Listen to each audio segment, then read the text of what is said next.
PKA798 with crowd favorite Wolf dancing over there. Taylor? This episode of PKA is brought to you by Lock and Load, our wonderful merch, and of course, Audible.com. We'll talk more about them later.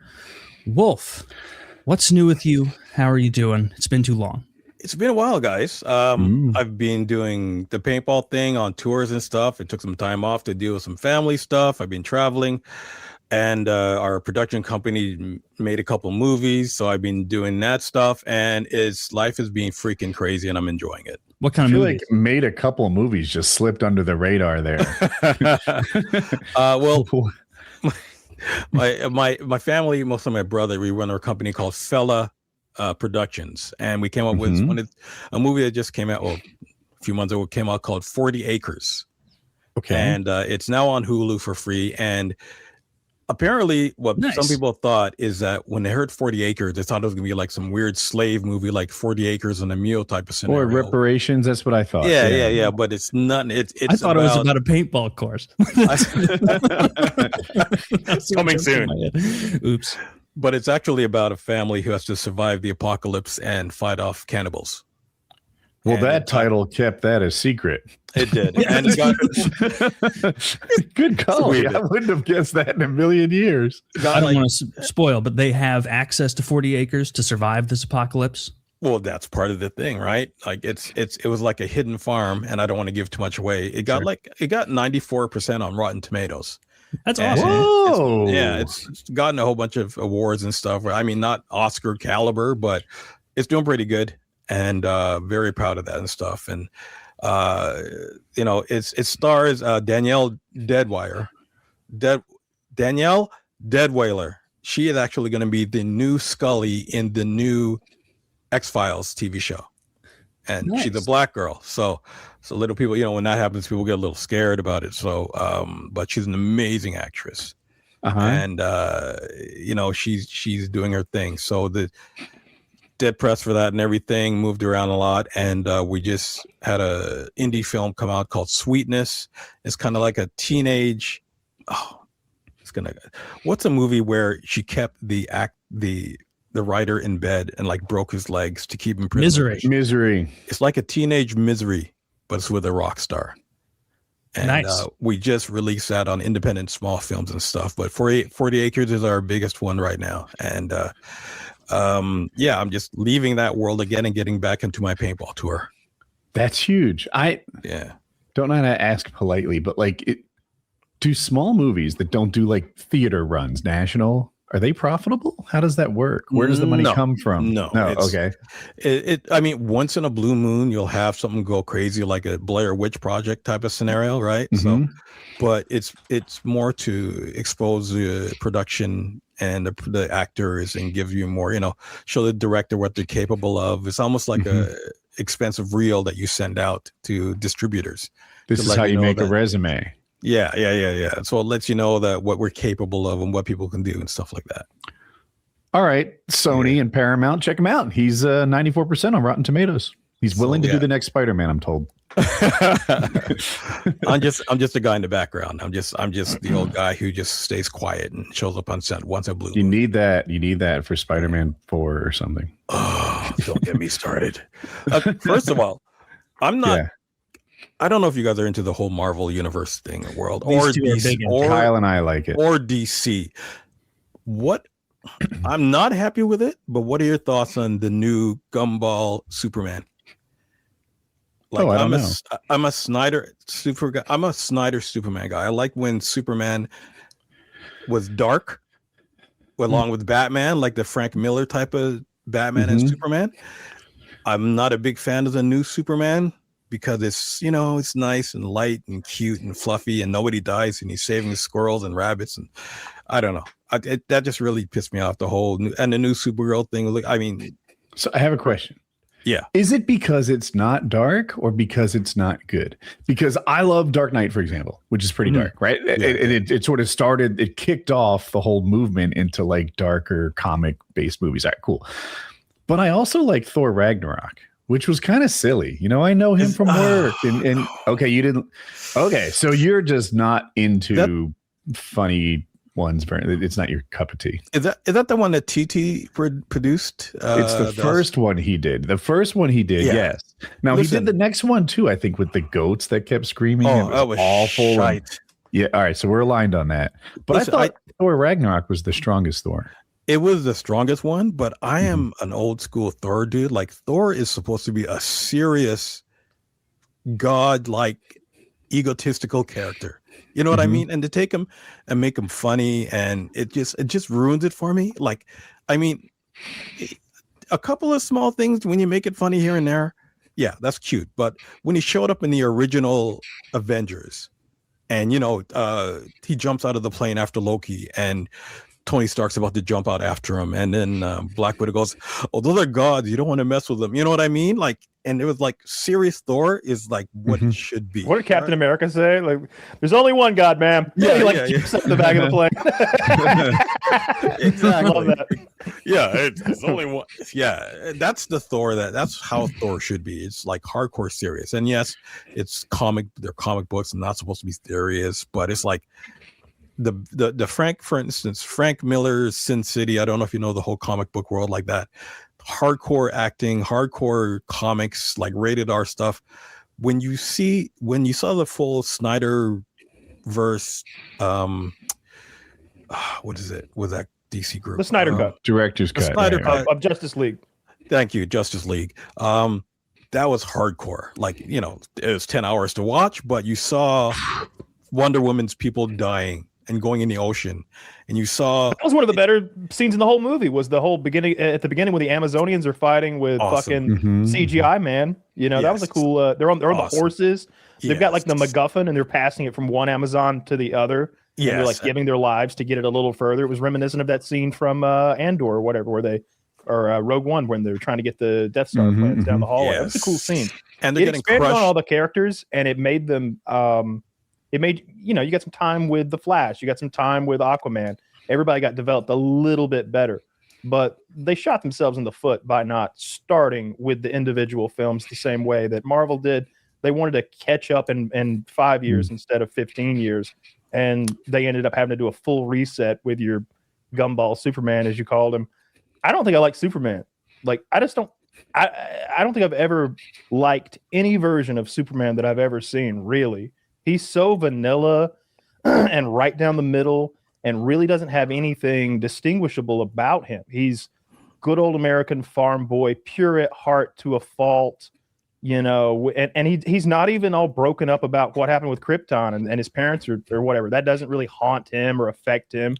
I mean, it's there. It's part of his personality, but not like Batman, where Batman's always going on about his fucking parents and the Joker and the pearls in the alleyway. Yeah. Woe is me. Change the record, dude. I've become the thing that haunted my nightmares to haunt the nights of Gotham. Like, that's cool gothic shit. I like that. Fucking gargoyles. I have a different complaint about Superman. I believe a good Superman can be made. You just need to power scale the enemy to make it appropriate. All right, cool. My issue is every superhero I've ever seen that has super speed conveniently forgets he has super speed from time to time. They get punched in the face by human-like motions.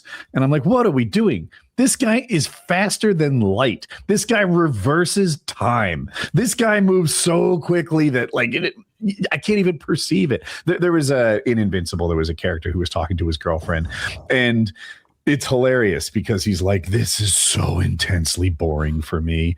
To me, this conversation, every one of your sentences lasts 3,000 years or something close to that. And I'm like, oh my God. Imagine that it was Red something. It's just a guy thing now. Red Rush. He's been dead since season one. Red Rush. Yeah, he died in the first episode, I think. But early episodes. In any case, he's talking to a regular person and explaining how excruciating talking to non-speedsters is for him because it just drags on and on and on. He perceives time differently than we do. Yet, I think, it turns out Omni-Man has super speed too. That's how he loses. He catches his fist mid-thing. But Omni-Man's super speed seems to come and go all the time. And that is my frustration. Every speedster I can think of conveniently forgets to be speedy from time to time. That's how it is trying to answer a cokehead's question. Like where they just cut you off right in the middle of it because they're just it's a tough skill to balance. So they're always having to take it away from heroes. Like usually speedster comics are about the speedster losing his speedster abilities, and as soon as he gets them back, everything is fixed. He might just turn time back and forth back, or with the Flash, he's always just using the speed force to like create a new fucking reality. He's going back in time and like creating a new alternate version of history all the time. So yeah, speedster powers just don't balance well in any sort of comic or movie. Like same thing with the X-Men. Every time that Quicksilver is there, it's like, man, those scenes are great. We all love those little music montages when he runs around to like one of them drinking the coffee along the way, time in a bottle, and he's running around just fucking shit up, and like bullets are moving like snails, and he's just moving them out of the way and stuff. That's so good. That was so well shot. He's so overpowered. He just fixes every situation. That guy dies in a later movie. A different actor plays him, but by getting shot. And I'm like, what are we doing here? Did he conveniently forget he was a speedster? He gets shot to death? He jumped in front of the bullets to save. That was dangerous. Yeah. Okay. Couldn't but he this just is like the same guy who moved like 100 people out of the way of an explosion in another movie. Different versions. But in this situation, the only solution was to jump in front of the bullets. And another thing about speedsters, and this is actually true of superheroes in general, they get like this deadly inertia thing wrong all the time. If I am moving at like darn near the speed of light and I push you out of the way, you're a puddle of mist, right? And like one of the X-Men movies, Quicksilver puts his hand on the back of Magneto's head and he's like, what are you doing? And he's like, whiplash. And they go, pew! Like take off forward. And like when they stop, Magneto vomits. He's like, happens to everybody the first time. Don't worry about it. And I'm like, all right, that's okay, kind of cool. I like it, but when they change directions, if you know how knockouts work in boxing, that doesn't help all that much either. And then there's the other one where like a woman falls 80 stories down a skyscraper and Superman just catches her in his arms. If you don't go down a few stories to slow that thing, as you know, she would just get. But that's what made Garfield's Gwen death so realistic. Okay. Which she dropped and he got her with a web, but her head hit the cement because the inertia didn't stop, right? So it's like that's when she died. And that's what made that. That's why I think Garfield is the best Spider-Man. He's my favorite Spider-Man. He made me fucking cry. Dude, when he's on that rooftop and he's been shot in the calf or something, but he's got to get all the way across town to stop this disaster. And he just like puts his mean face on and he looks down at the wound on his calf and he shoots webs on it to like seal it up. Hardcore. And he starts running and it's a limp at first and then it's a jaunt and then it's a jog and then it's a sprint and then it's a spider sprint and he jumps and all the crane operators like, oh, what's over there? Spider-Man needs a lift. Oh, they move their cranes over the same like part of New York City's alleyway, and he's swinging from one to the other, like, and the music done. I was crying. I started crying when he started. I'm darn near crying at the retelling. I watched. I'm so weak this way. I like it when he faces the rhino at the very end of the movie. I don't think this is a scene that many people relish like I do. Not great. But if you don't remember, he kind of goes like AFK for a while. I think it's because his Gwen died or something and he just doesn't want to be in the scene anymore. But this guy comes in a giant rhino costume and it shoots like bullets and rockets and stuff. And it's a real problem. The police can't handle it. So who steps up? This kid, maybe about 8 years old, adorable in a Spider-Man costume. Yeah. And he's like, you know what? Why don't you let me handle this? You go back, take care of your mom. And then he faces the rhino. And it's freaking amazing. I've watched it 100 times. Yeah. Wait, the rhino doesn't look, he chooses that costume. He doesn't look. He always did. Mechanized. He's kind of a mech suit. Even in the comics, rhino he nose. didn't have a rhino horn. He was a man in a rhino costume who had rhino-like powers. He's sort of a Juggernaut type character. Yeah. He just runs through things. I thought he was like that shark character you showed me from that other superhero movie where he just is a shark. No.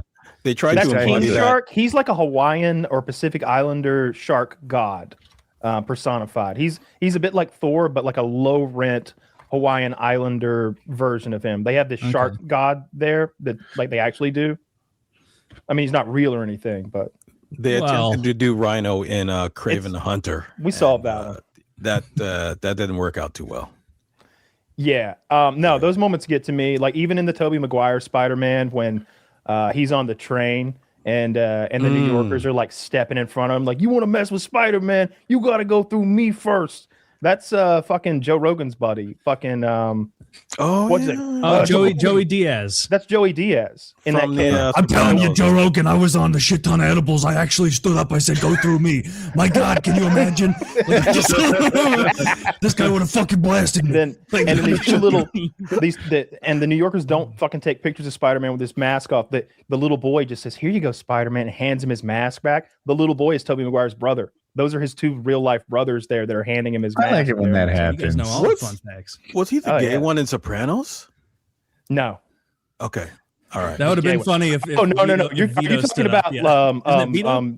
Vito Jr. Vito. one who- Yeah. Like Vito Jr. or no, Joey. No, that's completely different characters. Okay. My bad. Yeah, that guy was a real slob. Like, He was. even after he lost all the Not weight. like Joey Diaz, who's got it together. He was much more put together in Spider-Man. He looked like a tough Italian guy, a little bit, heavy set for sure. But like Vito from The Sopranos, like even after he lost the weight, they were like, yeah. I feel like they wrote that season before they saw what he was going to look like 80 pounds lighter or whatever. And they just imagined a handsome man was going to show up who actually looked like John Travolta, like his wife said. He used to look like John Travolta. I mean, no, he fucking didn't. This guy is a slob. This guy's never approached John Travolta. And then somehow, like he picks up like what must be some gay man's like dreamboat, like a firefighting, Harley riding, like butch tough guy who like seems very straight and like I guess he's a good looking guy enough. Like way better than Vito needs to be tooling around with. And that guy, I remember when they're spooning in bed, and I'm thinking like, oh, his asshole must just look like a rocky road. Just what a mess it must be in there. Like and the entrance of a dark forest thicket at the beginning of a fantasy story. Yeah, just potholes everywhere, vines, bramble. There's bramble in there. Looks like fucking Fangorn Forest. It smells. Like Legolas reaches down, like gets a little smells sour. It has And a bit of Saruman.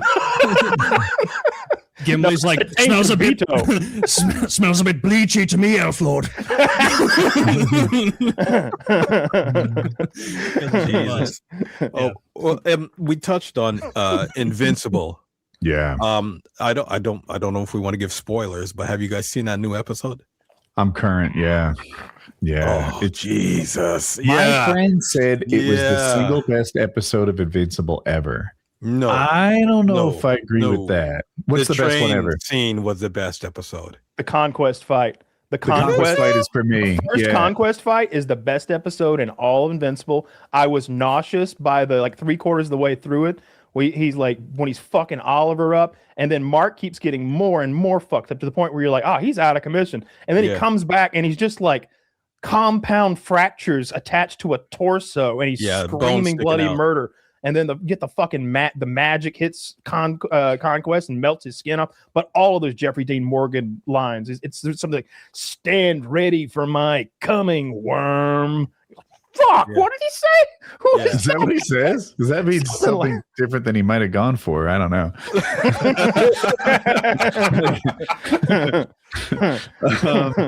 I Mark's thought like, Kyle and I have don't want to mess with me right now.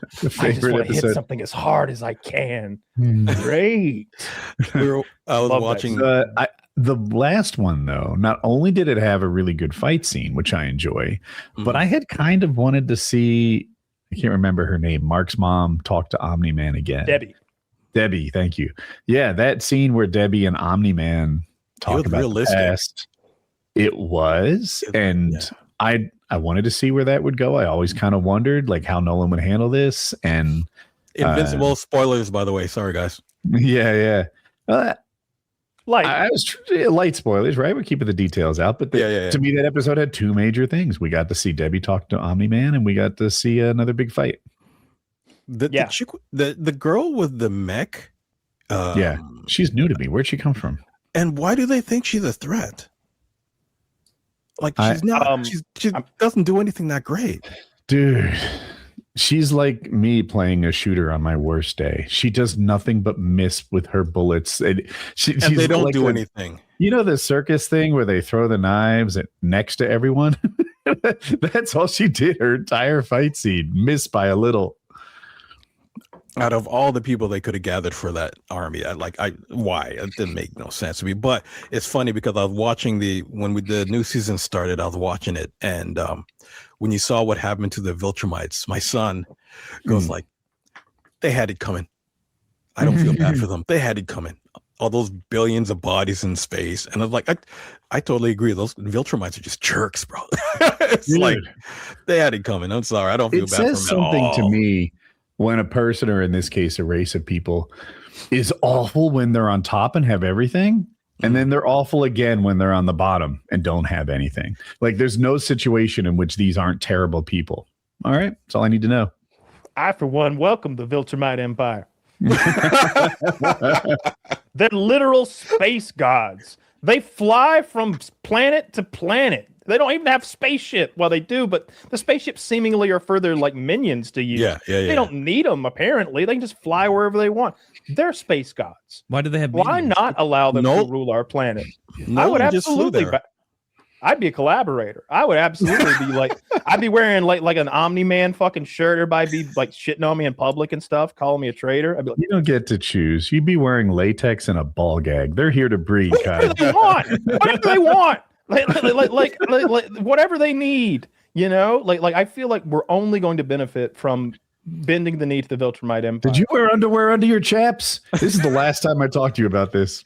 Listen, that wouldn't be. Listen, the chick who came to breed with Mark though was kind of hot. Short hair. What's her name again?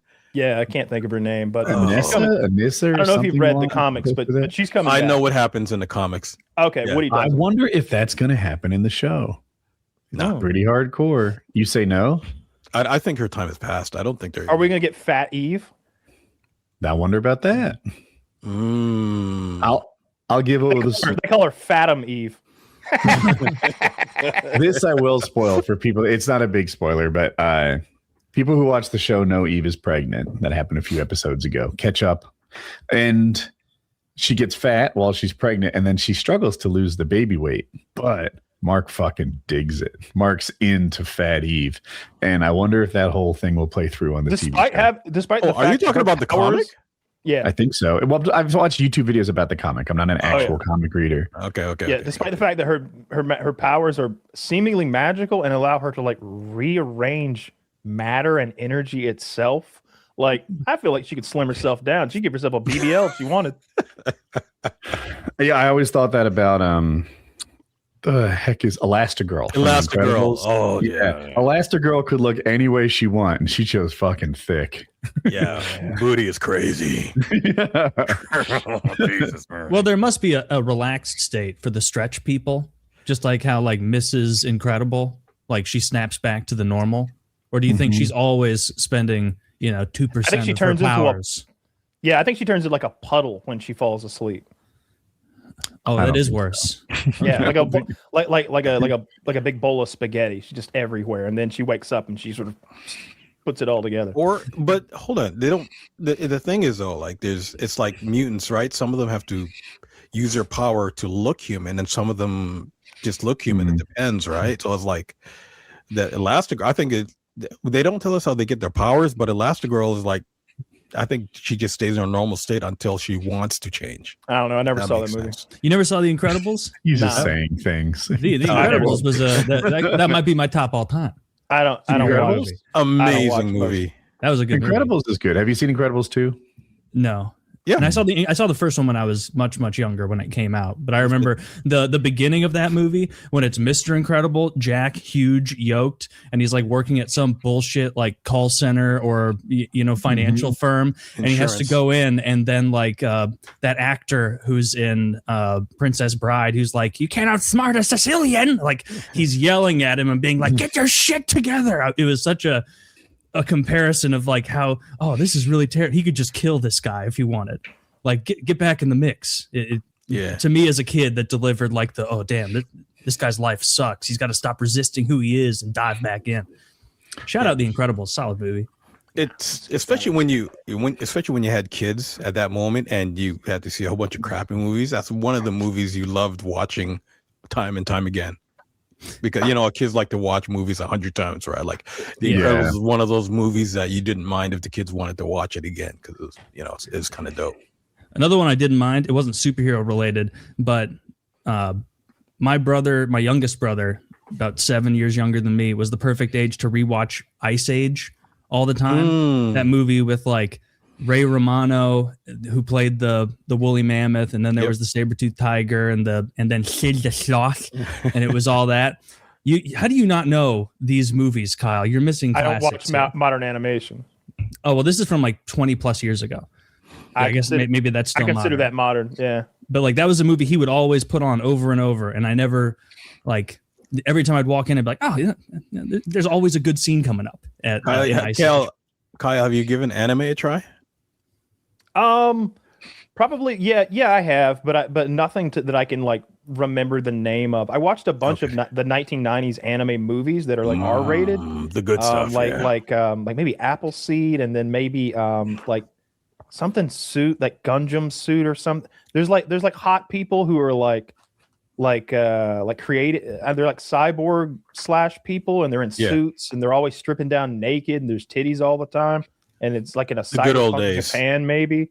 Like lots of that stuff, but nothing that I loved. Like I like the first season of Castlevania, if that counts as anime. Absolutely.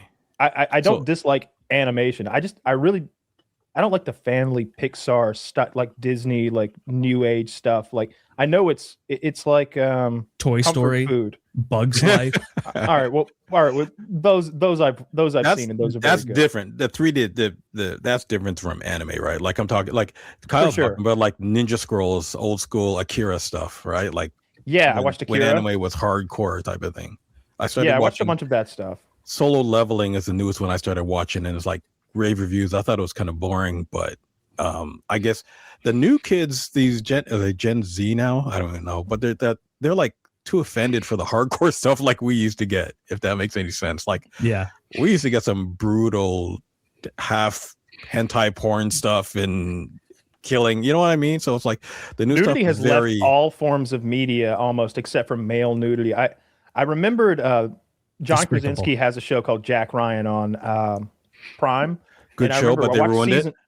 Yeah, in season 1, he's sort of like an analyst detective guy who's out of his league, out of his depth.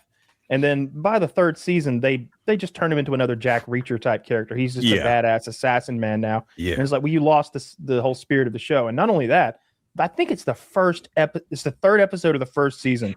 Random titties, like John. I think John Krasinski hooks up with a hot chick.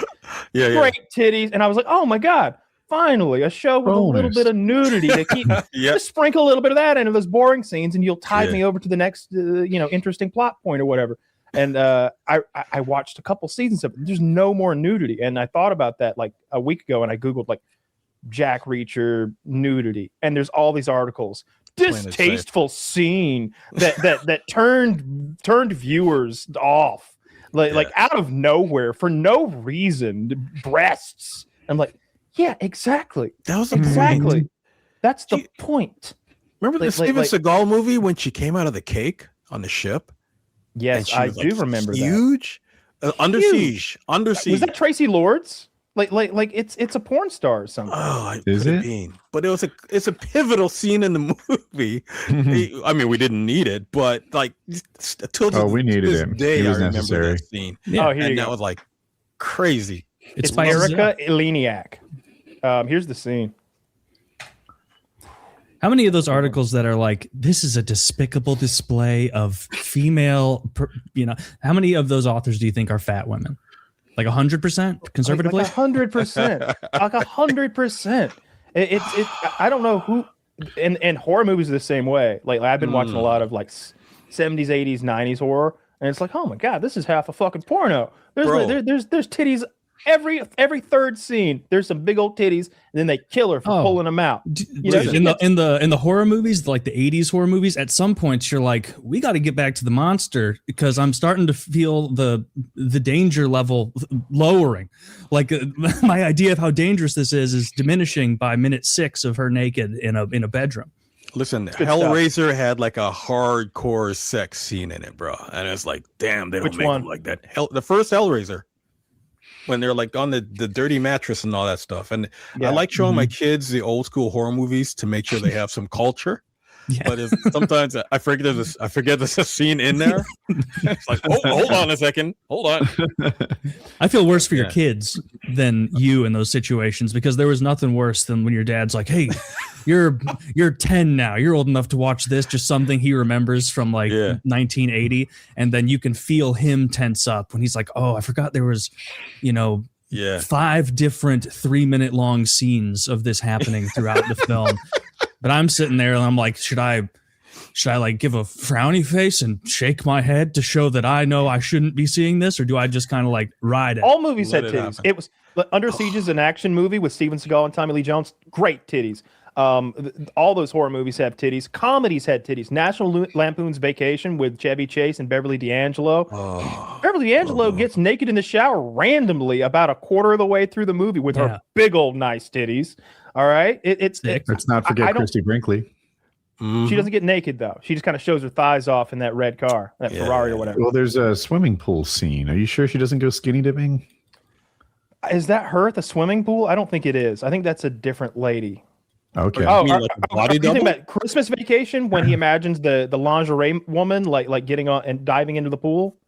Like he fantasizes it's been about a long time. I thought he saw them in their like sports car, although I could be thinking about Cannonball Run. And then at the hotel, they happen to be staying at the same place. He just about jumps in. This is crazy. This is crazy. This is crazy. And he jumps in the swimming pool with the naked woman, right? That's Vacation. That's Vacation. Yeah. That's the first Vacation. Yeah. How about Porky's? I was just going to say that. Okay. Now Porky's wasn't. The Lassie scene? It was about boobs. That was a movie about boobs. That's true. Well, guess whose mom didn't know that at Blockbuster? This guy. Me and my friends at 13 just be like, oh, they made a nice movie about that pig. Wonderful. Yeah. Jesus. Freaking Nightmare on Elm Street. Nightmare on Elm Street, Johnny Depp banging that chick. Jesus. Yeah, it is funny how they removed the boobs from movies somehow. Yeah. They've edited a lot of movies when you see them on streaming. I mean, just the new movies, they don't have boobs in the first place, it would seem. Like, for instance, go watch 16 Candles. That is such a rapey movie, bro. Yeah, like a lot of 80s like romantic movies and comedy movies are very rapey. Like Revenge of the Nerds. There's literally a rape. Oh yeah. Back in go back to the remember that Clint Eastwood movie, High Plains Drifter. As soon as he gets to town, he rapes a woman. Like that's the first thing he does is rape a woman. Like he's establishing dominance in the town. And it's not like like a gentle rape. He like drags her to a barn stall and rapes her while she fights. She was being like sassy or something. He was trying to teach her. Sassed him. Yeah, she sassed him, and he was trying to like exert some dominance, I think, and he raped her. What did she sass him over? Was she like, "Sir, you're gonna have to pay for your stay"? So he's like, walking. No. He's walking, and she sees he's walking, and she intentionally runs into him and blames him for running into her. And he's like, if you wanted to get acquainted, all you had to do was say so. And she goes, acquainted? Why? And she smacks him, and then it smacks his cigar out of his mouth. And then he like, oh yeah? And he like grabs her by the arm and drags her to the barn and rapes her. He just got to town. I mean minutes ago. His horse is still drinking the water. Like he just got there. He's dusty. He just gives her some dusty old barn dick. And then he fucks the hotel manager's wife after that. So 3 minutes into the movie, he gives her a UTI. And big time. Yeah, it's gonna burn when she pees for the foreseeable rest of the movie for sure. Yeah, they didn't bathe. They didn't bathe back then, bro. It's nasty. Not well enough. Everybody's talking about time travel. I'm worried about that smelly coochie. There's no point in going back in time if that's the mode of the day. Sure, she had good access to amoxicillin and cranberry juice. No. No It was, cylinders. like, I hope this is one of those things whiskey fixes. Put your mustard drip on it. She's got a mustard poultice Damn, wrapped it around her coochie. This is not a good time to live in. None of the times are good to live in. No. What happens to 1997. UTIs if you don't treat them? Do they Your just body fights it off eventually. your body fights it off eventually? Okay. Yeah. Died from the flu back then, bro. It was like, geez, Yeah. crazy. You either die eventually or you just have a UTI that lasts probably 6 times as long and you Well, just struggle with it. all the old men in That those sucks. movies were like 40, 50. You know what I mean? Like, you didn't live that long back then. Scary. And he's still thinking. Oh, I had a topic for tonight. This kind of leads into. Fire Let me off. see. I bookmarked it. It's this woman. She made a little meme. She says, "Ladies, if you want to find out your man's true personality, ask them, would you rather be a cowboy, samurai, or pirate?" And I didn't think it was a half Cowboy. bad idea. Cowboy is such an easy answer. You First of need all- follow-up questions. First of all, a samurai is essentially a slave in a feudal system. He may not be a peasant, but he's one level above the peasant, and he barely has more rights. And at any moment, if his master decides that he has to gut himself because of some minor dishonor, he has to do it. There is no leaving this without his whole family being massacred. Honor is all. You're locked into this system. You can't step out of line. What was it? Pirate? Oh my God! Enjoy scurvy. Enjoy eating salt pork every fucking day. They did this. They do this thing where they take peas and they put them in a burlap sack and they tie the knot They tie the knot tight and they twist it until the peas at the bottom have formed like a softball that's compressed.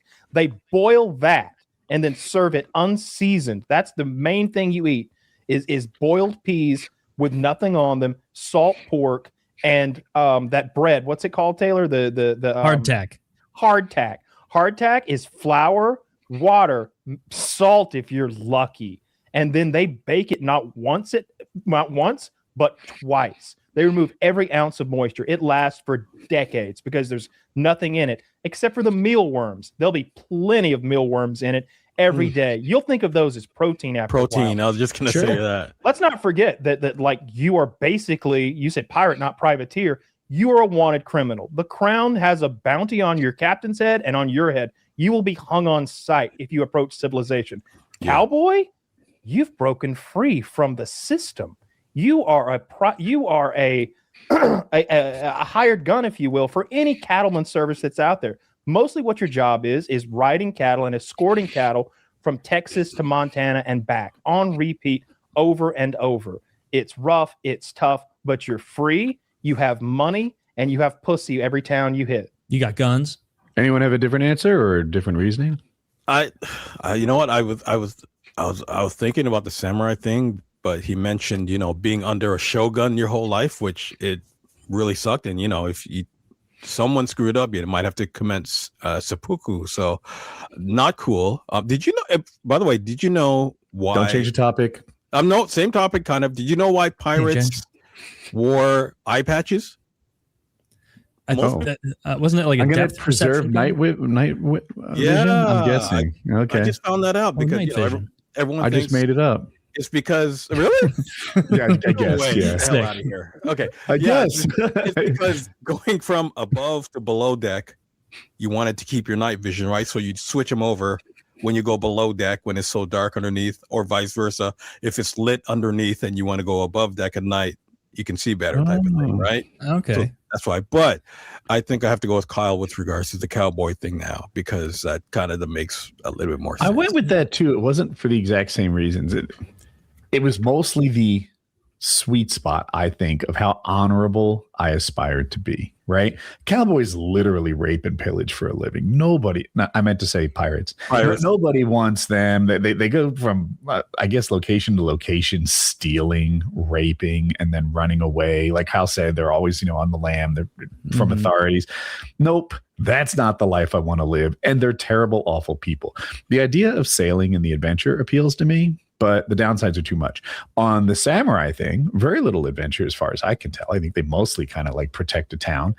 And the thought that like if you just freaking say the wrong thing to the wrong person, or like, I don't know, scratch somebody's honor in the tiniest bit that you need to kill yourself now. I don't want to wake up in the morning and live all day long in fear of violating some very difficult to follow honor code. Cowboys, on the other hand, right in the middle. You know, you kind of get back from the world what you put out in it in the cowboy universe. If you're a good person, trouble doesn't follow you quite as much. If you're a bad person, it follows you quite a bit more. And you're still on out and about, living a life of adventure. It's just land-based. I think it's the sweet spot. I mean, I think everyone would agree. Pirates, worst option by 1,000,000%. That the other, it's really a battle between cowboy and samurai. There are times when pirate might have been good, like maybe if you're in the Caribbean. No, the food is bad. You're on a ship all day. You're surrounded by people who stink even worse than like cowboy. Everybody's people. Gonna stink. Everybody's only man. But you're sleeping under the deck. only guy who's not. It's rough under there. But you also framed samurai like there was no upward mobility at all, which we know isn't true. You could rank up. You could become a higher ranking samurai. If I were, let's say, like a bit of a narc samurai, where like if a different samurai was like talking shit, I'd go to my ruler and I'd be like, he said that you're gay. And then he would be like, thank you so much, Samurai Taylor. You have progressed to level 3. And then over time, I could eventually maybe become the Samurai Lord myself. Also, think of the food comparison. If we're just talking food comparison, we know samurais got delicious Japanese food all the time. Pirates lowest by far. Cowboys in the middle, as Woody said on the food thing. And so if we're talking just food, samurai's number 1. If we're talking freedom to ride around and have guns, cowboy's number 1. I still think cowboy edges it out a little bit because it'll take a lot more time to rank up through the samurai system. And if you ever got a little, like rowdy with a joke, you could never do an impression of your overlord. Someone would tell. And so I think cowboy's the obvious choice for most things. But you made it sound, Kyle, like it was 1 pirate, 2 samurai, 100 cowboy. And I think the samurai is a lot closer to cowboy than you're giving credit. No, I think you guys are wrong about the sailing and the food. I think you guys have this impression that the sails of a Caribbean pirate last weeks and months, when in reality, I think they're docking like every night, every 3 nights. Like, where are you going from St. Martin to St. James? Where are you going from St. Martin to St. James that takes 4 weeks to travel? Like, this is a 30-mile problem you're solving. It doesn't. Yeah, I was going to add that there are times when especially if you're a privateer working for Spain or England, like going after the other one's ships, then you're kind of like more like a soldier for hire or something like that. You're not a mercenary outlaw. You're a mercenary, and especially in the Caribbean where, like Woody said, you're just hopping from one little island chain to the next, probably eating tropical fruit and tropical women and doing okay. So to me, it's, if you're that pirate, I'd still take cowboy over that, but I have no interest in feudal Japan. By the way, one of the best shows you could ever watch is Black Sails. The CGI in episode 1, as soon as they I turned that on, I got like 3 minutes in and they're like, enemy, avast ye! The enemy is over there! and they like pan the camera up, and I'm like, oh, you should have let us use our imagination there, fellas. You should have described it the way they did when Tyrion couldn't quite see over that wall when all the green fire was blowing up that whole fleet of ships in Black Bay or whatever. Like, if you can't afford to show me a pirate ship battle, describe it to me colorfully. Don't show me that. Stick with the show. Trust me, it is so freaking good. It's like Vikings level good. Like that's high praise. Vikings is one of the goats of like that sort of like ancient combat. Like it. Being a Viking might be better than those other options. Oh yeah, Vikings are like totally free. Like their system is very accepting. And their whole like religious system is like super accepting of anything. There's never going to be that moment where like they don't like the way you raped somebody. Like he raped a man. Awesome. Assert dominance over those monks. Let's rape them all. I'm going to rape one myself. Dude, you're jacked. That one. You're jacked as hell. You're like 6'8". You're blonde, and you're showing up to lands where the guys have eaten nothing but, turnips for 60 years, and you're just running roughshod. You're like, where do you keep the gold? And they're like, in the big church. And they're like, I'll be having it, and I'll also be eating your quad before this day's out. Like, and then you're just bouncing. Better than cowboy. What's eating a quad? Is that like he's going to come back with a piece of gold, and he's going to cut your quadricep off, and then he's going to fry that up. His thigh. I see. Yeah. I was like, is that another name for girl? Yes. No, I still take cowboy. I take cowboy over Viking because I would take cowboy over Viking, because Vikings, like what they did to what was the punishment they got? Blood Eagle was a traumatizing thing to watch, bro. Yeah. That was insane. So they take your shirt off, they tie you down, or they like have you like sort of suspended, arms stretched out, like sort of up and away, and they make an incision on either side of your spine so they can get to the ribs where they attach to the spine, and they take a chisel and they chop through each of the ribs right before they attach to your spine. And then they're able to cut some more and peel the ribs and the flesh out and away, revealing the lungs, which they reach in while you're still alive and pull out and drape over your back. And as you breathe, they inflate outside your body now. Dude, I read not something allowed to scream, or you won't go to Valhalla. Yeah. I was already willing to confess it, take your shirt off. It's like I'm still on a cut, everyone. Can't we do this privately? Dude, they would have got me if they're like, raise your hands above your head and show your belly. I'd be like, no, I won't do it. But I also I bring a hand down to pull it down. They cut my fucking head off. Dude, I was reading something about the Blood Eagle. Most of these guys were dying by the time they were chopping into them, and the rest of it was just effectively Viking arts and crafts. Like they were not like breathing, because the whole your lungs need to be in your body, like the vacuum of your body, to work correctly. No, they don't. I am almost positive, right? I think historians don't know whether it happened or not, but according to legend, the sons of Ragnar Lothbrok did the Blood Eagle to King Aela. That was a Netflix show. It was so the thing about Ragnar Lothbrok is he is a semi-historical figure. Yeah, he's not Paul Bunyan, who's completely made up. Yeah, he's more like Saint Nicholas, quasi fiction. Oh wait, no, Saint Nicholas was real. It was based on real. Saint Nicholas was real, but he doesn't have a flying sleigh or anything. They made more up about.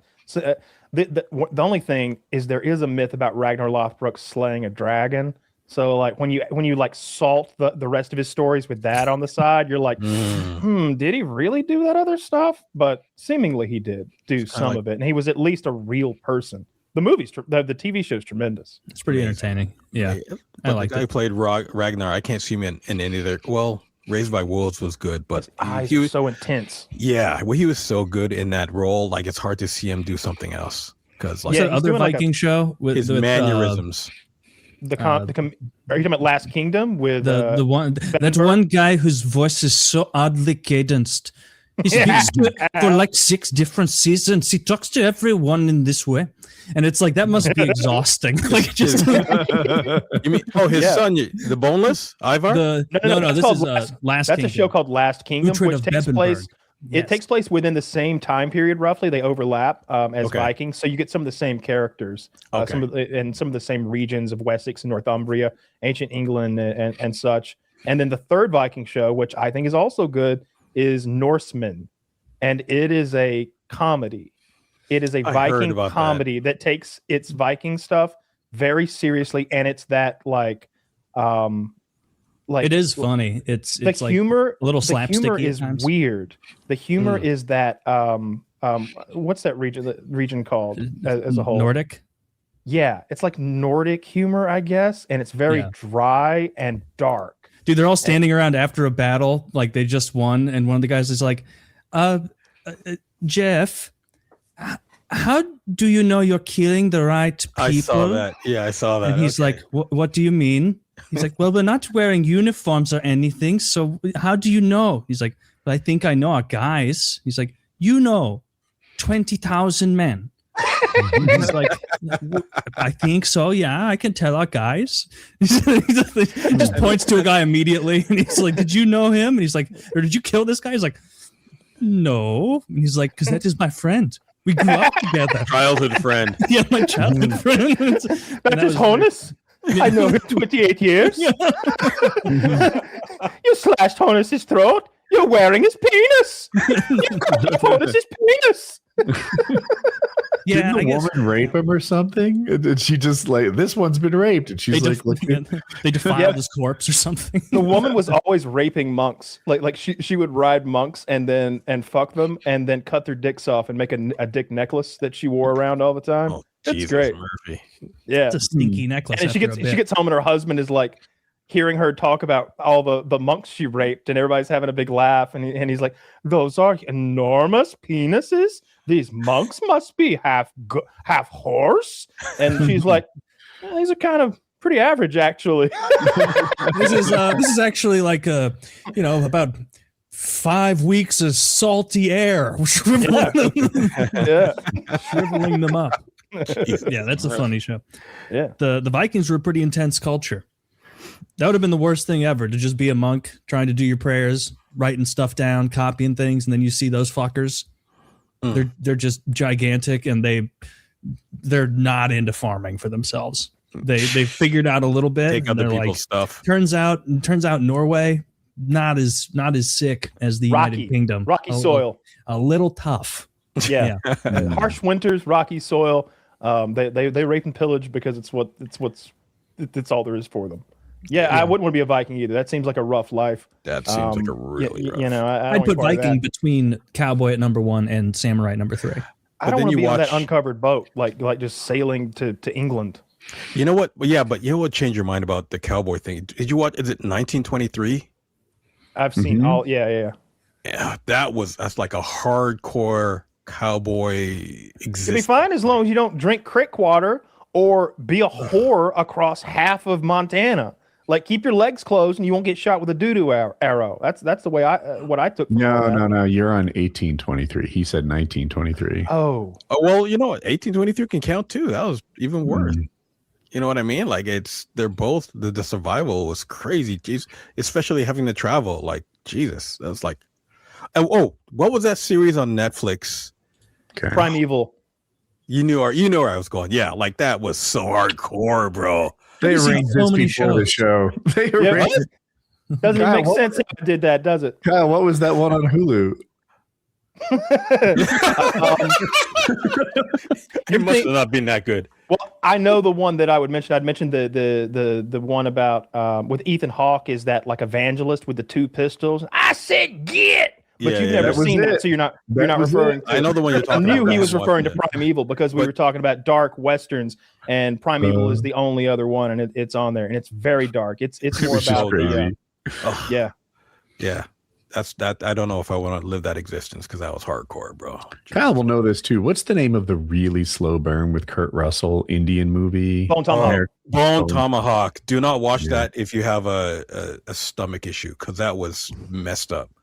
That's one of the very few slow burns I enjoyed.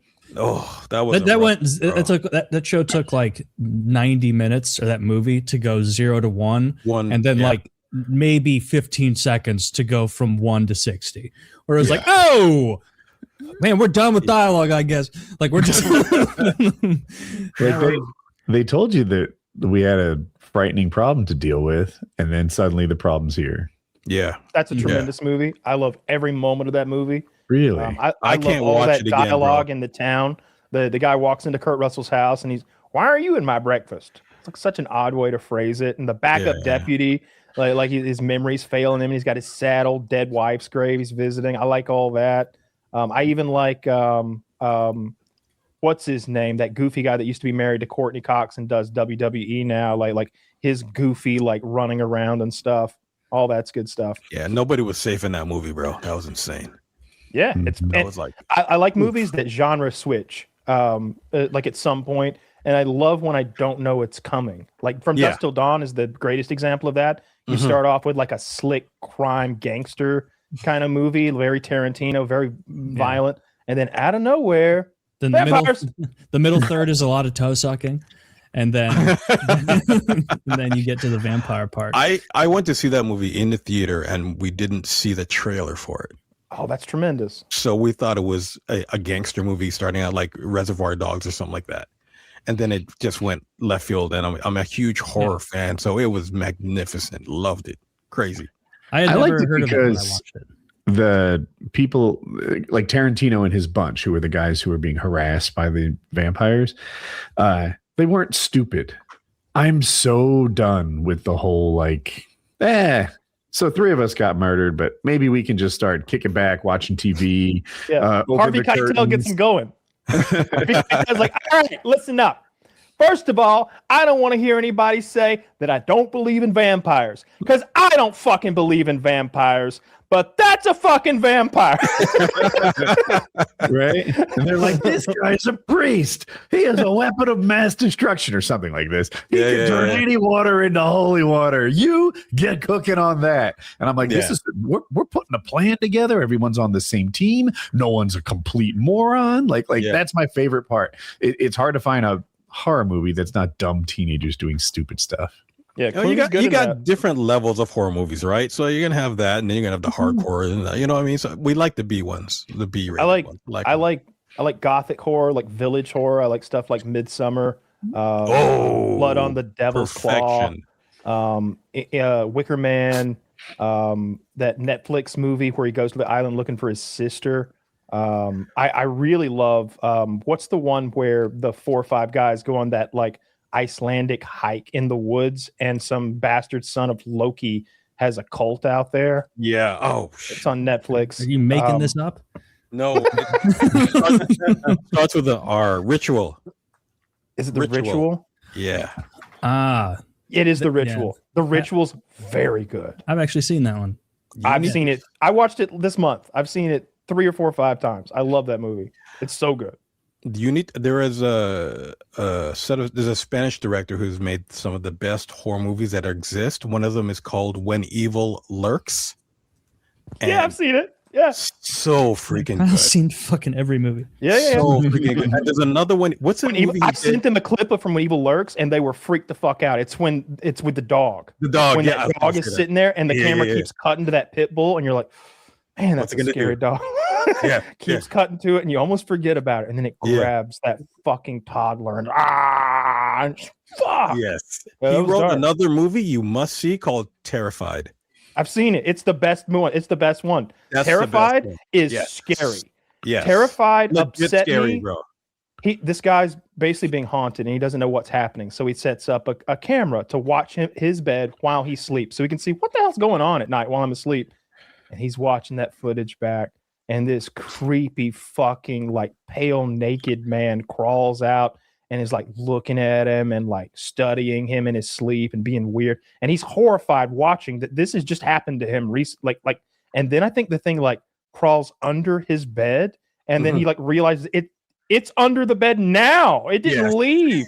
Like that whole movie though is full of like, that's just one little scene. Even the opening scene of that movie with the girlfriend in the bathroom, when you're just hearing the thunk, thunk, thunk.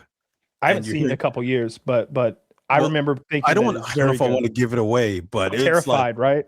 Yes, yeah, and it's like that's literally the opening scene of the movie, and it was like that's when I knew this movie is going to be insane, because if your viewers want to watch a scary movie, legit, you got to find that movie. And unfortunately, like some of the best horror movies are foreign movies, subtitles and everything. The Koreans are good at that.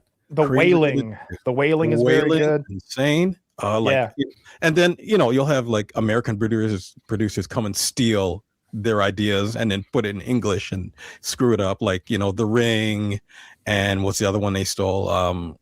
It's like The Ring, but it's different. But Grudge. The Grudge. Thank you very much. Juon, it's called in Korean, I think it is, and it's like The Grudge with Sarah Michelle Gellar. I watched that when it came out. I must have been 17, 16, 18, maybe.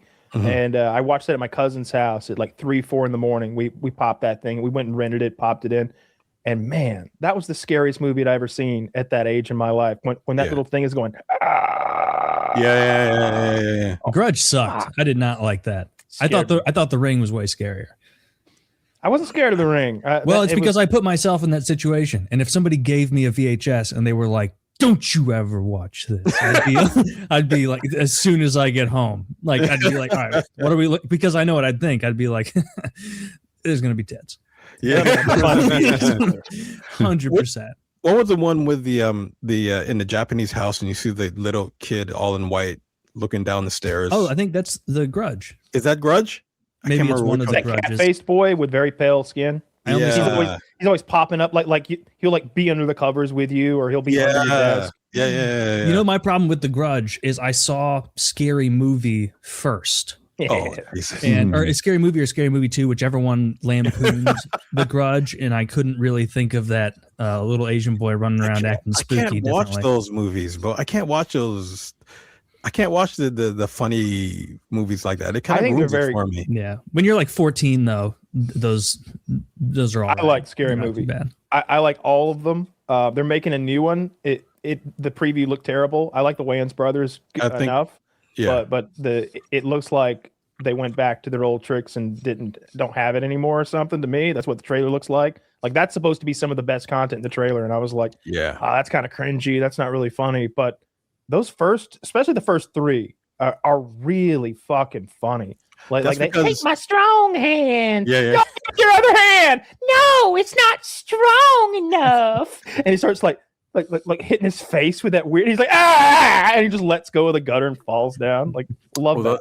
That was before the politically correct days, right? It's where they get away with a lot more. So I guess you got to take it easy now because you're under studios and the money and getting canceled. People are afraid now. So I'm trying to think of even the last new movie I've seen, and I think it's Weapons. Did that come out this year? Awesome. That was last year. Last year. Should have gotten more Oscars. I think it got Sinners. I love Sinners. I haven't seen that, but I know Sinners that's a horror. Sinners is really but it's good. a vampire horror, and there's something about vampires. They don't entice me. When I hear movies about vampires, I love horror, but I don't want to watch vampires. So there's a lot of subtext, which you wouldn't care for. But why not? Why? Huh? What's wrong? You know why. And first of all, Michael B. Jordan should have not played both roles. Wait, little interjection. Do you know his? I learned this. Michael B. Jordan's dad is named Michael A. Jordan. I hope he has a son named Michael C. Jordan. That would be sweet. I would 100% keep that going. do that. That's much cooler than the first, the second, the third. I felt like you could have gotten another good black actor in there. That dude from fucking Star Wars, like somebody like that guy. I don't like it when an actor plays twins. It usually doesn't work out. Jeremy Irons did a good job of Legend? it. Yeah, I've seen Legend. Hardy? Tom Hardy's a better actor than Michael B. Jordan, though. Yes, but Michael B. Jordan did it very well. He even hid his dimples for one of the brother characters. That's how hardcore he was about the role. How did he not get the Oscar? He hit the dimples. I liked it. The Oscar. I liked the movie. I loved it. I love musicals, not full-blown musicals, but when there's music in there. Actually, I mean, the Blues Brothers to me is half of a musical. Love that. I love love jazz. You know what deserved some Oscars on those grounds? The Nutty Professor, because Eddie Murphy plays everyone. He does. Oh, I see what you're saying. Okay. I thought you were talking about music. Or Austin Powers, one of those Austin Powers movies. No, Sinners is good. Fair. I just thought it was blown out of proportion about how it was the most nominated movie of all time. I think really? No, it wasn't. Was it? 16. Wow. Okay. Well, but who cares? Was it the most winning movie? No, that's Lord of the Rings. 10, I believe. Lord of the Rings got 10. But nice. Yeah, but I think Sinners got 6, maybe 4 or 6. At least 3. They, again, I watched the second time the other day, and I appreciated it more. I caught some stuff I didn't catch the first time. Yeah. It's there's a lot of subtext. That I really like the Irish, folk singing, circle outside of vampires, all that stuff was cool. Did you see that he went to the Oscars wearing his fangs? I did. I probably would have left the fangs at home. Get it? Because I'm the actor. Like, thanks for that. He brings 2 hats or however it works. That's funny. I don't feel like So Lord of the Rings did get the most Oscars, but Ben-Hur and Titanic also got 11.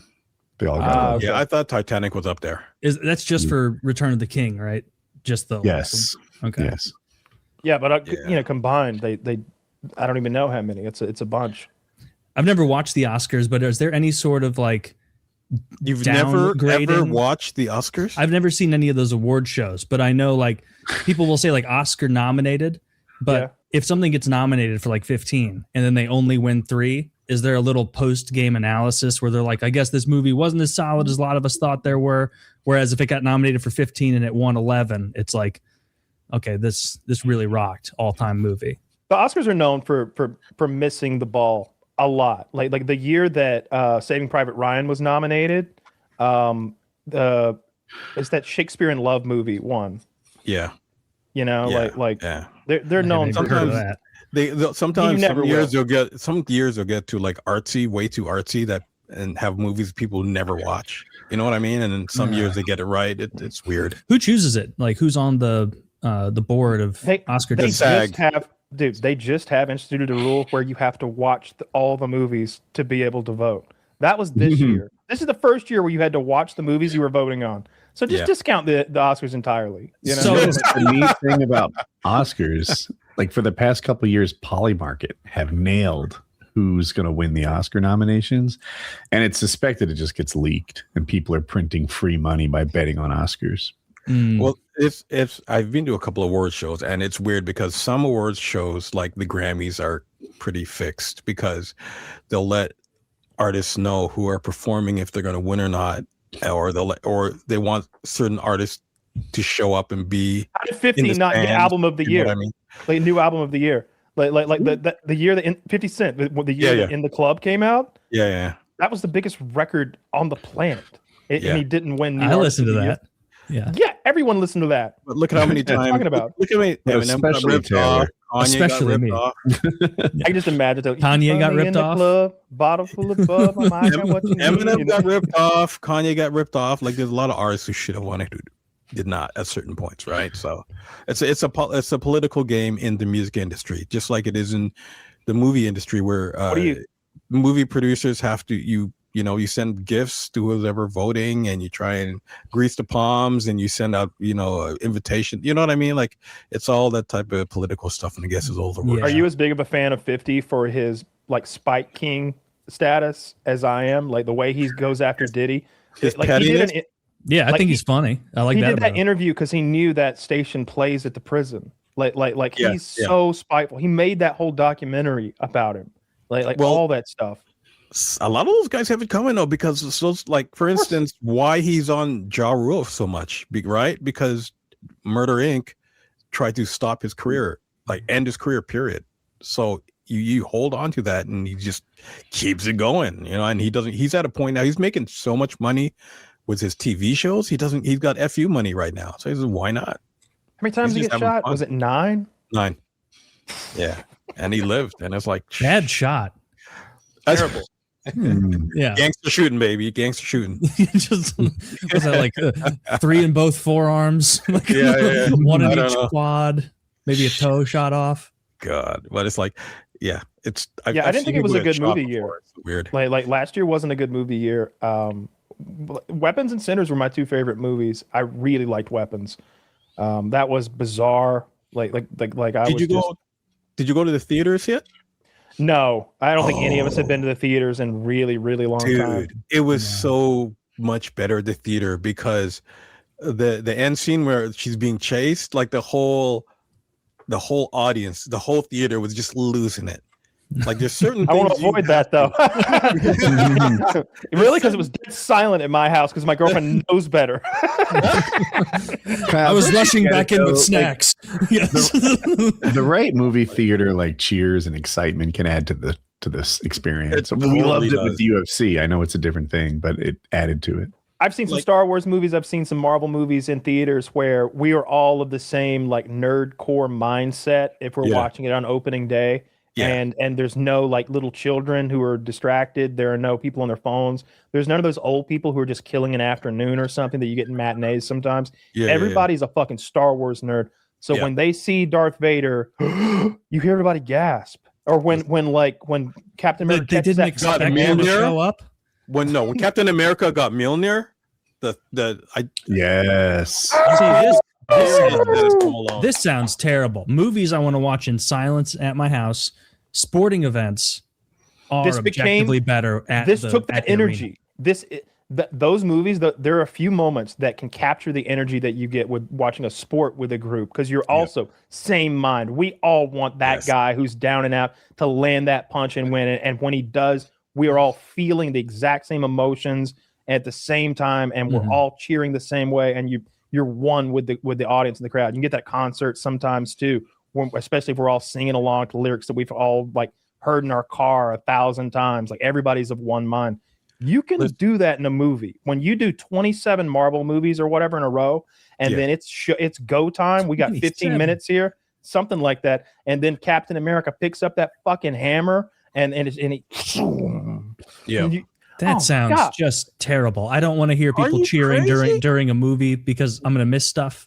You don't miss anything. He catches it and pauses for applause. Like when he catches that bitch, the camera, the world freezes because Captain America has a magical fucking hammer, and the camera just goes shoom. It follows it to him, and the impact of catching it kind of like brings his arm back, and he's just like.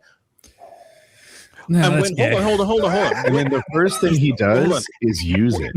He's competent with it. He calls the lightning from the sky and drops it on Thanos. And we're all like, oh my God, Captain America's Thor strong. People are throwing their fedoras at the screen and uproarious joys. You have to understand, Captain America is this legend. He's perfect. He's a wonderful superhero. But honestly, his greatest power is leadership. And you're like, leadership is cool and everything, but you ain't Superman.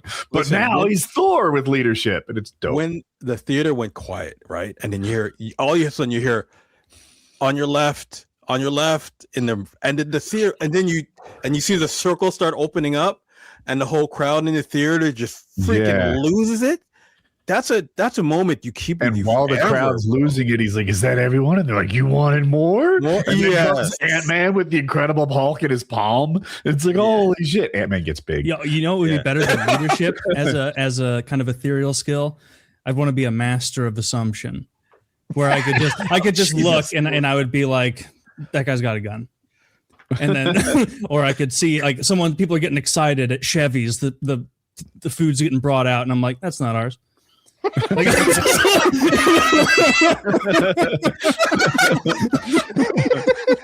No matter what, I can just assume, and it's your buddy brings a new girlfriend, won't work out. Oh, that's funny. You're bluffing. I'm the best poker player of all time. I mean, the last one was when they brought Tobey Maguire when Peter Parker came. The different Peter Parkers came through the ring, right? Yeah, Spider-Man. Like that was pretty cool. Nice goosebump moment. I love that. Yeah, when Garfield saves MJ, because and he saved her in the way his girl died, right? Like, consider that, did you? At that time, I didn't consider that, but I want to know: do the Spider-Men that can create their own web bully the one that needs a machine? No, but it's the other way around. Only one of them can. Tobey Maguire is the only one who creates his own webbing. Then he should be bullying both. They were like, it just comes out of you, like just wow. It's like, wow, did you guys get bit by like shittier spiders? It would be funny if he was like, mine comes out of my ass. There's really nothing to be done for it. Just kind of spools up back there. Real spider. I think I know what's going to happen in the next one though, and it's going to be kind of freaked out. I'm pretty sure. I think they're going to kill a bunch of people. I think they're going to kill a bunch of people. I hope they kill that chubby kid so he can move on to like a real job or something. That's funny. Tired of him. I think he's going to mutate into a spider. Man spider. Yeah, I think he's going to like completely mutate into a spider. Well, that's much no worse. way. Does that happen in the comics? I think it's going to end in a part 2. I think he's going to mutate completely into a spider and lose his humanity. because maybe that does maybe Dune happens will in like the corrupt comics. his DNA and turn him into a man spider, but then Zendaya fucks him anyway. I want to see that. That'd be kind of hot. I want him to wrap her up in one of those like pouches of white silk and just open a little slit. Some BDSM with spider webbing. I only saw the first Doom, but something. And I know Harkonnen's the bad guy, but damn, that guy plays by his own rules. No, he said Doom, not Doom. Oh, Doom. I thought you said Dune. Yeah. I thought the guy who was in Spider-Man was also the blue-eyed guy in Dune. Zendaya's also in that movie. It's fine. It kind of works. It works. Yeah. I don't care for her. I don't care for her pouty little face. I don't care for it. I don't. It seems really nice. I've only seen her in Dune. Desert power. Oh, well, I think we can agree every fucking thing about Dune is absolute trash garbage. It is just a movie designed to test your attention span.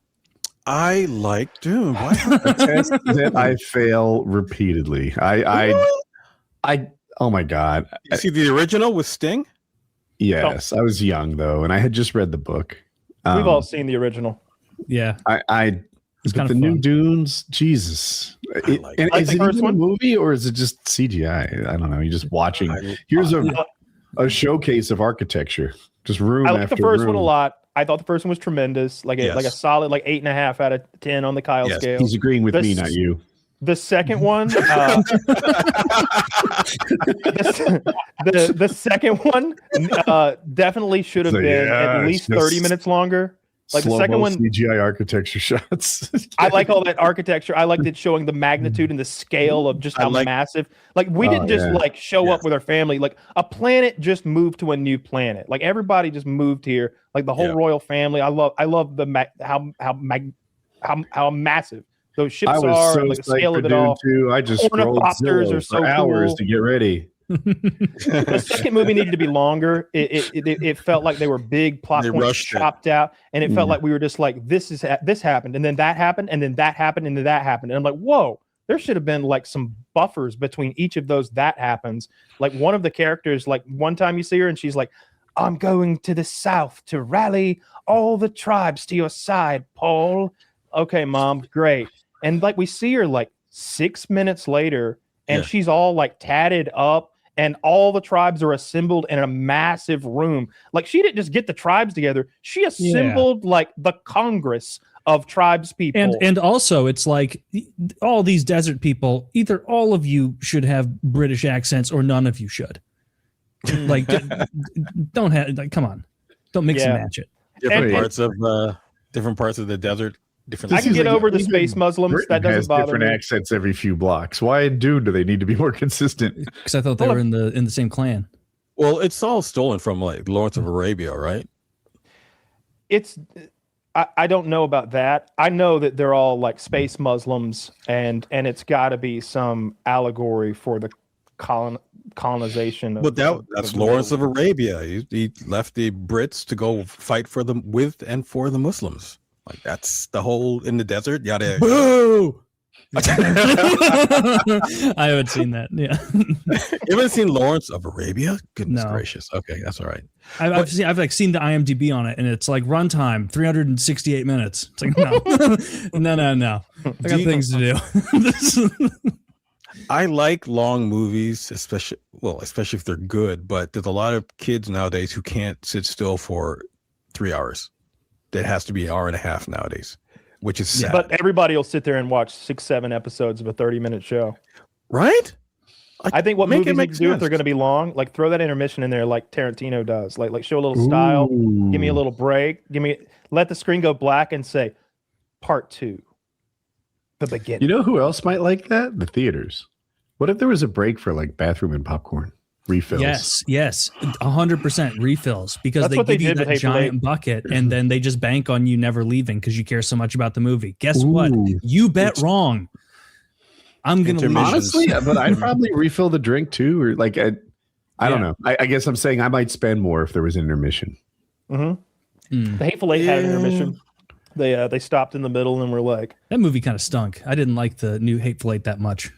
I liked it. I liked it, but I wanted to like it. Like I walked in there with it was almost pre-approved before I saw it.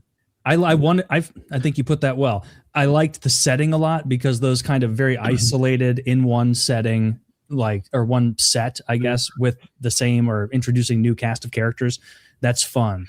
Like the first Saw, although on a lower scale there. Like the first Saw is the best Saw by far because they were so limited.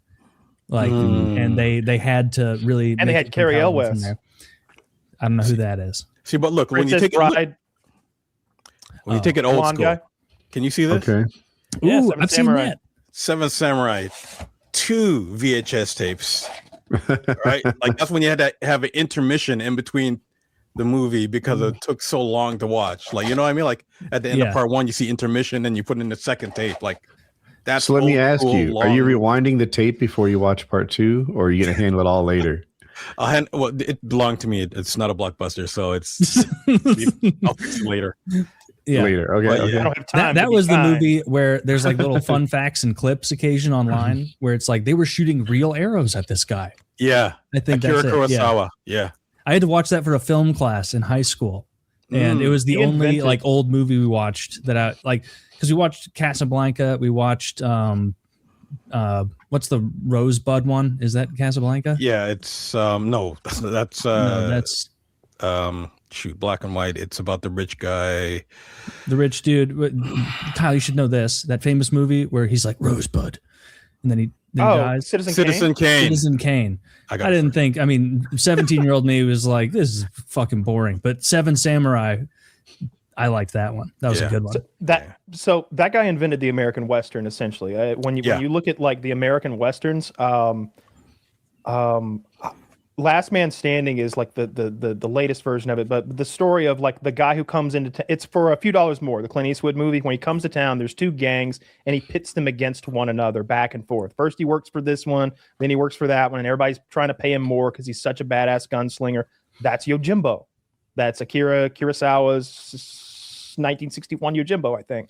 The trope of like in anime when someone is slashed with a samurai sword and the blood just really gushes, like that high pressure. Yep. That's a mistake, I think, from Yojimbo, where the pressure tank was turned up too high. Much. And he was like, and they were like, oh, a sorry, pressure too high. And he was like, that's perfect. I cure myself. I loved that. But and now it's in everything. And then Seven Samurai is Magnificent Seven. Yep. You know, it's just that's the American. And there's been so many Magnificent Seven or Magnificent Seven-esque movies. The idea of getting the team together, and each of them has an attribute or skill that will help us, save the Sometimes town. it goes too long though. Like the beginning of it was like Ocean's 11 or Ocean's 12, where they're like 3 guys into being like, his name's Suzuki Yamaha.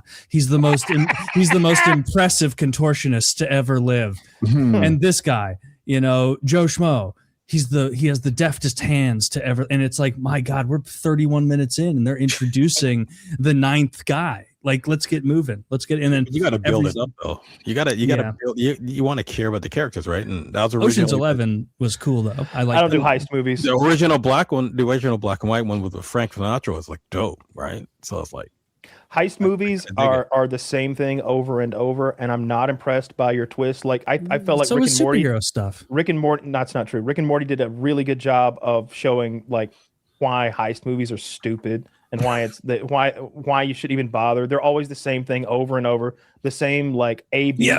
Rick and Morty are a really great example of showing different things. At the end of this episode, Morty, I'm going to talk about how everything is meaningless and nihilism is the only true ideology. Like, it's the same shit. Oh, I don't know more. I think I'm going to push back on you for a second before you overbear me. You stopped watching years ago. You have no idea how many plots that they finished. I saw a Pickle Rick pop up on screen, and I was that's like, season 3. That's season 3, episode 3, or something like that. Like that's season 4, I think, because I've watched the first 3 seasons, maybe the first 4. Maybe 4 is where I got turned off. But I know I didn't like Pickle Rick. Season 3, episode 3. Told you. What episode was it where at the end of it, by the credits, he was trying to shoot himself, but it wasn't working? No, I think that's icing, Taylor. They're definitely offsides. You see, let me explain this for you. A lot of people don't know it. That's actually an apt comparison. Yeah, that's yeah. But that show got depressing after a while. But then I found that he was getting divorced from his wife or something like that. And but then they booted him entirely. Well, he had that domestic assault thing that quasi went away, and so they fully canceled him. And I think maybe he I don't know, said some Nazi shit on Discord, but who hasn't? Who hasn't? So that even after the domestic stuff went away and he was found his name's not off guilty, the show. No, he's done. They hired a new voice actor, and there's a lot of women in the writers' room, so there's a lot of women focused episodes. It's probably a good show. Honestly, I think it is a good show because it's how many episodes can you do exactly what you described? He's nihilistic, but then it comes around and he shows that he does have heart, even though he knows that there are infinite Mortys and this one doesn't matter. He loves this one. That's the show on repeat to some extent. That's how every season kind of completes, is him showing that he does care. He really does care, even though all he ever professes is that he doesn't care. But so they started focusing more on Beth and on her. They make a clone of Beth, so she's Space Beth, and we don't know which one was the original Beth anymore. I've seen that one. Yeah, there's lots of those. They les out together, and the family has to come to grips with that. And the dad is not lesing out. That would be masturbation. That's the argument that they make, and so they're lesing out together, and the dad catches them, and they're like, he doesn't know what to do with it first, and they sort of they're all in the bedroom, and she's like, what if I did this? And you're downstairs with Morty and his sister, and you're just hearing through the ceiling / roof what's going on, and they're like, what if I did this to her? And he's like, I would like that. Oh yeah, what about this? I would like that as well. And what if I did? And he's listening to his dad and mom have a threesome upstairs, and they're just melting down. It's a good episode. I've not seen that one. The show's good. I've seen every episode. I was kind of traumatized with the one you see the bodies flying through space at the end of Rick and Morty, and the music comes up. That was such a sad ending to that episode. I was like, Jesus Murphy, bro. I'm inspired to give this show another try. I think after season 3, I gave up on it. It's so good.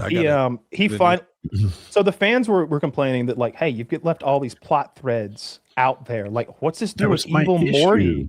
What's this do with Evil Morty? And they're like, do you really want to do an Evil Morty conclusion? Because that was just a thing we threw out there. And they're like, yeah, we really do. So they do.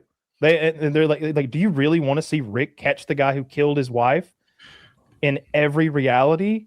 Yeah, we really do. Maybe in one reality. No, every reality. That's the thing. He has a machine that can kill you in every reality. So that's what Evil Rick did. Is it a gun? No, it's a gigantic space vessel machine thing. It's a huge anyway. Kill at all the same time. He erased Beth from every reality. She is dead. Not Beth. Rick's wife, whatever her name was. I'm spacing on that. He killed Rick's wife in every reality. So Rick's whole thing, the reason that he's there, the Morty he's with, the Beth he's with, that's Evil Rick's family. He originally is inserting himself there to try to catch the man who killed his wife, and he's fallen in love with his family, but he still wants to get Evil Rick. So they sew all that up. He goes out and gets Evil Rick. Are they done with it now? Oh no! I had no idea. No, Jesus. Okay, you get Evil Rick. This show, I feel like, is pretty good. I should check this out again. Because season 3 was not that good. Episode is dumb. Season 2 ended so well. Season 2 had me excited. I forget the details of the pickle that Rick found himself in, but he was really in a bad spot, and they had him locked up, and he had to make it seemed like he had no good choice. And I'm like, how is he going to genius his way out of this? And then season 3 starts, and it's just this stupid fucking awful show with no consequence and dumbness and lame gags. And I think the real jam he was in, he just kind of snapped his fingers or something and left. It was stupid. The whole first episode is him getting out of it. They lock him up in that intergalactic prison. And then when the first episode begins, he's in a mind machine with that one insect guy, playing him against himself. That's the Mulan sauce episode, the McDonald sauce that he wants. That's when you find out that his wife has been killed in was killed, and that's his origin. Remember when all story. those retards were like storming McDonald's, causing problems? Yes, I do. They wanted. Did that Mulan open your sauce. eyes as to who else was really loving that show? Yeah, I mean, Lots of people, cool people with Lots of great people. choice and hats. Did you have that Mulan sauce? Did you try it? No. It's pretty tasty sauce. I'm gonna let you know right now. I mean, I'm good with the buffalo, the occasional sweet and sour, but I haven't had McDonald's nugs in a minute. I can't imagine the Mulan sauce was significantly different than the regular sweet and sour. It was tremendous. Was it really though? Yeah, it had like It's a little McDonald's soy in it. cup of crap. It was like soy. It was like some soy in there, maybe some ginger or something. Kind of a little bit spicy. It was good. I just get it. Take it to Wendy's though. I'm not eating those McDonald's. So you were one of those guys stomping on the counter, demanding I want my Mulan sauce. Yeah, and at the time it was scary because you had guns, and so you just Yeah, I would go full Yosemite Sam mode every now and then, just fire them off in the air. now that's a cartoon. You never knew what that guy was going to get up to. Good quality stuff. Jesus. And then they canceled Pepe Le Pew, and then they canceled Speedy Gonzales. And then they canceled Porky Pig. Yeah, I remember when they were talking about like Speedy Gonzales is a racist caricature, and every single person south of the border was like, "Why are you stealing him from us?" Like, we love him more than you can imagine. Like, don't take him away. When me and my Honduran papa would watch Looney Tunes, and Speedy Gonzales would come on, "Hey, Kyle, or Speedy." And I'm like, he loved Speedy Gonzales, and Speedy Gonzales is literally my favorite Looney Tune. Everybody because of that. When I was a Pepe kid, Le I Pew loved is it. a rapist. Pepe Le Pew is. I love that very Dave racist. Chappelle skit. Remember when Dave Chappelle said that? Yeah. Yeah, rapist. Jesus. I don't. Maybe I don't remember enough about Pepe Le Pew that he was a rapist. I remember him as a guy that played by his own rules. Nah. So what would happen is there would be a black female lady cat, and a bucket of paint would fall on the lady cat and make a skunk stripe on him. So she's not even a skunk. And Pepe Le Pew was like, "Oh, you are the sexiest skunk I have ever seen." And she's like, "Meow." She can't talk. She's actually a cat. Yeah, like I remember this. And he'd get all like, he'd literally be like force kissing her as she like hides from him and tries to fend him off. And that was the whole episode, him trying to rape the cat. Yeah, but it's. I love that. I love that she'd run at top speed and he'd do a little hop. Yes. Every time. It was like classic. He always stayed at his own pace. You know, that's why he was kind of cool. And they didn't like Porky Pig. That's all, folks. Like apparently that wasn't nice to do because people couldn't bring Johnny Bravo back. When he said he was a little aggressive. Why did Porky Pig get canceled for his stutter? I thought it was because he didn't wear pants. No, don't tell. No, Porky Pig. No, they still have Porky Pig on the show though. They never canceled Porky Stutter Pig. away. They still have him on the newer Looney Tunes, but he doesn't stutter. Well, why aren't you celebrating that he overcame his disability? He didn't overcome his disability. He's a fucking pig, man. Now you're being specious. Let's cancel Kyle. He's a pig man. Good luck. What are the Pigman Protection Agency going to give me a hard time? Well, I don't think so. Donald Trump-eyed fucker. I like when he stutters. About you. Yeah, nobody ever disliked or talked shit about Porky Pig, ever. He was one of the most innocent characters in that. But you can imagine if there was a kid at your school that, especially back when the Looney Tunes was big and like the 60s or whatever, like that they gave the stuttering kid at school the Porky Pig treatment. But you're back in the days, you get teased for anything though. Jesus, like it's whatever it is, right? So, I guarantee that's happening now. Getting rid of Porky didn't stop bullying stutterers. 100%. Yeah, 100%. Yeah. If anything, that stutterer would be like, "Man, I'm just like that really successful pig." I can't even afford. He doesn't even have pants. Now there's someone for me in media. I'm gonna stop wearing pants. I'm gonna be like Porky. That was a Daffy Duck thing too. He never wore pants. No one seemed upset. Winnie the Pooh. Winnie the Pooh never wore pants. Winnie the Pooh, yeah. And he was lovable in every way. It felt like he had like he just had so much responsibility piled on his shoulders with all of those dysfunctional individuals around him, and he just kind of had to keep it together. Every once in a while he goes up there, and after like episode 6 of him trying to keep Eeyore from offing himself, it's like, you know what, Eeyore, at some point you've got a bit of culpability here. Come down and join the party. Me and Piglet and Tigger are having a great time. Get off your ass. Stop it. Everybody uses that meme of like, I think it's Winnie the Pooh hears a noise at night and he like comes out in the living room and he's got a shotgun. people forget Pooh was slinging that iron. he was strapped and he was wearing his nightcap. He's wearing the nightcap. Why did we wear nightcaps? Why was that a thing? Was that a thing, or was it just immediate? Was it before Heat?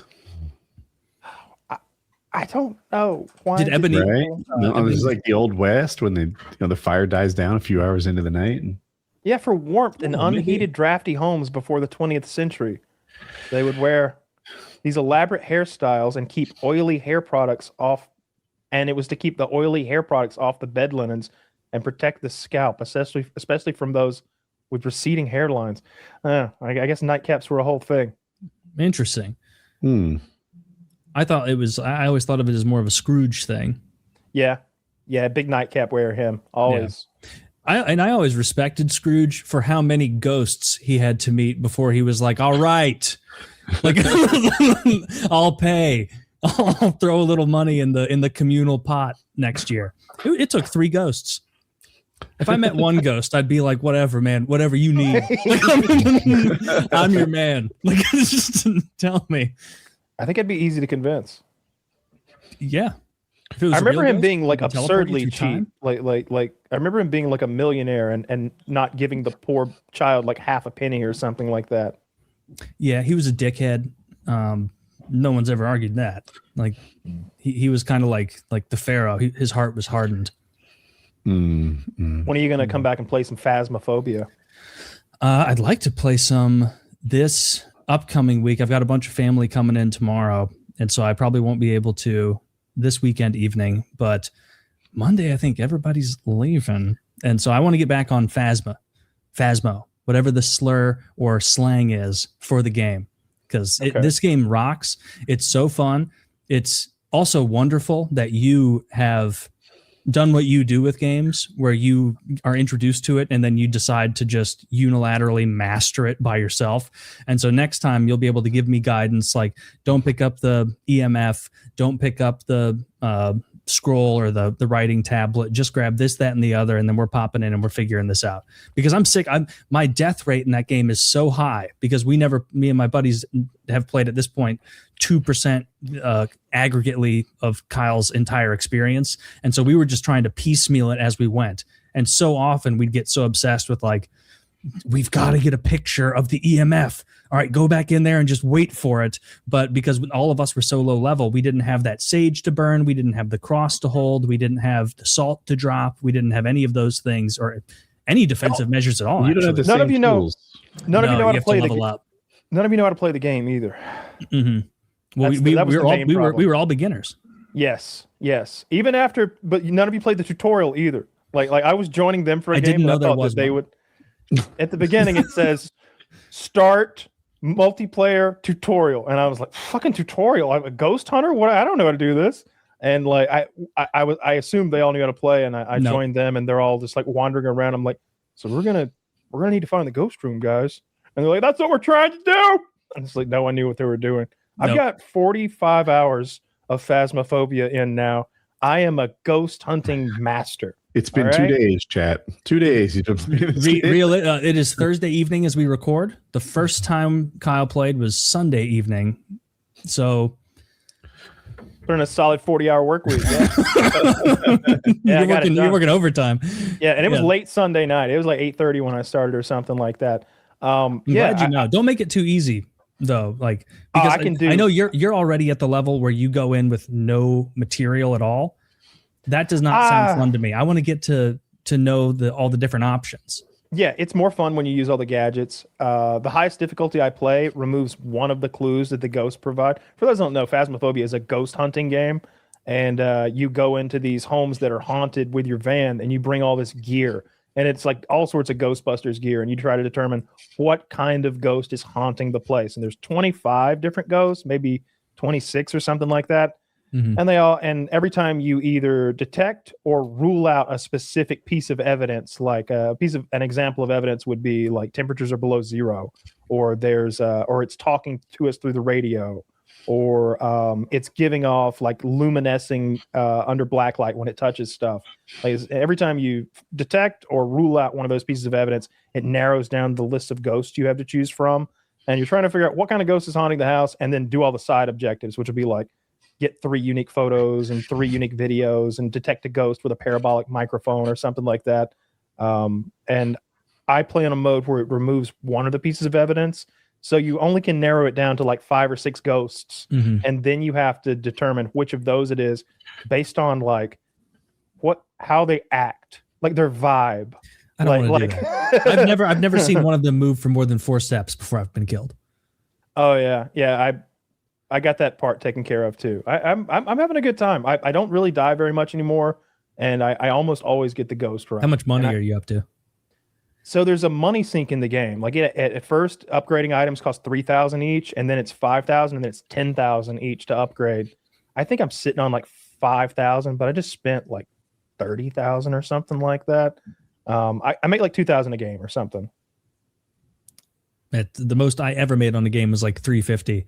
And it was dumb luck. It's a really fun game. I think it would be fun in VR. It's VR, like you can do VR cross-platform. It's also on console. I bet VR will be scary though, and I'm not really afraid of the game anymore. At first, I was pretty spooked. I was playing in here in like 3 a.m. I got all the lights off, and there's a mechanic in the game where you have to talk into this box, this voice box, spirit box, and you have to ask one of like 5 questions. And if the game has like VoIP for ghosts, like they can hear you if you cough into your mic. I didn't know that. I'm hiding in a cupboard, and I'm like like smoking weed over here, and the ghost runs straight to the cupboard and is like, I'm like, God damn it, he heard me. I got to mute myself so the son of a bitch won't hear me. So but you talking to the voice box. Are you there? Where are you? How old are you? And my girlfriend's like hearing me say this stuff. And she's like, what the fuck is he doing? How old are you? How old are you? How did you die? Oh, thank God. And you're explaining like, no, she looks like that, but she's actually 12,000. Like she's 12,000 years old. And then they'll answer back like 13 sometimes on the Ouija board, and it was like, 13. She's like, oh no. Yes. How do they die? Do you like answers do you get? You hear like it's kind of hard to piece together, but it's like elderly patient murdered. Yeah. And then like sometimes you'll put down this book for them to write you a message or potentially draw something, and the message, and sometimes they'll draw like a picture of a guy like with his head half cut off and blood spraying out of it, and another stick figure with a knife. Little suggestive stuff like that. I've only ever played one map though. That's whenever we get together, I'll play like a map I've never played before, so there's something else to do. I don't know why you're doing that. I know you're grinding, but how do you not get bored of that same tiny little house? It took 20 hours to learn the house. Like the game's so intricate and there's so much to learn. Like it took 20 hours just to learn the first house. There's a lot going on in that game. And once, like you said, once you get to the mode where you don't use evidence anymore, you don't use any of the gadgets, and you just have to determine ghosts on vibe. Like did it turn when I turn the light switch on? Does it immediately turn it off? When it walks through salt, does it leave footprints? When it chases me, does it start off slow, but then when it makes eye contact, it sprints? Does it sprint when it sees me, but when it gets close, start crawling? Like all of those are like ways to tell what ghost it is. Yeah, there's 26 ghosts. The demon's the worst. He's awful. There's like a dozen or 15 maps or something. Is the demon the one that just full on sprints at you? It hunts early across the room. But the demon can come after you like as soon as you walk in the house, pretty much, which is like takes you by surprise because you're not prepared at all. You've got like a fucking thermometer looking around for cold spots, and there's a demon chasing you. I hope you don't play that on VR like I've seen people do, because that would be insane. No, that's what I was saying. I haven't played it on VR, but I'm going to try it because I think it would be scarier, and I do like being spooked by games.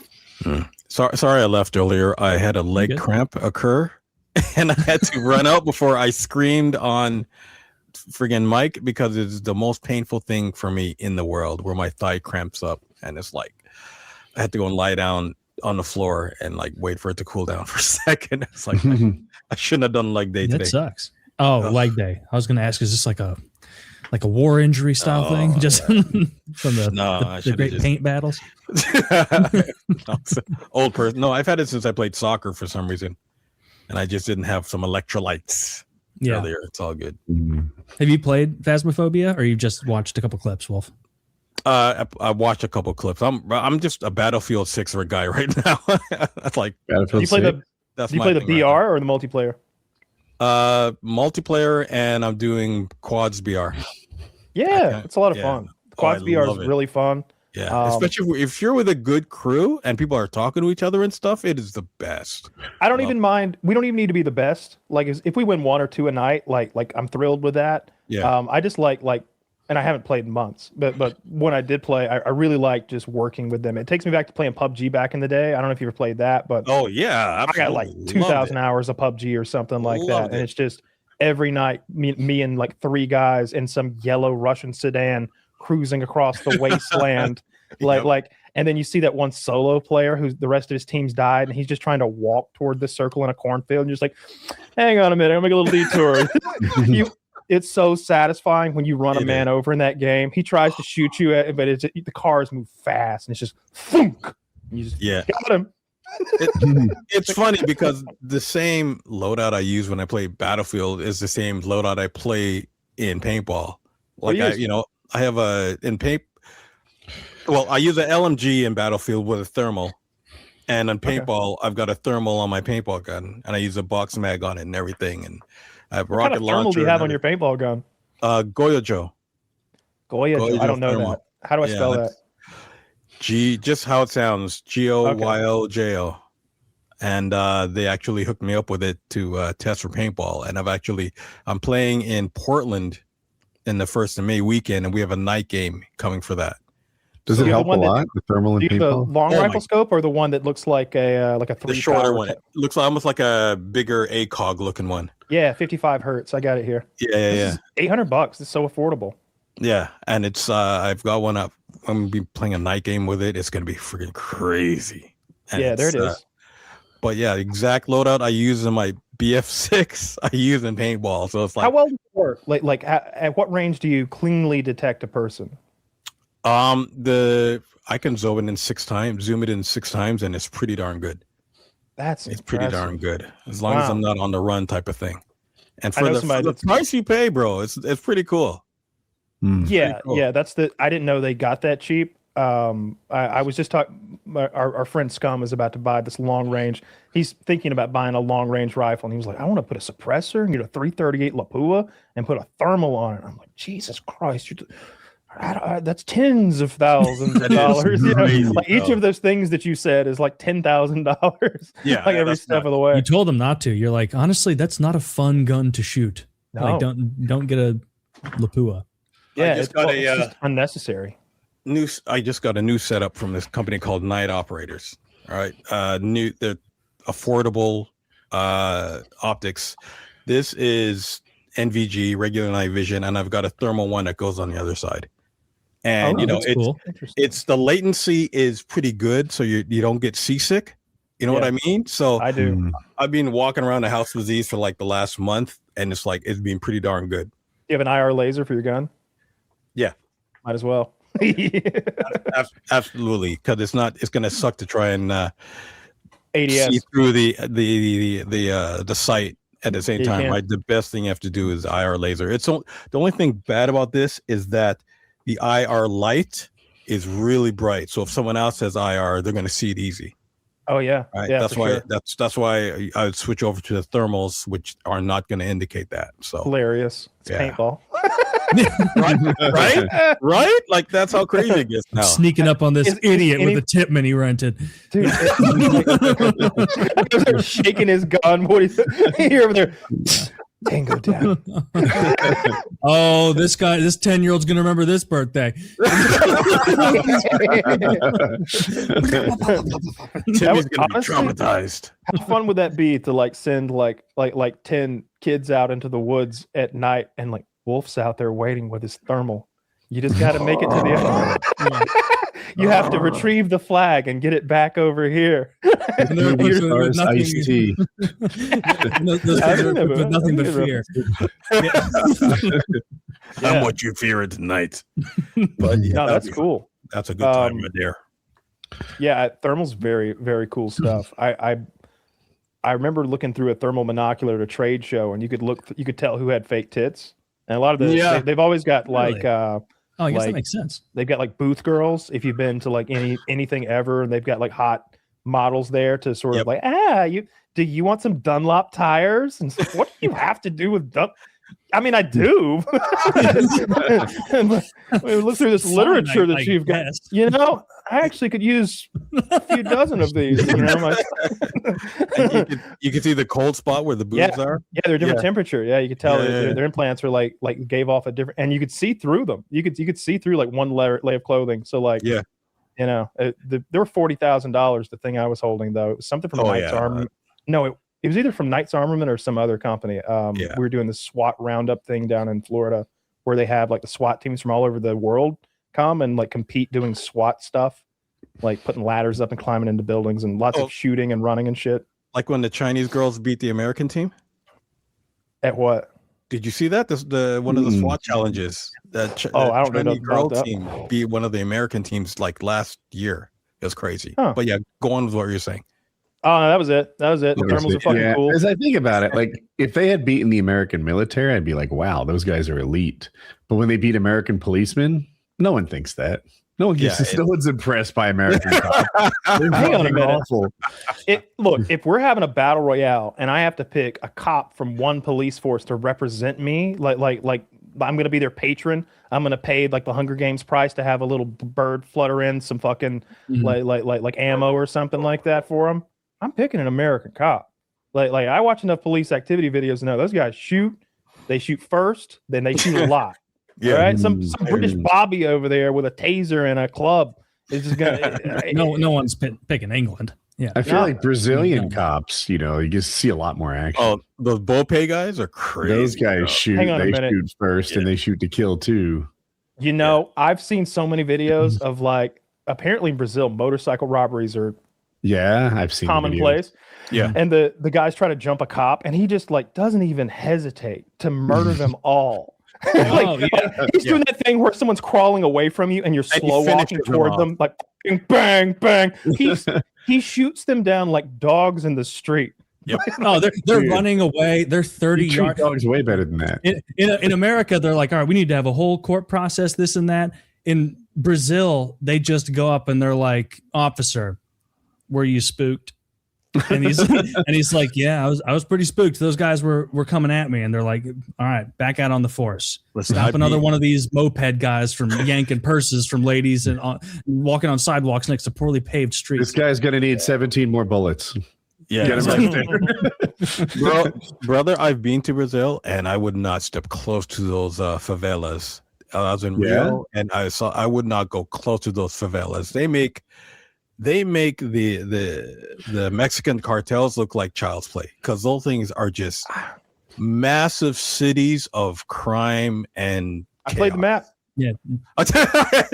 Call of Duty map. I've been there. But they look like the zoom out on those favelas are so crazy that there's no side yards. There's no distance. Streets, no. It looks like one of those squint and you can see a dolphin or something pictures when you come out far enough, because it's just corrugated tin roofs as far as the eye can see.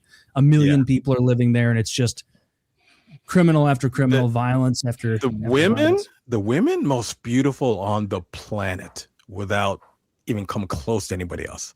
But it's just scary. Like they just had a police versus crime boss war over there like a year and a half ago. They played cops and robbers. On the cop thing, I guess every year the NYPD and the New York Fire Department play The a hockey hockey exhibition game, and they got in a 3-minute end of game brawl with every single member of each team, just like pairing off and getting in a fight. How'd it go? There were no distinct winners in the fight itself. The firefighters won. Yeah. Firefighters like that a lot. The firefighters won the game itself, right? No, but they won the fight too. They won the fight as think? well. Okay. Yeah. They knocked a couple of them out. But as a former New Yorker, like they've always been at odds for some reason, and I've never understood that. Like they've always. I feel like cops and fire departments are at odds all the time, and to me, it's a. I've never seen it like that in any other city. Turf thing. Oh, okay. I have. My respect thing, but I don't know what it is, bro. I think it's. Well, my father-in-law used to tell me, he was a fireman, that the police would show up to the active fire and want to like run the scene. You know, all of a sudden they're telling the police where they can. I'm sorry, they're telling the firemen where they can park, where they're supposed to do, how they're supposed to do. And the firemen are like, "This is a fire. This is kind of our thing here. You go do everything else." And that was the conflict all the time. Yeah. You'd be angry as a fireman. You'd be like, "There's probably a rape around here. Like we can handle that." But like that's one of my frustrations with cops in general. Like I feel like they always have to alpha. Yeah, but NYPD is a different type of jerkness. You know what I mean? Like NYPD is like hardcore, like just always being when you're at downtown and stop and search, and like I used to get frisked all the time, and I was the most nerdy black guy you could ever find. And as like, much I was a Canadian who moved into New York, like I was so nerdy, and I was frisked for no free. Like the attitudes, and I get it kind of, because you get in certain areas, it's bad, but at the same time, come on, bro. Jeez. As much Phasmophobia as I've played, I've watched at least as much First Amendment auditors. And if you want to see the cops not be able to alpha people, you've got to watch these fucking degenerates at wearing masks outside the post office. like they'll get in. They're recording everybody that comes into the post office, and the one guy's wearing a green mask, and he seems tough. like anytime somebody wants to get in somebody's face, he's like, "But you won't get in my face, bro. You don't live that life. I'm about that life, motherfucker. I'm about that life. Fucking throw down, you pussy ass bitch. Get back in your car. Get back in your fucking car." And sometimes he'll just beat the shit out of people. Like this is the First Amendment auditor saying this. Yes, and they're if anybody gives them any guff at all, like any guff at all, they like get that guy's license plate and VIN number, and they go over there and they start getting his license plate and VIN number. And this one guy's got like some nondescript silver box that looks like an old cassette player, and he goes, "Hang on, let me get it," and he goes, it makes like a technology noise. And so old people hear that and they're like, "Oh!" He's like, "I just got your RFID." Like they're just being malicious. They're being awful. They're just jerks for no reason. Must be douchebags. But it's all covered under the First Amendment because they're they're in a public space. And here's the thing: if you put your post office in like a Hallmark store, which is apparently a thing that happens quite a bit, like if a community's too small, they'll sublet. Or not sublet. Yeah, the Hallmark guy will sublet to the post office, and it'll be in the back of the store. You just made the whole Hallmark store public access. Not only that, you made this whole shopping mall public access First Amendment property now, because we have to go through that there to get to the post office. And they're explaining that they're in there like recording old ladies and stuff like that, and everybody's getting mad. And he's like, "I'm calling the cops." Call them. I'll call them a bitch to their face. Or if they give me any guff, and they won't do shit. They won't do shit. They're all rooting for. And if you didn't want me to eat these pretzels, you shouldn't have put this establishment at the back of the Anti-Am.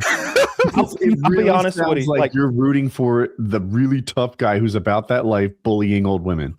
No, I'm not. See, that's the thing. I watch, and I don't know whose side I'm on, because for one thing, I like that they're educating people about the First Amendment. And I watched like 3 or 4 different YouTubers. Some of them are very passive and some of them are very aggressive about this. Some of them are more antagonistic. Some are just completely, "I'm just standing here outside of Trader Joe's, leave me alone. I do have pepper spray." They call it sauced and cited. That's when they spray somebody and then the cops come and cite them for battery. Watched a lot of sauced and cited videos.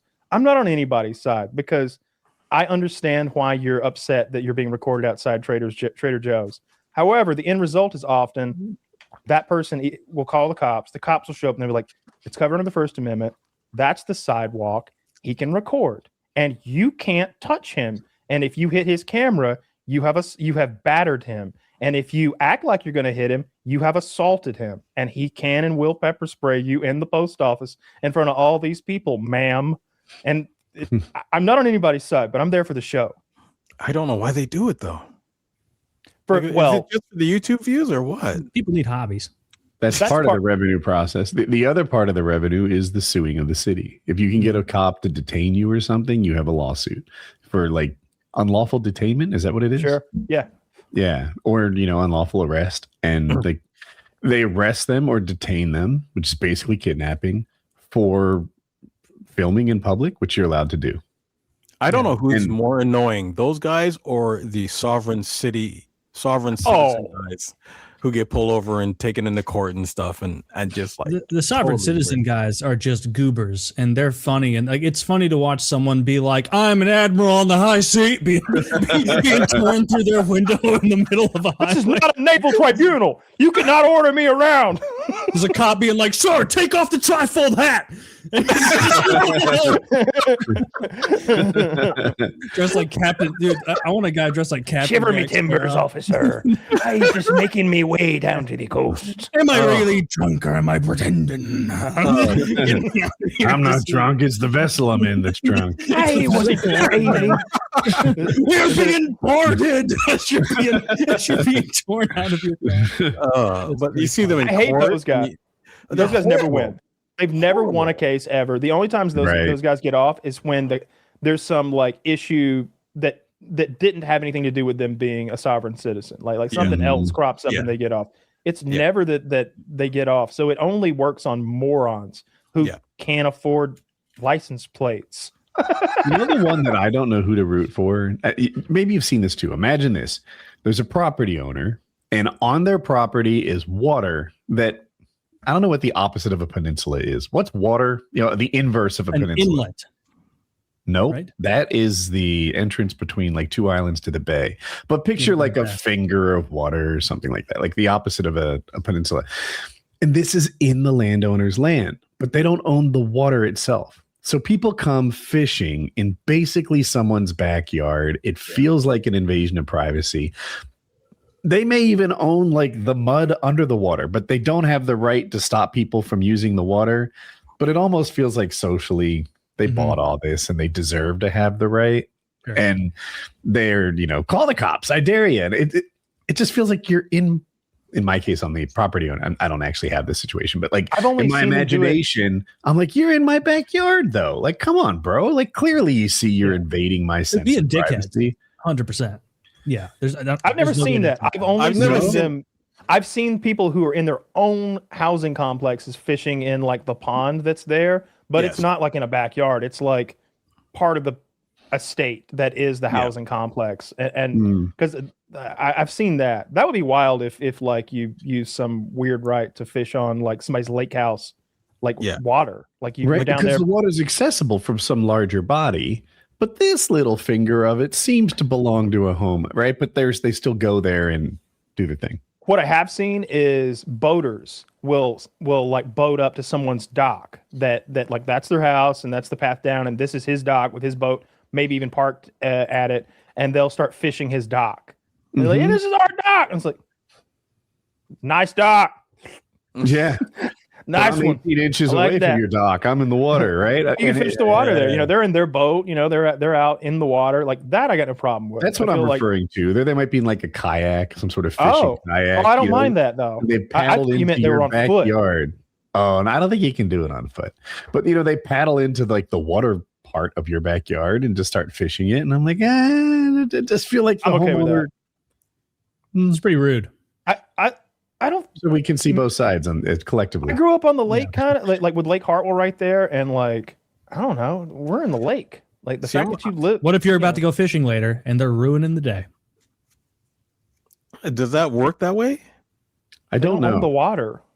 If they're screaming about being a sovereign citizen, the Army Corps of Engineers. I don't think they even own all of their shore. I think the Army Corps of Engineers has like. In Lake Hartwell, that's definitely true. Yeah. Okay. Well, I don't know how that works, but we will jump back to it after hearing from a couple of wonderful, wonderful sponsors. All right. This episode of PKA is brought to you by Audible. Audible.com. Could listening make you a better parent, a better leader, even a better person? Could listening to motivating fitness programs get you fit? Could listening inspire you to start something new? There's never been a better time to start listening on Audible. With Audible, you get access to an unbeatable selection of audiobooks, including bestsellers, motivation, mysteries, thrillers, memoirs, and more. Audible has the largest selection of audiobooks on the planet. And now with Audible Originals, the selection has gotten even more custom with content made for members. Get it on the latest space news and movie releases by reading Andy Weir's Project Hail Mary for a great sci-fi epic, or have a wild adventure listening to Matt Dinniman's Dungeon Crawler Carl series and catch up before Book 8 releases this May. Kyle's a huge fan of this series. He uses Audible to listen. Audible members can choose 3 titles every month, 1 audiobook, and 2 Audible originals you can't hear anywhere else. Audible members also get access to exclusive audio fitness programs to start the new year off on the right foot. Listen on any device, anytime, anywhere, at home, at the gym, on your commute, or just on the go. You'll also enjoy easy audiobook exchanges, rollover credits, and an audiobook library to keep forever, even if you cancel. Audible, the most inspiring minds, the most compelling stories, the best place to listen. Get started with a 30-day trial when you go to audible.com/PKA, audible.com/PKA. That's audible.com/PKA. Don't miss out on this offer. Get started with that 30-day trial when you go to audible.com/PKA. Check out any book you want. And Kyle has been ranting and raving about this Matt Dinniman series, Dungeon Crawler Carl. Woody, I don't know if you're familiar with that or you've listened or read it. It's like he would know the term, but it's like a book where there's RPG, lit RPG. That's what he called it, where you're reading through and kind of following a character, and there are included little bits about like level ups he gets, items he has access to, other characters he's introduced to, the levels they're respectively at. And so you watch as this character, Dungeon Crawler Carl, and his compatriots kind of evolve, grow, level up throughout it. That's so kind of neat. Yeah, it's a really cool concept. And it's once you hear it, my thought, I was almost like, I can't believe nobody's done this before, because that's pretty cool. So go to audible.com/PKA. And if you're looking for something intriguing that we give a recommendation to, I need to listen to it. I actually have a plan to. So check it out, audible.com/PKA. Get that 30-day trial. You will enjoy it. Dungeon Crawler Carl. Books make you better. Add them to your life. They do, yeah. Or something to get fit. You know, books do make you better. Nobody's ever become a worse person by reading or listening to audio. It's just like I agree. This episode of PKA also brought to you, as always, folks, by Lock and Load, the premium ejaculation increasing supplement that continues to take the world by storm. Sick of the fakers, sick of the nonsense. All those other ones say, take 1 pill a day. Ooh, it's going to do a bunch of fucking horse shit. No, muscle down fucking 3 of these horse pills in the morning, 3 of these horse pills at night. That's how you know. That's how you know it's efficaciously dosed, because this is the absolute minimum that Derek's team could get this down to. This is the most. This is the most comfortable he could get this down to. Guess what, folks? It's got a couple calories.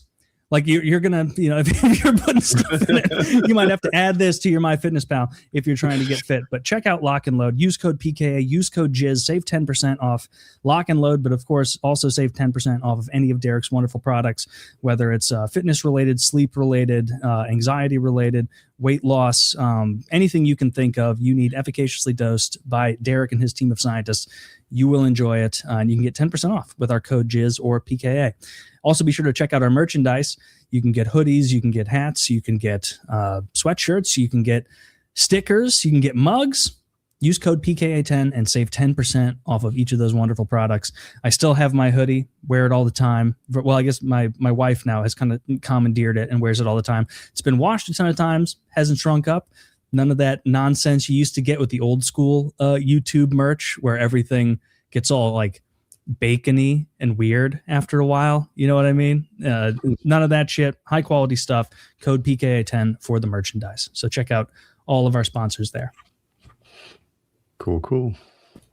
I'm changing my recommendation on the Blue Chew. I know it's not a Blue Chew night, but I ordered. They do like mixtures of sildenafil and tadalafil now. So you get like 18 milligrams of tadalafil and like 45 or 50 milligrams of sildenafil. That's the way to go. That's the way to go. We get like an instant punch in 30 minutes from the sildenafil. It does make me incredibly light sensitive, and it looks like you turned the contrast up on the world because my pupils are being dilated because the medication's so strong. But it definitely does the job. Good stuff. Wow, that's crazy. I don't know if I want that. Yeah, you get cat vision. You see in the dark a little better. It's great. Okay, That's now crazy. I know I want it. All right. Yeah. Yeah. It's nuts. Oh my goodness. Speaking Way to of, go. I want to wait till Tyler. I'm not sure if I told you guys about this. Have you ever gone back to trying to get an old high school flame or the girl that turned you down No. after you graduate? I don't know why those pills gave me this story, but I got to tell I you think I might know. Did I tell you the story already? No, I'm just guessing Okay, you all right. boner. Oh, I don't know yeah, why yeah. wretched pills made me think of this girl. I got a clue. Go on. Okay, wait to tell you. Just imagine if you had the chance to go back, like, 10, 15 years after you graduated high school, and you got the chance to go back and be with the hottest chick of the school who turned you down. And you know what I mean? And it's like, oh, okay, I gotta wait for it. But would You can if wait you for had it. the I chance, dated- would you do that? There were like maybe 3 girls in my high school that were the hottest girl in the school, and one of them was my girlfriend. So I'm like, yeah, she had other issues. I'm glad I'm not married to her, but looking good wasn't her problem. So I was a crazy one, right? There was Yeah. this girl. I think I'll just go into it real quick. It's not that she's crazy. It's I think I liked her more than she liked me. I felt like I looked at her like she hung the moon, and she's, I always felt like she could take or leave me. Like I was always on thin ice. And that was why, that was the worst part about that relationship. But I remember my best friend had this, his boss, but he was almost like a mentor. My best friend idolized his boss. He thought he was the coolest guy. And this guy didn't think I was anything. He told my best friend he needed to get better friends. And then we stopped by to take pictures and stuff before the prom. And he's like, holy fucking shit, Woody, that's your girlfriend? And I'm like, yeah. And he's like, are you boning her? And I'm like, constantly. And I was like a new guy. That was the best part. The fact that impressing other people was one of the neat things about going out with her, not going out with her. Well, I was kind of a nerd in high school, right? I was the Dungeons and Dragons kid, and I could break dancer and stuff. But I was about to say, were you breaking yet? I was breaking 100%, bro. And I was pretty good too. I was one of the. I could do an amazing worm. I could do a 1990 up into a windmill. I was good. Come on, don't even hate. But 1990 in a windmill, dope. Yeah. You should have parachute pants on. Parachute pants. I had the big jackets and those kangaroo. We'd walk around the neighborhood. Kangol hats, not kangaroo hats. Kangol hats. There's a kangaroo on it though. There was, yeah. I'm a visual learner.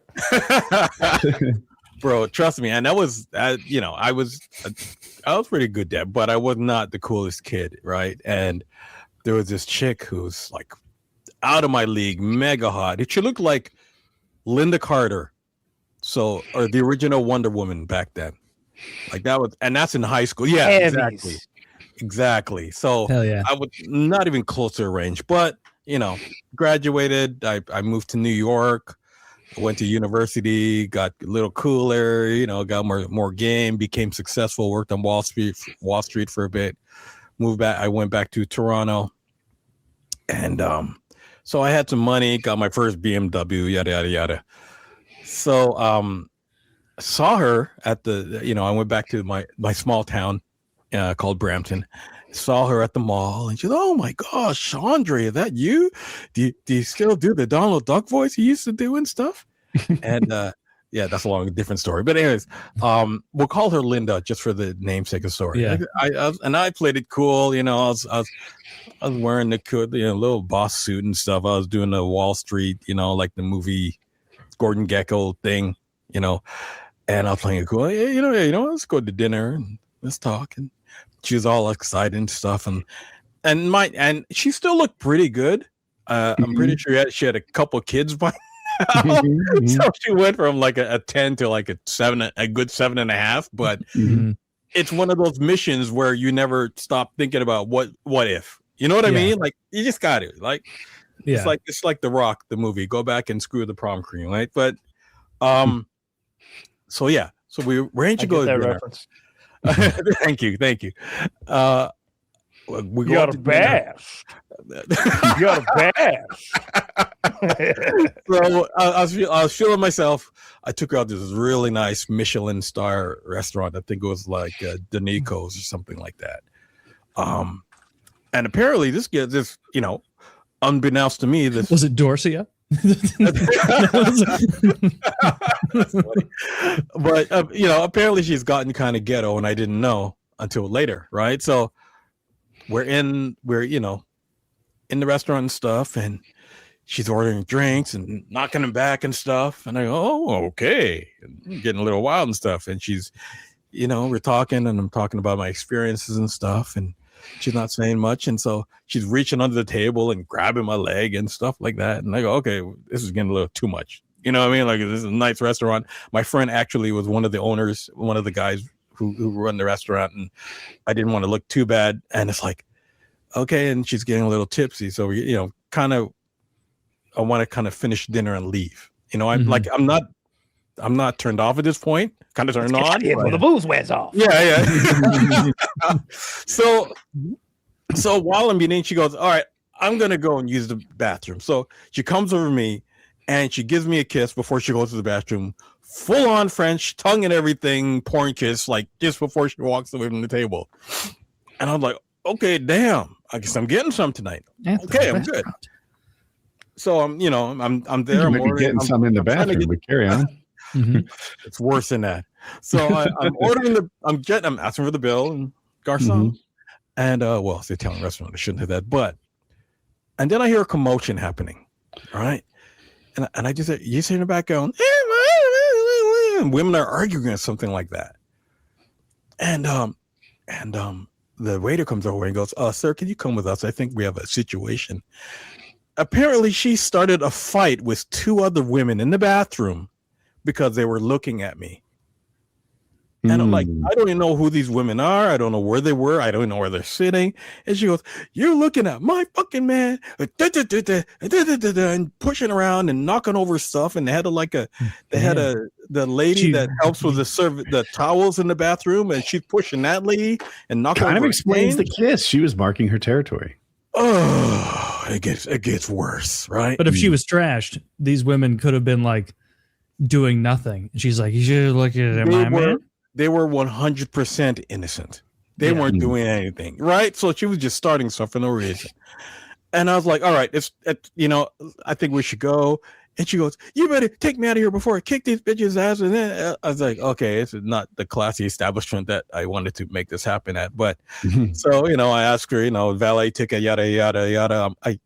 At one point, I had to grab her around the waist and carry her out, kicking in her heels and stuff, right?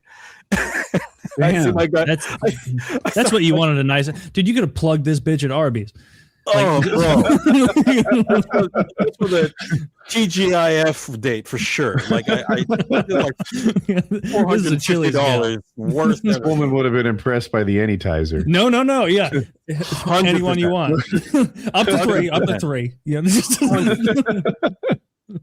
It's so embarrassing. I just got back to the city from the States and stuff, and I see my friend Zark, and he's looking at me like I'm psycho. Why would you bring that here? You know what I mean? So I'm carrying out, get in the car, and we're driving, and hands all over me as I'm driving, and BMW stick shifts, and she knocks it out of gear a couple of times, and she goes, I don't want to go home. Yeah, let's go to a bar. Okay. And she started, the windows were down. She seemed like she was, cooling off a bit, sobering up a bit. And I go, okay, it's still like early. It's still like 9 something, right? I don't want to go home yet. And for the Lord knows I'm not taking her to my house. So we end up going to one of the local bars, not too far from her house, type of thing. And I just thought, I could hear some cool music inside. It wasn't like a rundown joint or anything like that. And I said, okay, this looks cool. I remember this place from a while back. Maybe it's cool and everything. We go into the bar and everything's cool. And checking the coat, yada yada yada. And we go. Sorry, I'm just remembering the DJ's face. So we go into the bar, and apparently she's a regular at this bar. Mm. And we're going. And Linda's like, oh, hold on. Hold my hand. Come with me. Was she a liked regular, like Norm? She was not, apparently. Okay. A notorious regular. I'm walking in and I just see one of the bouncers go like this. I'm like, what? And I'm like, okay. And I'm, everyone else in the bar is the jeans and the t-shirts and stuff. I'm in a suit and tie and looking pretty and stuff. Standing out a tad. And, the music kind of pumping and stuff. And so she walks me over to this table and there's a couple of girls and she goes, hey, so-and-so, your man's a piece of shit. Look at what I have. This is a real man, not like you're so-and-so. And then someone gets up from another table and starts walking over to her. And she goes, so-and-so. And so I know this guy from high school. He used to do kung fu. He'll kick your freaking ass. Kung fu, damn. And I was like, he can do 1990s. I was like, into windmills. I did the martial arts. I was martial arts big time. But that's the last person who wants to fight, right? And I'm like all innocent. I'm dressed up nice. I don't want nada. I hardly know this girl. I just remember from grade 11 who didn't like me, right? So like, and then she starts yelling at this, yelling at that. Another girl walks over. Another person walks over. She picks up someone's drink and throws it at them, and then she goes and walks behind me, and she goes like this, and I'm here standing like, I don't know who this is. It's the worst thing. And then people start pushing them. A couple of drunk guys start coming up to me and start shoving me around, and I'm like, I'm just like the most innocent face. I'm like, I don't need this. You know what I mean? That's when you should be like, you know what, babe? I'm going to pull the car up, and then you never see her again. Bro, that's what I should have done. But it didn't go that way, because old Wolfie boy was still kind of horny. Spent a lot of money that night, right? So, okay, so I said, okay, we're leaving. Almost had to pick her up again, but I just started walking out, and she just walked out with me and like was holding onto my arm. I'm not trying to get rid of her, but at the same time, I'm like briskly walking. You're trying to get rid of her a little bit, at least. And it's like, oh my God, it was so bad. And it's like, and she was like, okay, can you just take me home? Can we just go home and just relax and stuff?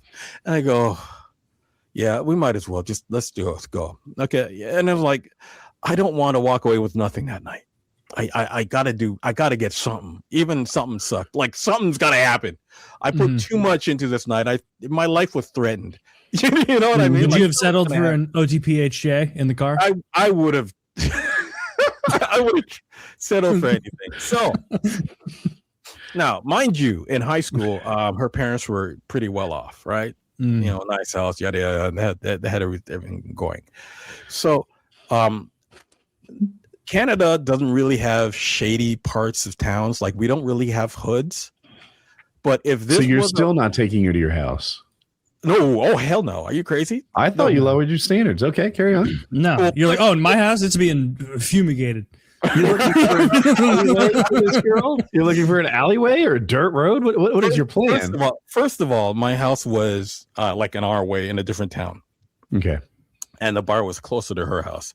And I have a rule of not having people to my house that I don't know, because you don't know. That's how you get, the rabbit put in the boiling kettle.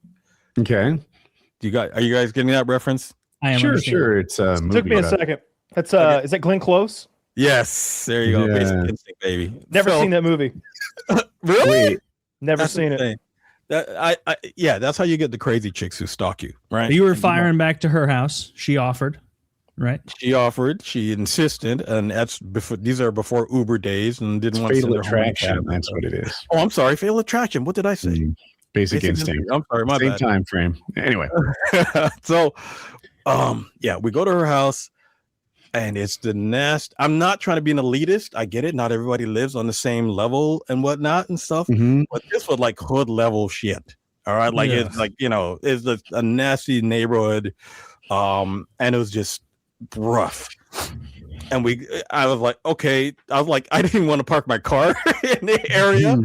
And I was like, all right, and she's looking good in the heel stuff and the mini skirt. So okay, what the hell, screw it. I'll take a chance.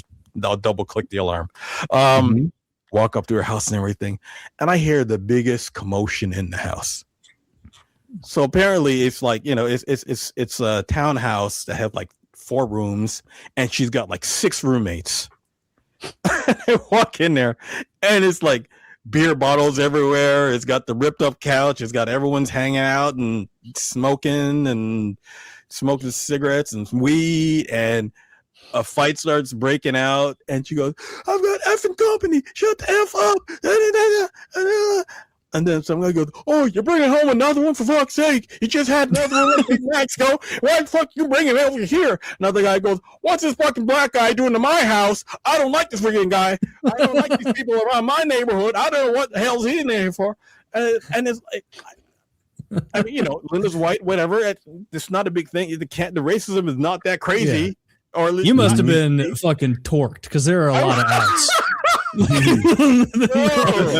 It's a question because I've been in this exact same situation dozens and dozens of times. I get a hotel. Why did you not get a hotel? There are 100 American dollars. $500, bro. Like, come on. Nothing rare in your land. There's no inn. No room at the inn. Jesus Christ, you don't have Holiday Inn? I am not gonna have someone trash freaking hotel room without having my credit card. You know what I mean? Room.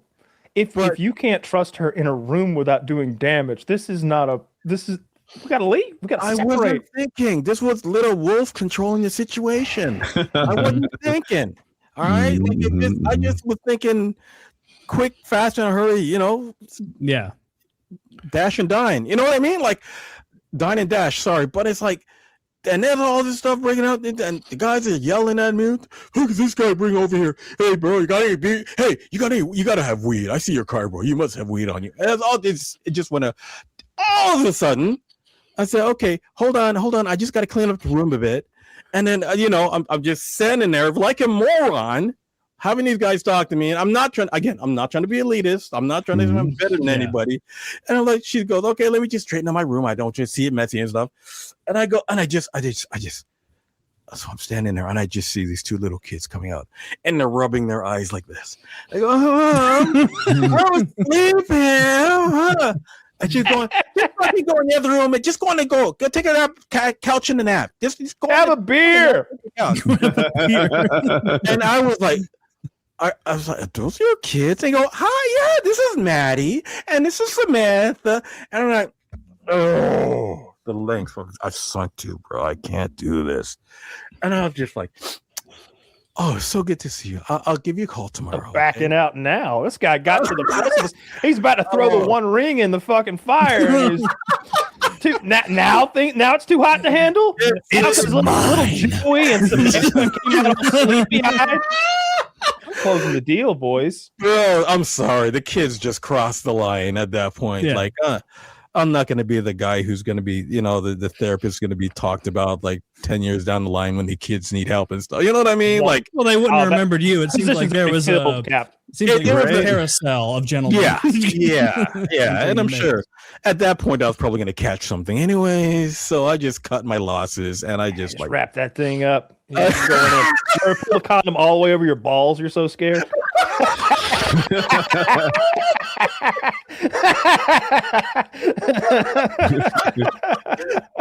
Me either. Can't use a condom. Pope says no. You got to. You wouldn't want to be immoral. Yeah. And so you made your escape. You probably like caught escape. those guys like in the middle of trying to steal your rims. Gee, I was It would just have been great if that was the whole thing, that she brings men home while her boys go out and like strip the car. wouldn't that be genius? Oh, I mean, yeah. That'd be some South Bronx stuff right there. And you'd also maybe be in a position, especially if you were married, where you couldn't report it even if you suspected them, because you'd be all tied up in this affair, and you're just like, right, you call me insurance company. This didn't happen. Like, I'm gonna, yeah. That's I'm gonna keep that one right up here. Just be careful. Just be careful what you wish for, bro. Because it's like that one Reddit meme where the guy's like, I hire streetwalkers to go and take them to swingers parties. I mean, to me, that's king shit. Like that's so smart. Being like, you know that prostitute in Breaking Bad with the fucked up teeth. You're just like, pop in, babe. I just sucked off most of a Tootsie Pop or a ring pop. Throw this on there. Throw that in the bowl. That's hilarious. Then you can go fuck some clean dude. I'm not going that far and not closing the deal. I don't care who's sleepy. But like you really want another round of antibiotics? I don't mind. It's a little pinch, you know. What are you gonna do? Listen, back in those days, a big deal. The big AIDS was around. I wasn't taking any chance. That's like a cold these days. You sweat that. It's a different world now, bro. It's a different world. We've got a lot of our patrons, our $10 patrons, who submitted questions for all of us, and of course Wolf joining in as well. I wrote a couple down. I've got the rest on my phone. They want to know our Mount Rushmore of actors, and this gentleman included in there that I just have to name 4 actors, which, by the way, I can name way more than 4. Like at twice least as many. Yeah, twice. I can name twice as many as that. But for the rest of you, they wanted your Mount Rushmore 4. So I guess whoever feels the most confident in their answer immediately. I guarantee Kyle has his 4 probably locked up. Woody probably does. Or you guys got need a few. I need a second. I like my first one. I nailed the first one. Yeah, it is a little. I think I've got a few. I think Nicholson's up there for me. He's gonna be there for sure. I'm gonna put Christian Bale up there. He's just done so many different weird things. I want to put Philip Seymour Hoffman in there, but I'm not gonna do that because that's Woody's.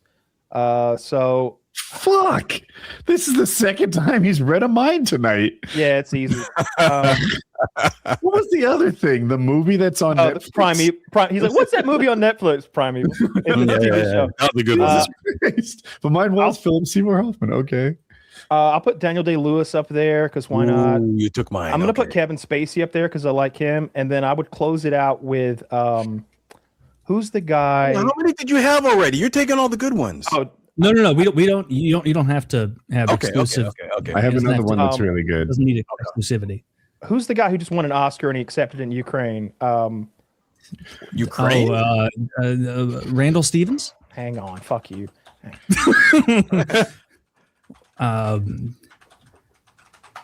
Is it Dale Piper? It's Sean Penn. I'm putting Sean Penn up there. I've been watching a bunch of Sean Penn lately. And it's like from like old cop movies he did to like his new stuff. And Sean Penn's up there for me. I only have 3 so far. One's Philip Seymour Hoffman. Man, it's easy to miss how he stole every scene he was ever in. How he went in movies that I consider silly, like Mission Impossible, and took them as seriously as any movie that could be made. Philip Seymour Hoffman was a king. My next one, Heath Ledger. Dude, that guy killed it in a range of roles. Heath Ledger was amazing. Have you seen A Knight's Tale? Yes. Yes. Silly movie. Was he the guy in The Patriot, the son? Yes. Yes, he was. Dude, Oh so wow, good. that's right. Jesus. Okay. The other one, I don't think. I mean, he's well regarded, but Tom Hanks. Like Tom Hanks did the body transformation type stuff in Castaway. Philadelphia? Tom Hanks played a huge range of roles for Philadelphia, but like, dude, he killed it in Bosom Buddies, which is a silly Big. little sitcom. Most Remember of you, Big? Where he became a child? yeah, dude, he could play Big. He could play that. Was he a captain in Saving Private Ryan? He's a mobster in Road to Perdition. Yeah. So that's really good. He's I only the have captain in Saving three, Private Ryan. but Philip Seymour Hoffman, Heath Ledger, and Tom Hanks are the ones I came up with. He's comedic in The Burbs. Mhm. It doesn't Really good. count. Yeah, as, no, it's as such a good cheating movie. I watched that Because last week. I'm on the record, given my limited movie knowledge, which is why this person just said I had to name for that. Christian Bale is my favorite of all Mhm. time.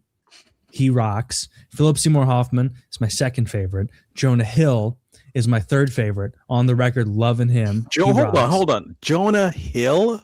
Jonah Pretty Hill good. rocks. He's awesome. Somewhere And he's amazing. Wolf of Money- Wall Street when he's that Moneyball- Jewish guy with Yep. the big fake teeth. Yeah. Right. War Dogs when he's the obese Moneyball. arms, Jewish You know what? arms dealer who's so cheap he doesn't tip. Like how about the fact that he's in Moneyball and those movies you referenced, and he's in Superbad.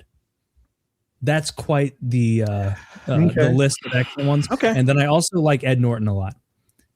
Yeah. He would be my Yeah. my fourth, which I I think, like Ed Norton a lot. despite not watching many movies ever, that's a decent list. It's not bad.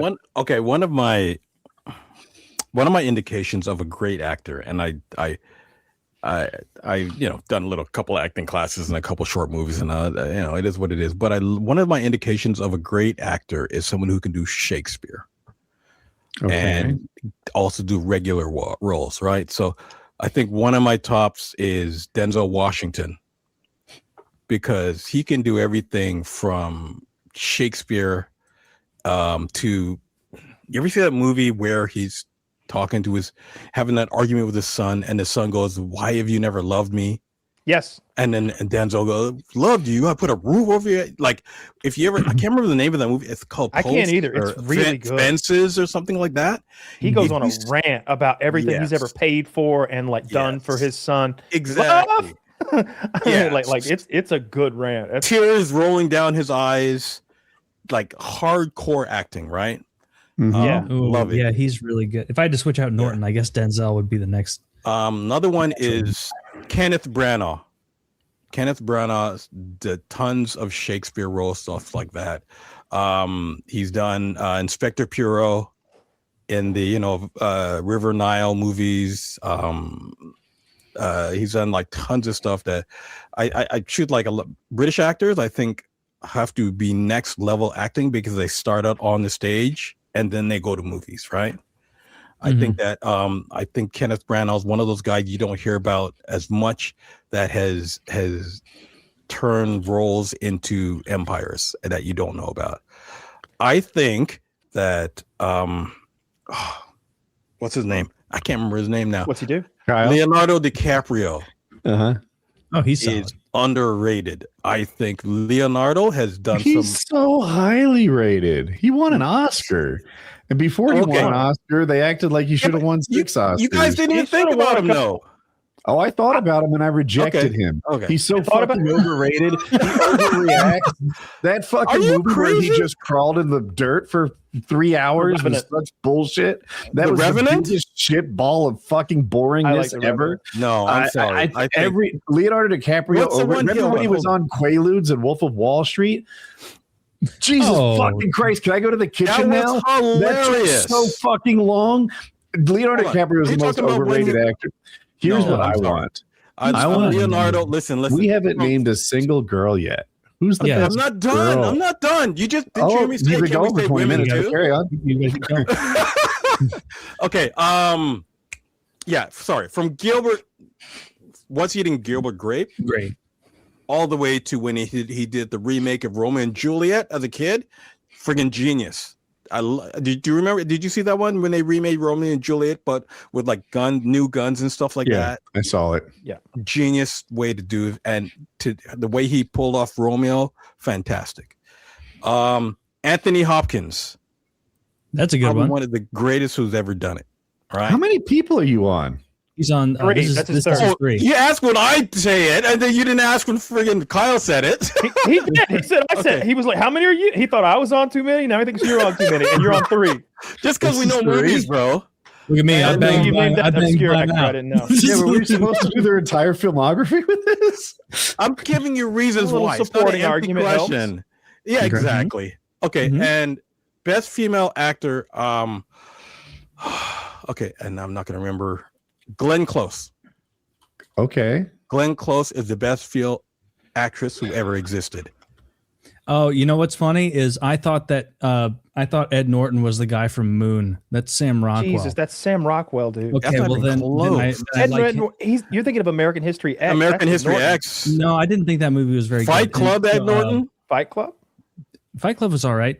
Brad Pitt's a very good actor All too. right. I like, but now Brad- that he brought up Anthony Hopkins, You know, it's like, no, he's it's not. like obviously Anthony Hopkins is better than those guys. I don't think he is. I think Anthony Hopkins plays the same guy in virtually every movie. Yeah, but he's so spooky. Even Hannibal, like he's got that movie where he's like a motorcycle rider. He's going for like a high speed motorcycle. They're doing like they're in the salt flats and they're riding motorcycles for like top speed. The And bucket list. No, it's what he does. He's like an old motorcycle racer coming. Oh, to the America. last Indian or something. Something like that. I think he's on an Indian motorcycle, maybe. Anywho, he's the same guy there as he is in Hannibal Lecter. Haven't He's seen the him. old gentleman who's well educated, soft spoken, and says, "Yeah," a lot. Like he has the same World's mannerisms across fastest every Indian. character virtually. Fastest Something Indian. like that. Like Something I don't like think he's. that. I think he's a really likable guy, the same way Brad Pitt is. Brad Pitt never played some nerdy geek who was tripping over himself. He's Joe Cool in every fucking movie he's ever done. He's always 6-pack with a chin attached that fucks, fights, shoots better than anybody around him. He's like, cool he's as never- hell. I agree with Kyle. I highly value range in actors. And it was one of my knocks against Jonah Hill, who I like everything he's in, but I also feel like he's Jonah Hill in everything he's in. That's why I felt the same about Jonah Hill. Okay. But, like, But my take for actress was Sandra Bullock. Like she's been in Speed. She's been in that. Is it Wild Side? Where does she raise the football player? Inside.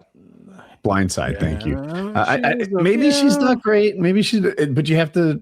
I don't know Glenn Close's work well enough to stack rank him. Emma Stone is my favorite actress right now. Like she's been Okay. killing it since Superbad.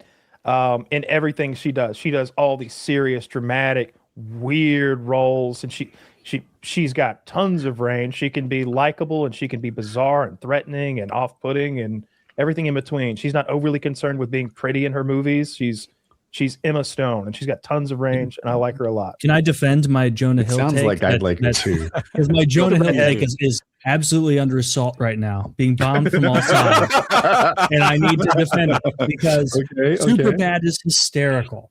21 Jump Street, where he's mirroring Channing Tatum, hysterical, excellent Yes. movies. I'm Also, impressed Wolf by the of Wall- range already. Wolf of Wall Street. So funny in He that. does a great job. Well, he's not funny in that, other Kinda than is. occasionally, but he also plays a different guy. War Dogs. He's So a lot more funny in that. serious. He's a lot more serious and brutal in War Dogs. And obese. 22 Jump Street. I'm just looking at the list. That's not a great one, so throw that away. Moneyball. Moneyball, one of my favorite movies of all time, and I don't give a fuck about baseball. This is the end, where he plays a subversive little snake who's not funny at all and just bothers people. I think Jonah Hill is going to So be. he played looked at his as a real life solid- character. Well, I don't know anything about the guy. No, I'm but kidding. Okay. that but- girl's a liar. I'm not. I I'm like not a lot of feeling things Jonah bro. Hill is in. I just feel like He's he's funny. Jonah Hill doing And He it doesn't every stand time. out to me. Listen, I like him. If you're going to Shout out nominate Jonah Jonah Hill. Hill, I'm Friend of the going show. to nominate Tom Cruise. I think haven't Tom seen- Cruise. I haven't seen enough. Tom I only Cruise saw the has first never- Mission Impossible. Show me his range. Jerry Maguire with that little when he's Uh-huh, telling Renee Zellweger how he loves her and why he loves her. and he's crying. Magnolias. I don't know what Don't that know is. it, but No one I'll- knows what that okay. is. It was when his father he was at the bedside of his dying parent and he was freaking. He played this guy who was like a Anthony Robbins speaker who used to tell people to grab him by just grab him by the pussy type of thing and be the man, and he was like an ultimate man influencer.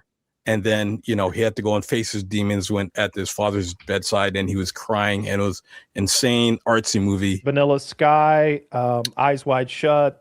Yep. He's Eyes got the Wide range. Shut was really good. Tom Cruise is like the fault of Tom Cruise is that he has always been so well connected and so good at picking blockbuster scripts that they're like, it seems like he always wants a sci-fi element if possible.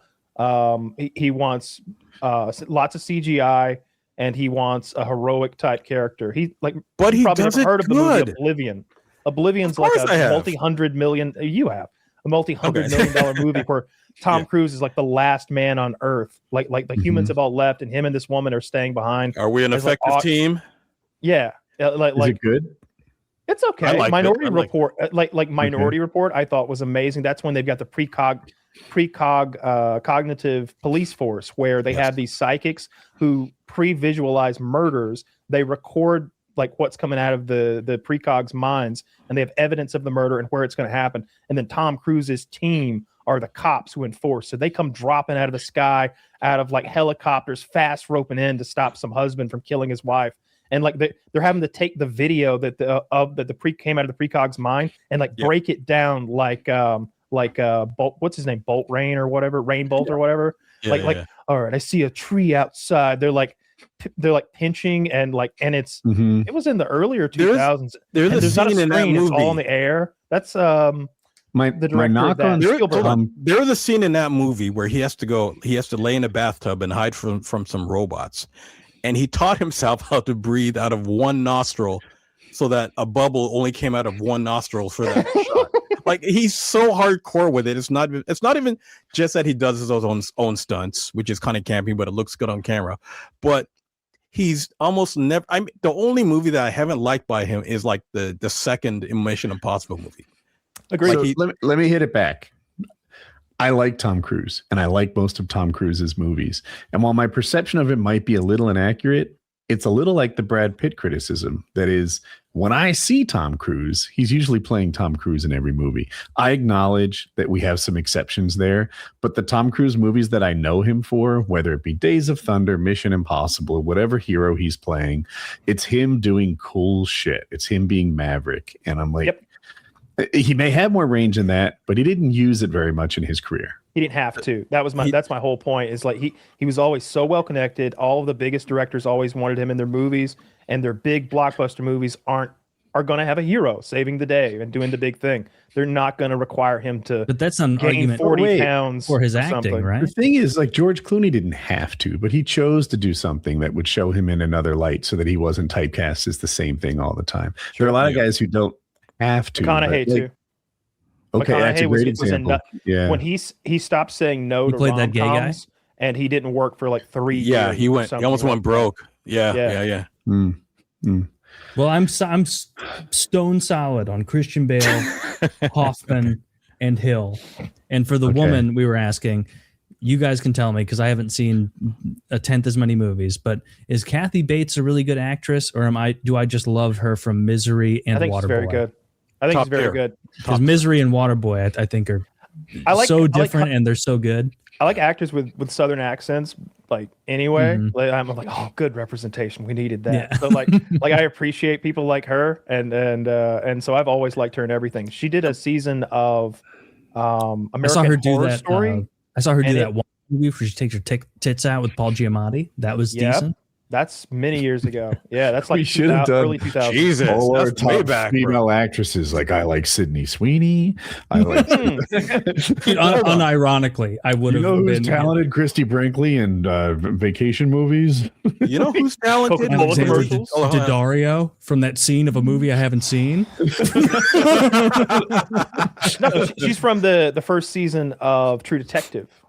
The problem with great female actresses is it feels like most of them, their career kind of stops around 40. Like, what about Jamie Lee Curtis? She got them heavies. She's killing it right now. Yeah, is she killing it right now? Killing it right now. Have you seen The Bear? The TV show The Bear? Yeah. The Cook? No. All of it. Yeah. Is that the show where it's some guy being like, "Oh God, people are ordering food at my restaurant"? No. Yeah. Have you watched the show? No. Watch the show. It is amazing, especially the first season. And what are the stakes though that he can't make the food? Basically, they invest. So he inherits his John Bernthal is his brother. John Bernthal commits suicide, and leaves him this like beefsteak sandwich restaurant. And he's like a classically trained, super high Michelin level chef, and he goes back to run the sandwich shop to like keep the dream and the business. And he makes alive. the sandwiches so good that it explodes. I'm guessing. No, It's no. not even not. No, and you not get to that. see his you get to see his trauma. Like it's The girl is really a good, great too. Show. Yeah, Like I don't know that actress's name. The black girl is tremendous. Yeah, she's I really amazing. like her character. they make a She good played- team. like she has a very natural way of acting. The way her eyes and like facial expressions work when because he's always saying insane things. Yeah, And she's Rick. Okay, well, so you're suggesting that we take all the money we have, then we borrow some more from the mob, and we run a business that fails 85% of the time. Am I on page? Yeah. This right? And he's like, yeah, pretty much. the Yeah, conversations on that show, like you have like two fat brothers who are like all these guys are like cousins. They're almost like family, but you have like this bigger guy who's like hilarious with the mustache with the tattoos, and he's got Matty. a brother. You know that guy's an actual chef in real life. Oh yeah, I've been watching him for years. Matty Matheson. Yeah. Like you need to. What have you seen that show, The Bear? I've never heard of it. No. Okay, watch it with the I've wife. seen it She'll love it. multiple times. Okay, It's very good. it's really good, bro. Is If it a you- network TV show? It's Prime. Prime maybe. If you Either it Prime doesn't or apply to Prime. me, but if you're Italian or if you're from the Northeast, like the big loud family dynamic is Yes. prevalent throughout, and Yes. they have lots of scenes where the stress is building because of the cacophony of arguments and like stress, and you feel it. It's Every a very It's stressful. not a movie though. That's just Thanksgiving on my It's a dad's TV side. show. It's a TV show. No, he's making a joke. Italian. Yeah. But it's a must watch show. Trust me. You'll sit. You'll. Yeah, Jamie Lee Curtis has had a seasons crazy long. into it. Are we? Are there like three Three? seasons out there? I Okay. think it's either third or fourth. And it's not I think the finished. I fourth know- is about to come. It ends on the 5th season. It's Okay. a limited Okay. series. Okay. It is a And it's not dark over comedy. yet. I would describe it as there are comedic elements to it, especially in the first season, less so maybe later on, but it's lots of stress, lots of emotion, and it focuses lots of food porn, lots of like you Oh, watching the most amazing food being created. Yeah. I I'm like out. it a lot. And no, you don't have to be you don't have I'm to be out. one of those. Hold on. You don't have to be one of those foodie guys to appreciate it. Like it would turn you into someone who can appreciate food, which is weird because I stopped being like a foodie guy years ago. Oh, I it started would turn walking. me into that. Yeah, it's deep. You gotta watch it though. Put it on your list seriously. It's real good. Yeah, And Jamie Lee there's Curtis a is very lot of sandwich making. Like Wow. no. Like I made 2 lots of, sandwiches today. I wasn't in there making a ruckus. and as the old guy in the room who saw Jamie Lee Curtis when she was at 10 on literally the movie 10, I think it was Trading called, and Places, Trading Oh. Places, and Halloween, and just Prom what's the Night, one with Arnold Schwarzenegger? True Lies. True Lies. Did the Are you James older than Cameron me? dance? Huh? Are you older than me? I'm not sure. Yeah. Yeah. Okay. But yeah, it's she's embracing her age right now. She's not getting any of the plastic surgery or anything, and right Mhm. now she's on her Instagram showing boobies and stuff. Like it's A lot of amazing. cleavage. A lot of cleavage big right now, heavies. and she's Big rocking heavies. it. She's rocking it, bro. Now, Love She it. It's a aged little well. much. Now we No, she talk in response to this. I know you guys are all movie masters, but I want to get to a couple more of these. Oh, fair. If we were all gay, if we were all Okay. homosexuals, who would? I'm sorry. You know what? I appreciate that, man. If we were all gay, Yeah. who would pull the most dick? Oh, Are you? Wolf thinks he'd pull the most in. That's Are we that's the- bottoms in this That is scenario? the end. That is the end of the question. There's Are we no bottoms more- in this scenario? I think you might be able to go either way because there's doesn't no sound more. like it. There's no more elucidation of the question. Now, Why'd you have to bring up the bottom and top thing? Jesus, Murphy. Well, he said, "Who's gonna get pull more dick?" But you can still pull dick top or bottom. Does it make a difference? I don't know. oh, I does don't pull dick just mean you getting fucked? It just that's what it sounded No, like. to me. I don't It sounded think so. like I you were think looking. No, that does, It that sounded like your doesn't I seem- main don't think concern so. is the dick. Like No, you I didn't say think who it could could pull go more both ways. ass. You didn't say you could pull more ass. I get it, but my interpretation was who can get the most gay sex. I think I could. Of any kind. That would be Why my is Yeah, I think of any kind. Let's keep it. Don't get Because too- it matters. Because I Why? think that Wolf will get the most bottoms, but I think that I will get the most tops. Wow, know. Woody. How do we feel about this? Like, Here's how I feel know about what? it. He's It is clean easy shaven. to get guys to fuck things. So it's just a matter of who's the sluttiest. And this is not a title I let go of easily. We're taking all comers. That's not even in I'm consideration. taking all comers several times a day. Yeah, that's not even consideration. I am also taking all comers several times a day. So I nix your like strategy out. Now we're back to Yeah. like I don't know. now Kyle's living Dallas Buyers Club. Please. Well, I just know that, I know that Taylor has a thicket, a bramble down there. I just don't think that's going to be the most advantageous for our purposes. And I just don't know. European people have hairy butts. That's okay. Yeah, Yeah, don't think- and some people do something. but about you're framing you this made in your such a way decision. as you can be victorious. I just that's the way I see it. I've got kind of see. I can't pull. I think Kyle could pull both bottoms and tops, right? So I don't think I'm like a bear type of scenario. I got the hairy chest and everything and kind of big and stuff. I don't You think could do something about that. I don't think I'd be much of a bottom choice per se. Oh, we could get you ready. We make you like a seal. Fucking smooth. Listen, I have done a chest wax, and it's the Yeah. most painful thing you could ever do. I Oh, we can't get some imagine Nair. doing No, that. we get Nair. Oh. We get some. You want to use Nair That'd and be be forever, careful bro. with it, and just melt that hair off. Dude, and as we'll- I get we'll older, my grease you chest up. hair. Have you seen the beginning of Lord of the Rings where it shows Mordor beginning to conquer other areas? Yes. That, Are you that's what it saying you're- feels like is Are happening. you saying you're patchy? Oh no, You got patches, or is it- no? I've Okay, got okay. a lot of. Finghorn Forest body is hair. headed south and north. They'll meet Yes. somewhere around the midriff. No, But I'm I have front and I have back. the most normal level hairy arms imaginable. I do not have Robin Williams arms. I don't have hairy arms. I'm okay. I have hairier arms than Kyle, but like Yeah. that's I have almost no but body hair. not by a Really? lot. Yeah, I'm Yeah, smooth. I've there's another reason why they call me Wolf, because I'm covered. Like Jesus, bro, it's crazy. No. Yeah, I think Kyle might win this one. I think Kyle actually might, because if we're I just making got, this like- just who can have the most gay sex, look at that. That's hilarious. I remember Nothing. 8th grade. Yeah, I'm still Actually, upset you know that he what's has funny? good This is you know you. what- Get this to my 30s. You know what's funny is I made an 8th grade joke. I had so much more chest hair in 8th grade. Yeah. It doesn't even connect all the way down. That's Like, hilarious. my belly's all bald. Yeah.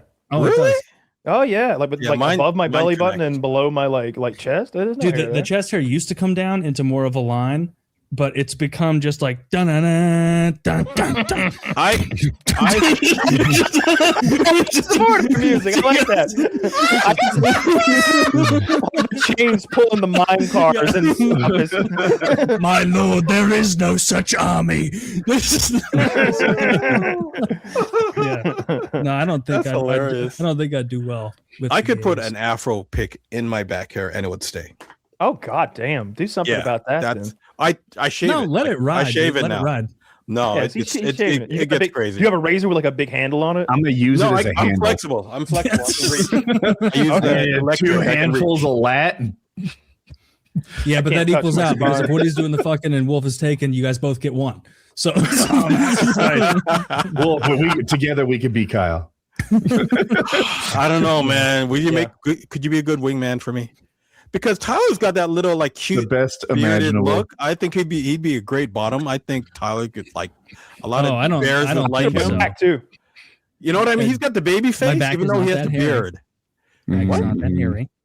Yeah, but you got the baby face with the beard. You would make a lot of bottom. Like you'd be the. You guys are talking like it's hard to get Thank guys you. to fuck things.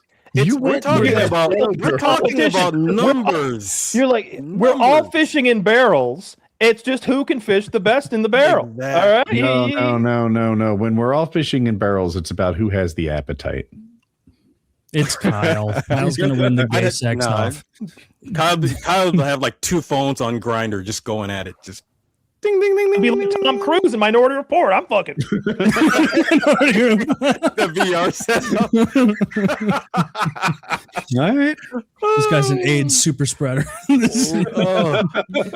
bug hunting. I'm out there bug hunting. I don't care. Like what's the prize for this, by the way? He didn't say. God damn. No, your prize is a lifetime of expensive antivirals.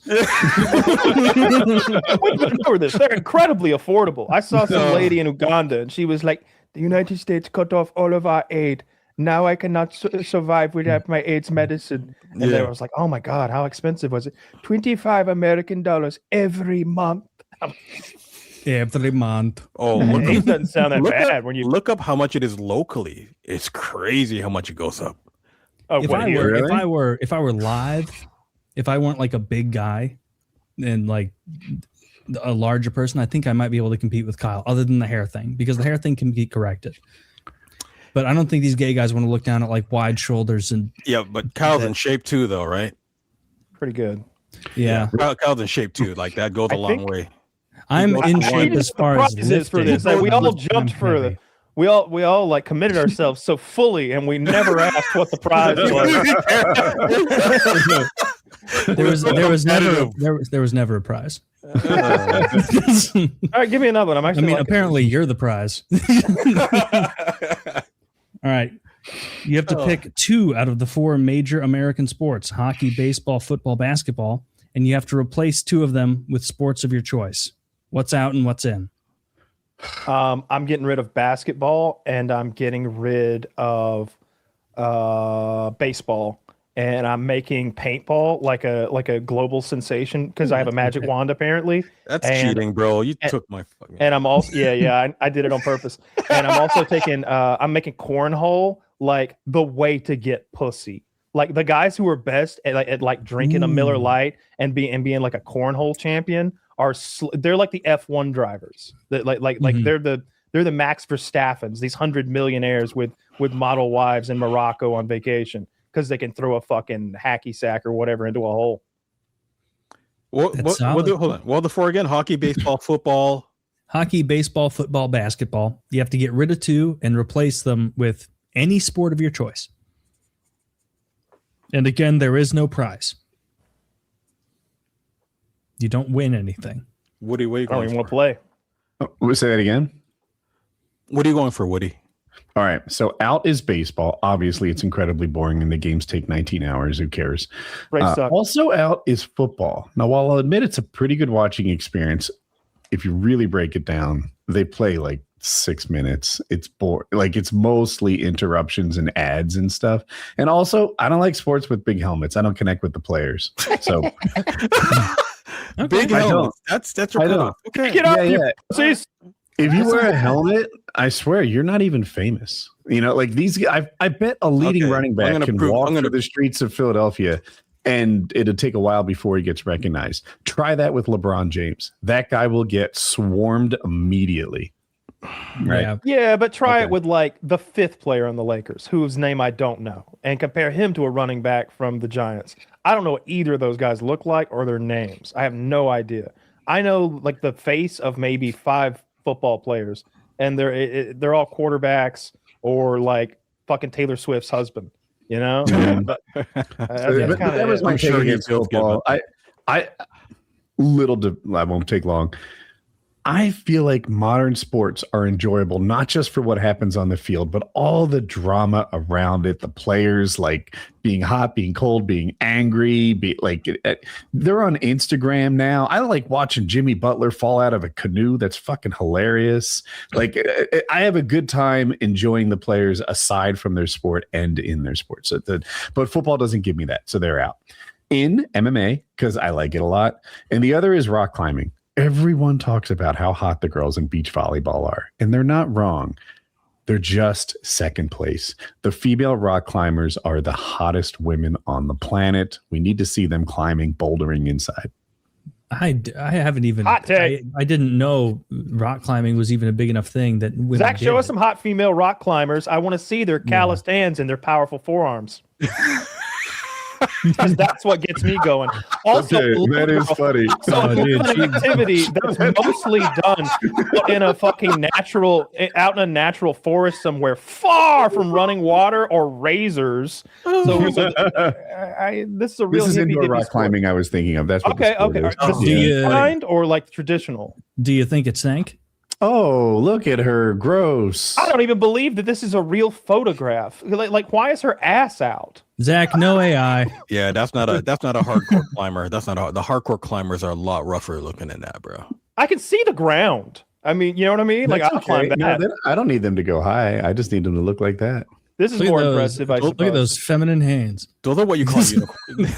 Look at the vein. Can you in her imagine forearm. that thing around your shaft? It would be like a cheese grater Dude, around I'm your telling you, these personal girls part. are a dime a dozen. The whole sport is filled with girls like this. It is amongst the prettiest girls in. I thought you were being a Sports. silly Billy, but I don't know anymore. Zach is, I mean, it's flattering that he's tipping the scales here. You asked for hot rock climbers. Like maybe I show asked her- for lady rock climbers. Zach, let's just do this. Look for like this year's champion, right? Because that'll be a little more random and a genuine Gonna be rock some climber. lady named like Olga. indoor rock climbing. That's what we said specifically. Yeah, find an No. indoor rock climbing champion, and I bet you'll be like, Oh, She's look got at the fitness on Hilda. No. You know who beats the Okay. hottest female athletes are the track Look at runners. that. Track That's- runners are the hottest. That bitch has Aryan face. this is the champion, like this year's champion. This is a good looking girl. Okay, but I mean, she might work at Starbucks for all I know. Oh, well, we asked him to find this year's champion. Look at that We flat found the ass. same Jesus person Christ. twice. We don't care how successful at the sport they are. Look at this Well, flat we did ass it so he skinny didn't, girl. like select the prettiest girl. That's why I asked for the best one. Does she have a tattoo of the Olympics on her So he didn't back? cherry Yeah. pick. Her She back does. leg? That's pretty She does. audacious. That's pretty cocky. Okay, Zach, don't I cherry love pick it that. all. Okay, show me I disagree. any woman at all from the Brazilian beach volleyball team. Any of them. Ooh, that's nasty. Okay. Okay, At that's hot. random. That's hot. Where's she I'm supposed not to a- go from there? She I guess she's at the top. She's gonna. That's the She's at the winner. top. It Yeah. does say top on it. It does say that. That's what I'm You hoping. probably have to. Yeah. This one says bottom on it. Look at this shit. Any of them. They're all better Really? looking, and they're greased up, and they're, They're wearing not less. actually better looking, especially the two Americans in the background. Yeah, They're all fuzzy. Who's to say? Who's I to say? know they're all blurred out. Yeah, I mean, no. I'm I sorry. I would argue that maybe every single female rock climber we saw is, I don't know, this. In my words, they're not Is better screaming. than And these. to reaffirm, the question was about real sports, men's sports. Okay. Oh, Look, first of all, okay, just to Wait, did it say that? preface, Just Well, no, but he was talking about like the four major sports, okay. like and so like Before- pretend sports don't count. Before Or I say my injecting four the major pretend sport. ones, the best hot looking chicks, if you look it up, are female track and field runners. Did you ever see the one where the female Flojo?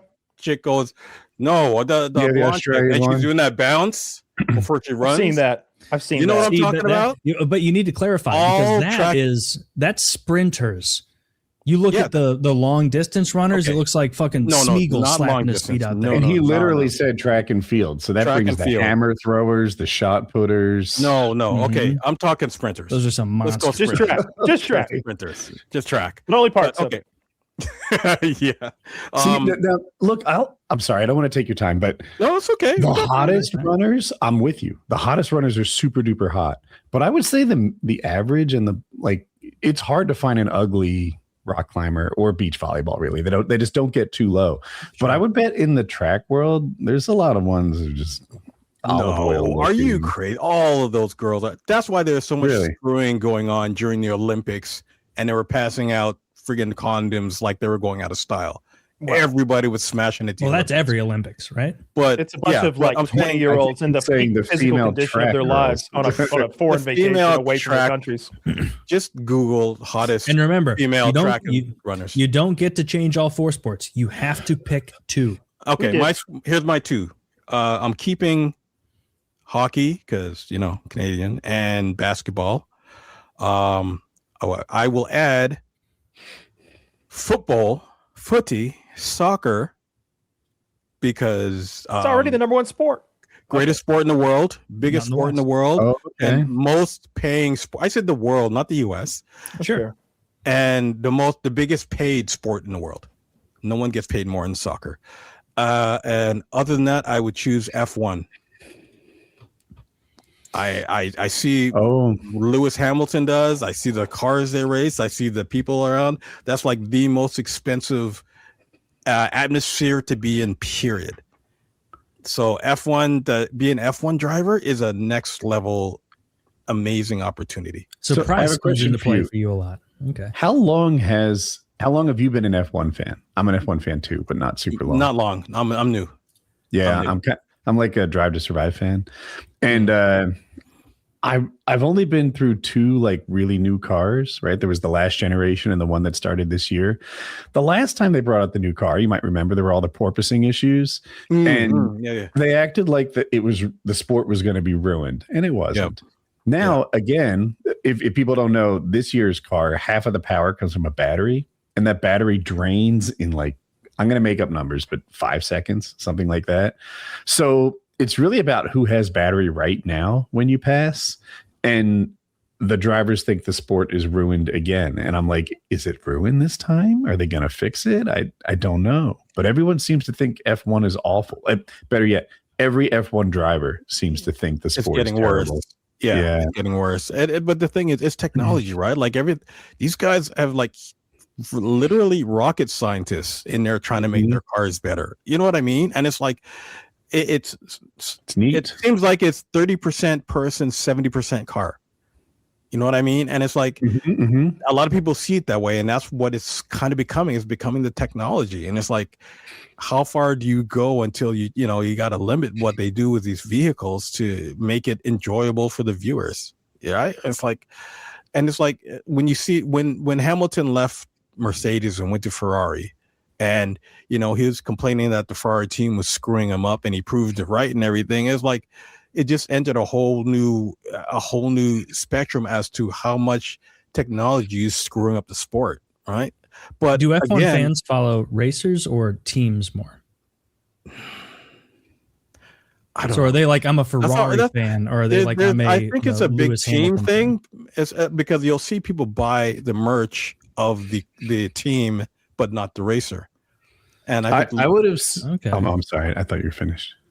No, go ahead. I would have said people are mostly driver fans or Ferrari fans. I'm not sure that like Red Bull has a lot of like huge fans. It's sugar water, right? I'm not sure Mercedes even has like a ton of hardcore fans, but Lewis Hamilton does. People like Ferrari. Well, he's an anomaly though. Drivers. Hamilton? Yeah, because there hasn't been someone as big as Hamilton to like Schumacher. Like who's that new guy? Verstappen. I know Woody's mentioned. Verstappen. Yeah. Is he like the next one that he's people one are of the following? few drivers that makes a difference. Wolf was saying that it's 70% car, 30% driver. 2 years ago, Max Verstappen won the championship. He's not the current champion, but before that. And he said something I thought was arrogant. And then as I processed it, I agreed. He's like, I could have won in a Red Bull, a Mercedes, a Ferrari, or a McLaren. And I was like, who do you think? Actually, yeah. You're the one driver who was different enough from the others to have won in 4 different cars. He won in maybe the second best car. I want to give my 2 I'd replace because I also have a racing one. I would replace basketball with rugby because rugby is tight and that's a fun sport to watch. And then I would replace baseball with touring car racing, where they have to, it's a rally car. Yeah, it's like the Subaru going through the desert. Almost like rally car, but they all have to use like cars you could take on the road and then soup them up crazy. And then they race in much curvier tracks and whatnot. And so there's a lot of like ramming the back of other people's cars, pushing them to the edge, forcing accidents, encouraging flips. And it's very violent. And that sounds crazy. That entices me more than F1. And I watched some of the F1 guys do touring car racing where they would have like Schumacher hop into this like BMW sedan that they had souped up. And then he would go out there and he would obviously, like all the F1 guys do tremendous in it, but they get hit in ways they're not used to. No one in a $1 million Red Bull car is going to go and like smash into the back of a different F1 car. And these guys do that because at the end of the day, it's just a souped up sedan. And they're all limited to this way. I think it's called touring car racing. Okay, which is the one where they're driving on like the dirt roads and the through towns and go hard left one, left rally car. That's rally. Okay, that's what I'm thinking. Okay, go. Yeah. Then either one of those would blow my mind. The touring is on the track, but with the cars he's talking about. Okay. Yeah. One thing I added a rule that no one else seemed to, but when I brought in my new sports, MMA and rock climbing, I was actually bringing in men's and women's. And I think both of those are two ones that bang on all cylinders for both men's and women's. And the rock climbing? The rock climbing you like? Is it the speed thing where two guys are racing, or maybe we're just going for time to the top of the wall? There's two varieties. One is the speed. That's my second favorite. The other is where it's difficult to make it to the end. It's usually bouldering of some sort. And they have to look at it, figure out what they call the beta, which is like the optimal path, and make it cleanly. And a lot of people don't get to the top. Is this something that is judged by judges or scored by? Yeah, it's judged by judges. So experts make up the course, and then they have like an idea of how a climber might complete the course. But sometimes the climber comes up with an even better idea. I hate that in every sport that it exists in.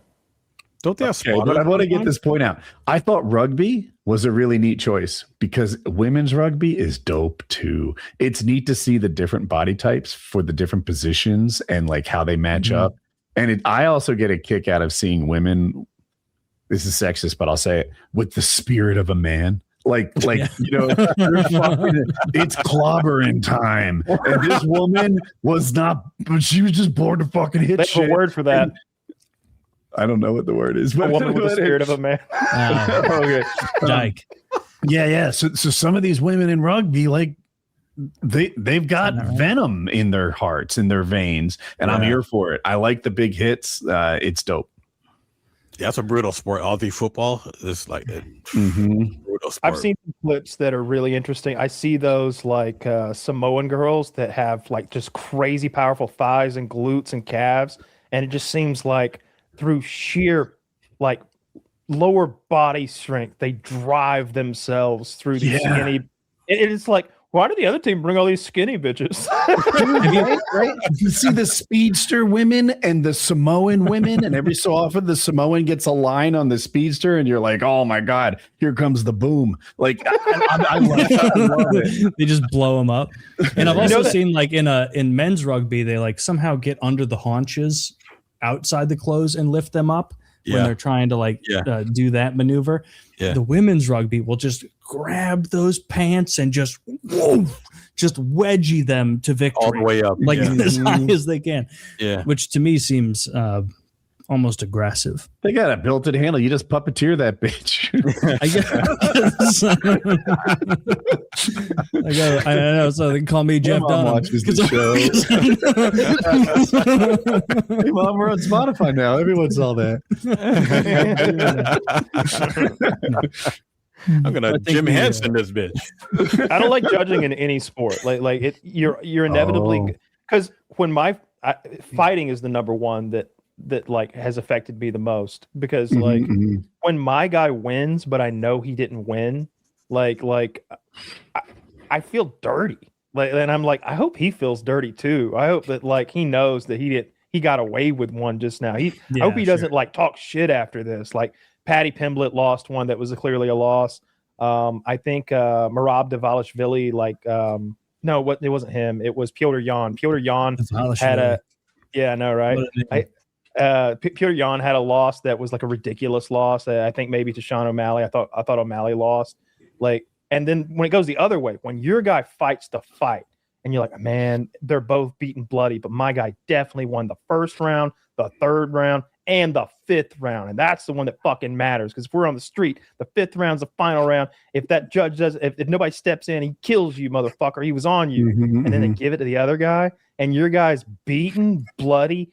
And now he's just like, fuck, the fuck. And you know that like this, the last 6 months have been about this, getting the deal.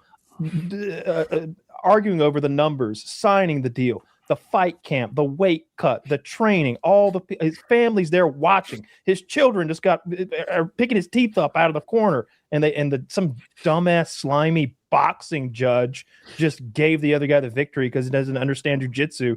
It's demoralizing. I hate it so much. And the Olympics are full of it. The entire like 90% of the Olympics are full of like some Frenchman thought that girl did whatever better than the other girl, and it's like who fucking cares? 100%. So I need to defend rock climbing. When you asked if it was judged, it's more like it's refereed like baseball. You know, for example, the judge might determine you have to like hold and be on the final thing. You can't just touch it for a millisecond while you're falling. So the judge will say, yeah, he was on there. He could have held that for 20 more seconds if he wanted to. Or no, he just put two hands on the finish line while he was falling. That's not making it. That's the kind of judging it is, not. And more like baseball, is it strike or ball? Is the body type of a good climber like incredibly lean, light with long limbs, I would guess? Mostly, but there are different courses, like some that reward like an explosive climber and some reward a climber who doesn't need to explode. Oh, okay. But I would say being tall helps. I'm not really an expert. I just watch it a little. But there are little people who make it happen, and that's neat. I like to see them overcome it. You have another I didn't question, know there was so Taylor? much diversity. Yes, I do. You guys are more UFC oriented than I am. What are your feelings about the supposed fights that will happen at the White House, and B, the play card that is being offered at that venue? The what? Do you want to go first, Kyle? Offered? The fights, the card. Oh, okay. It's underwhelming. It's not what was promised. Dana White's being very obtuse about like what may or may not have fallen through. They changed the date from July 4th, our nation's birthday, to the June 14th or something. Trump's birthday. I didn't know that. Because it's Trump's I didn't know birthday. that either. Oh, so they're giving it all the pomp of 4th of July, but just attaching it to Donald Trump. They're making it about him. I think it's interesting that it's there. I like the spectacle of it. I like exposing the greater world to our sport. I really like that the fighters are going to start in the Oval Office. I believe, the camera will be on the fighter in the Oval, and they'll like jog through, I guess, the West Wing or whatever, out through the doors and into whatever they build. I bet it will be underwhelming, whatever they build. I look forward to seeing not just the fights, though, because this is going to be such a spectacle. I think it's going to be a Super Bowl-esque sort of environment. I expect a lot of celebrities there and a lot of like pomp and circumstance to be tacked on. I bet there's going to be jets flying over. There'll be a Marine Corps band or some shit. Like, I'm here for it, but I really wish that they had done what they promised, which was 6 to 7 title fights and bring at least one of the big hitters back to the sport. Whether you get a Brock Lesnar, whether you get a Conor McGregor, whether you get a John Jones, whether you get a Francis Ngannou, or even a Ronda Rousey, like somebody who's like one of those big household names. I wish there was a freak fight on there, just some celebrity or some like sports icon, like something like that as like a prelim fight or something that just attack on. So I don't like it. I like what I've seen so far, what I'm expecting. I'm pretty lukewarm on the whole thing. And integrity wise, with regards to having it at the White House, you don't feel any type of way about that? Can I do this part of it? Sure. Like, I'm not a Trump guy, but like if I just put that aside and call it the White House and stuff, I think it's neat. I think it's really neat. There's so many hockey games that, some middle of the season game doesn't matter very much, but the Winter Classic is cool. When they hold it at an outdoor event and it's freezing or maybe even snowing and you see the players with like, I don't know, keeping warm problems that they don't always. I think that's really, really neat. And it's, a change of pace from what you always see. That to me is what the White House event is. It's MMA's Winter Classic. It's something a little different. There's some pomp and circumstance. I'm here for it. I'm not a lover of our current president, but put that aside and it's like, oh my God, they're going to be in the Oval Office. They're going to be outside. Like, I think this is really neat. But like Kyle said, they did Trumpian promises on how awesome the card would be, and then they told us what the card would be, and they did Trumpian delivery. Can I go over the card real quick? Like it's not a bad card. Like any other night, if they hadn't built this up, it'd be a big deal. Because lately because pay-per-view's gone and it's the Paramount thing. They don't need to hit home runs and grand slams. Is it they can pay-per-view? just hit doubles every week. No. There's no more pay-per-view. That's if you have Paramount Prime here, it's Netflix or I thought it was Netflix, but okay, yeah. Paramount Prime. They did it. They paid $7.7 billion for the UFC rights for 7 years. Damn. So the headliner is Topuria versus Gaethje for the lightweight championship. Gaethje shouldn't even be there. It should be Oliveira, but whatever. I guess I'll watch. Gaethje's going to get the fuck beaten out of him. Or if it's not even Oliveira, what's his name? I can't think of his name. It doesn't matter. Pereira is quickly like climbing the Mount Rushmore of all MMA and is on the precipice of just being one of the GOATs. Like undeniable in the conversation. This will be his third belt in a third weight division, moving up as he went, taking out champions and defending belts along the way. He's taking on Gon, who obviously scratched out Tom Aspinall's eyes last year. We all hate Gon. I guess I'm really hoping Pereira punishes Gon. Gon is enormous, and I look forward to seeing that fight. That's my favorite fight of the night. And then O'Malley's fighting Zahabi. Okay, that's a good fight. Chandler's fighting Rufy. Don't fucking care. Chandler hasn't been good in 2 years, 3 years maybe. Bo Nickel's fighting a guy I don't know. I'll always watch Bo Nickel. I'm interested in the freak nature of his wrestling expertise. And then Diego Lopez is fighting Garcia. Who fucking cares? Lopez does nothing but lose. I've never thought Lopez is a good fight. I don't know why he keeps getting title fights. He fought Volkanovski twice now. It makes no sense. So good card, just not a great card. I mean, it shouldn't be the greatest card. If it's, you know what That's I mean? what they Like it promised. seems They had a year underwhelming to do me. it too. Like they had a year to get their pieces in order. That's why I Yeah. believed in it so much, is because they gave it a year. They're like, next year we're doing this, and it was like, oh my god, they have a year to get their ducks in order and to lure Khabib out of retirement, lure Conor out of retirement. See, Conor, those names I know. Though I know Yeah. Khabib, On top of so I don't know what happened. happens behind the scenes, but like on Twitter, the fighters you really want to see, the Conor McGregor, the John Jones, they're saying put me on that card.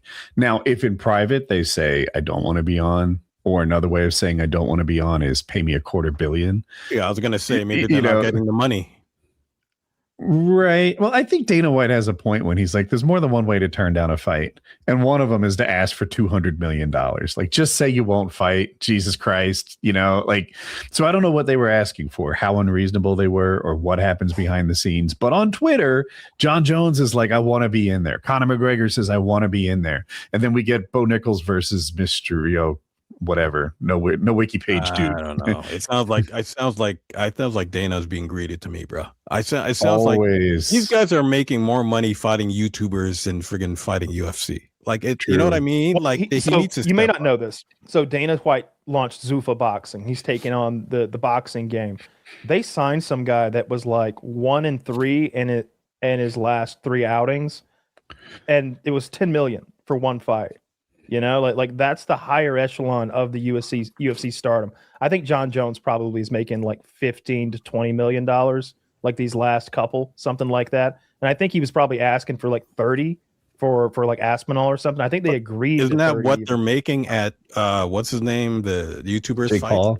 Jake Paul. It's hard to fights? tell what's going on with Jake Paul's numbers, because he's doing that thing where he's promoting and he owns the company that owns the company, and he's getting paid so many times during that Okay. deal. It's like owning I a bet record label at that point. He's really cleaning up, Yeah. and I would argue some of those fights look fixed to me, you know, and he's really good at doing like what are basically exhibition bouts and making tens and tens of millions of dollars. He's on another level doing his own. He's doing a Kyle different argued Which that I Jake Paul's hate, not but- just the fighter, but he's also the businessman, which is true.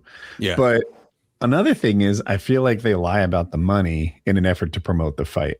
You know, they're like, I just got paid $200 million for this. Yeah, show me the check, because they never do that part. They keep fighting. I think sometimes they exaggerate the pay to hype the fight. maybe. Could be. Chael they says have they do, and he only lies. So I don't know what to do. I think Chael said the most he ever got paid was like $8 million. I think he got $8 million. So- I don't remember. So Yeah. in general, you guys don't think it's beneath an establishment like the White House to be holding something like this? No, I don't think that it's a bad mark on. I think it could be the other way around. I think the White House might make the UFC look bad rather than the UFC ever making the White House look bad. I really do. I think it goes more that way than the other way. Oh, like the fights would end too quickly, or they wouldn't be entertaining. No, it's being aesthetics. associated with the Trump administration is a worse look for the UFC than the vice versa. Whereas At this point, yeah. like there's a war going. Hopefully the war is over. But if we're like actively bombing Iran while Trump is sitting there watching, Didn't Israel just kill the guy they were talking to? Trump outlined a forever. they've done war that multiple last night. times. They keep asking the Iranians to like negotiate. That's how the war started. They were negotiating, and that's why everybody was clumped together for the negotiations that we asked for, and then we blew them all up. And we Yeah, did it again and again. We keep doing it. I don't think it's pulled we. a- I think Israel did that, and we. Yes, have Israel to, did that. Israel. They pulled does. a You know what those animatrix. U.S. troops that they're Well, it's sending? 'cause They're they're putting the in ones. hotels. They're the ones calling the shots. They're putting the U.S. troops we're sending there in hotels, which is literally against it. I don't think it's a war crime per se, but it's definitely against the laws of war. We're mixing our troops in with the civilian population. Mm. Well, that's pretty gay. None of us like that. I want to get to another one of these. Okay. You are already. you are only allowed to play one. And tell the people how they can ask us one of these questions. How do they do that? Yes. Join our Patreon, patreon.com/PKA. Painkiller already. I think it's a link down Painkiller below. Already, actually. It's a link down below. Link down And below. $10, you can ask us a question. We'll address it. If it's good, if it's like retarded, then we're Yeah, we don't do everything. we're not We're filtering. we're not going to do We're silly ones. You can only play one video game for the rest of your life, no matter what comes out. You I can can only an answer. play I know the one. answer right away. Then you go first. GTA 6. You're gonna bank on that? Yeah, And it's not even out yet? I'm banking on it. Yeah, absolutely. That's Let me tell you what. crazy. Let me tell you what's going to happen with GTA 6. They just spent. Oh. How much did it cost? Did it cost $500 million? That doesn't mean it's going to be great. No, that's not. Answer my I'll go- question. I'll Don't Google it. interject. What Okay. was the game what was the game they put all that money into where you could travel to different worlds and stuff like that? Starfield. They say 2 to 3 No billion. Man's Sky. 2 to 3 Okay. billion. All right. So in hear me out. GTA. Hear me out. Hear me out. They spent $2 to $3 billion on this game. I don't even know if that counts marketing. Maybe it's going to be a solid 5 by the time they market the thing. That's if been it has, theorized. if there are customer complaints, flaws, flubs, issues with the game, you better fucking believe they'll be fixed in a timely fashion. This game is going to be doctored and handheld for the next decade or decade and a half. It took them how long between the last one and this one? Like 10 years?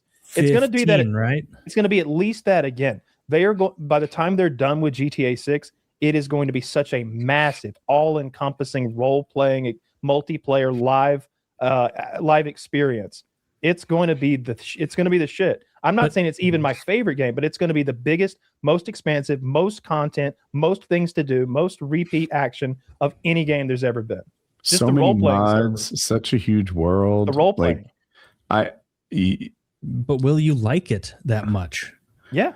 More than I would playing Phasmophobia the rest of my life, guessing ghosts, or playing like a Battlefield, or even playing Skyrim. Like how many fucking like daggers am I gonna make? I'm gonna be 75 years old making daggers. Aren't there infinity mods for Skyrim on PC where you can add quests? Not add the this? way- It doesn't give it an edge over GTA Not though. quests. Oh no, of course not. But I was meaning like you will get sick of the GTA core mechanics and whatnot, the same way you would with Skyrim. I would No, imagine. there's totally different things to do. Obviously, there's the story mission, but the multiplayer aspects of modern GTA are endless. It's like a Minecraft fucking faction server almost, especially with those role-playing servers. Like, I hope it's good. I really hope it's good. I have high hopes. Me too.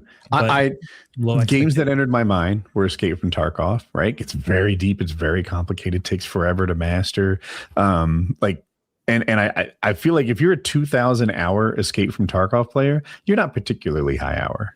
Like that's a game that takes a really, really long time to get your arms around. So it was on my mind for forever game. I thought about Elden Ring. Again, it's heavily modded and I enjoy that game. And it's a big, big game. There's a lot in it. And then Kyle said GTA 6, and I don't think my games are even close to his. I think I would just copy him. Good, you GTA 6. How about you, Wolf? One game the rest of your life.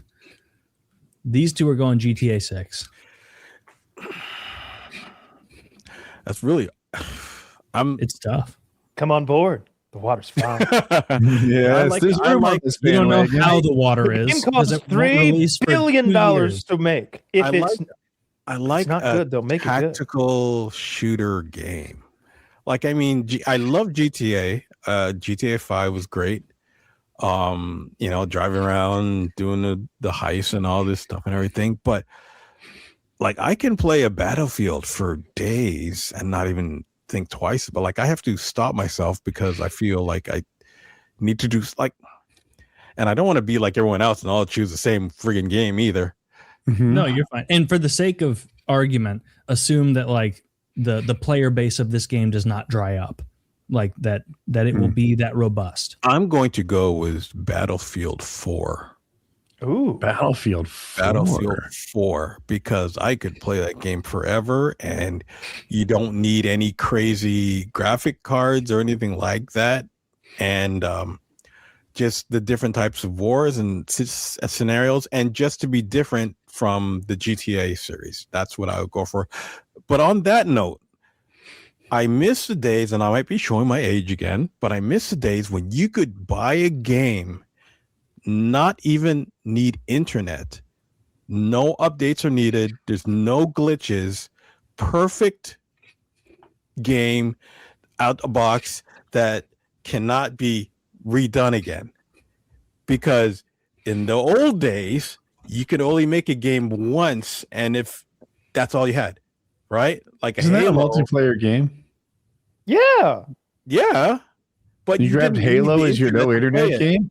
No, I'm saying you didn't Updates. need It doesn't need any you updates. didn't It's not need gonna. updates. The It game didn't is the even game is the change game. Like Exactly. It came out the box the way that it was, and there was no glitches in Halo. There's not nothing serious, but you know what I mean, where we didn't have to pay for updates and skins and little add-ons and stuff, and you know what I mean. There was no in-game purchases needed. It just came out the box. That's what you had, and that's all you needed, right? So that's my thing. But again, I would go Battlefield 4 for my forever game. my number 2 is Tarkov, and my number 3 is RuneScape, a game I've never played, but I understand to be infinitely complex, and That's difficult, perfect. and to have like a real money kind of element to it at the highest levels too. I suppose it seems like people get into that and just grind it forever. I think I think Kyle's very good at this question. I think. I love PUBG. Well, yeah. Well, PUBG with a lot Kyle of- can't add more. It's GTA 6. Like you got to pick one. Certainly not. That's you my did number pick 1. My one, number but 2 is Tarkov. My number Yeah. 3 is RuneScape. I think I get extra credit. I think going the RPG you get extra credit. Plus I think going the RPG route is not the right route. You need to find a robust strategy game that you can play differently every single time, which is why I would pick Age of Empires 2. I would play that game forever. This calendar year, they've added 6 civilizations with unique abilities, unique characters, unique units, everything. Every single game you play is They're different. still updating that old game. Really? Yeah, Is it it's really in COBOL? Woody, Do they have it- like senior citizens. Woody, that don't know that old language. No, popular in Woody federal is prison. it's the most popular behind StarCraft 2 RTS there is, Bigger than Command and Conquer, Tiberius? by far bigger. And you can jump into a game because all the maps are randomly generated. You can play as any civilization, and you can be up against any other civilization. And if you're playing multiplayer, there's a litany of options that you have to compute for and think about. Good answer. It swayed me. is incredibly strategically involved. You can That's play my number Age of 3 now. Empires. Love you, brother. Thank you. A strategy game is the way to go because they'll keep expanding because the player base is so large for RTS. And when I say large for RTS, it's not large like the games you guys are playing, but it's a robust player base. And that's because of how sophisticated it is. Every time they add a new group of civilizations with new unique units, you have to readapt your strategy in all the other 50 civilizations in order to deal with that. You have to look at the new unique units. You have to be able to anticipate what they're doing. And in addition to that, they've got thousands of maps all randomly generated with different resource distributions, different geographical things you need to conquer. I could play that all day, every day, and not get tired of it. See, I was surprised. He's had more time to think about this. Damn it! I was surprised to learn it was the most popular game, like because it's old. Yeah. So I googled it, and you're right. It's the most popular American RTS game, or I guess Western RTS game. Like you get to Korea, it's StarCraft. But if you play RTS and you love real-time strategy in Western Europe, really all of Europe and America, it's Age of Empires 2. How good are you? I thought Counter-Strike. I mean, it's been a while since I've played like 1v1s online, but I only got up to like 1400, 1500 elo, which is like top 4 or 5% of people. But if I hopped on right now and tried to play on my account, that was like 1450 elo or whatever it is. I haven't played in so long, I would get molested. Like someone would be playing a Civ, because since I played regularly, they've added 7 Civs. And so they might be playing something that I would be totally unfamiliar with and not know how. That would put you in the top 5,000 in the world. Yes. That's incredible. Yeah, I was when I was like obsessed with it a couple years ago, I was grinding. That's why every other computer game I play, I have to switch my hand position, because I had a solely Age of Empires 2 hand position. Like I didn't do WASD, I did QWD, because that's what made the most sense. And then I would reach and grab and hit the other keys as necessary. Wow. Okay. But it is so fun. And it's also satisfying when you're rolling over someone's base because you outthought them or you outplayed them or you invested. When they're rushing you and you go, you know what? No, I'm not even going to foment a defense right now. I'm going to, quick build houses around my guys. I'm going to protect them. And I know you're investing more than me in offense. Every second you don't kill me, I'm building on you, and you can't keep this up forever, because I know behind this rush, your economy is failing. I like that. I always love that in Civilization 5. I love when you show up and they don't. You come out of the shadow, the fog of war with your fucking army, and they're like, "Hey, what are you?" Oh no! As you start burning their poppy fields, and the poppy fields are a cinder as you rape and pillage your way to the heart of the kingdom. You got guys. You're rushing in with chariots, and they're like one spearman. Like like in Civ. Yeah, and so I just love RTS as a. He built genre. a fucking Parthenon, and I built Men of War. Taylor was talking about. Did you say you changed your keyboard or something? What did you do for your game? My hand position for games has always been different than WASD. I keep my ring finger on Q because that's more relevant in Age of Empires 2. And so to this day, when I play shooters or anything and I have to bring my ring finger down to A, it feels awkward because I've put so many hours. Where do you put your index and you say your ring fingers? Yeah, your middle and index finger. Where do they go? That's still WD. But my ring finger goes on Q when I'm playing Age of Empires 2. And you slide it down to A when you need it? Yep. Okay. And then, obviously pinky on shift. I got into aim training a couple months ago. I was like aim training every day, trying to get better and better at shooters. And I'm like, so what is the right answer? Like, what do all the pros do? I think if it was Call of Duty, I could tell you on a controller, they all kind of get to sensitivity 3 or 4. And that's kind of the answer that they've developed. In the mouse world, dude, everyone does these crazy different things. There's mouse acceleration. So if you're shooting at someone far away, you like a really sensitive mouse. You want the cursor to barely move when you move your mouse an inch or two. If you're shooting at someone close, well, that gets you murdered. Like you have to turn 90 or 180 degrees if you ran right past you, and you'll be like sliding the mouse, picking it up, sliding the mouse, picking it up. So you can use mouse acceleration to make it move a lot when you move it quickly, and a little when you move it slowly. Some people like that. Most don't. Most think that it's a little unpredictable. They'd rather have it do the same thing, even if that means that in close quarters or distance, it's not perfect. Some people use a button on their mouse to change their sensitivity for the situation. I am kind of too much of a panicker to really do that well. So I just choose somewhere in the middle. But Zach, I asked him to ready a picture. Some people hold their keyboard sideways. And there are like CSGO professionals. Maybe he wasn't as ready as I thought he would be by now. Zach. But they're like, here we go. Look at how this guy holds his keyboard when he plays. Yeah. Like he has it perpendicular to his chest there. And that's not too uncommon. There are a bunch of pro gamers who hold their keyboards like that while they go. And I was wondering if that was Taylor, but no, he's Look how tall his mouse pad is. He's I don't know what he's playing, but he's controlling recoil. that really big mouse pad is pretty common amongst good players. Like I'm not super good, but from some of my friends are super good.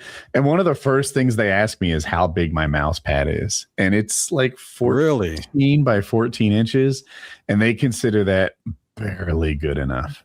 You know, they like big ones.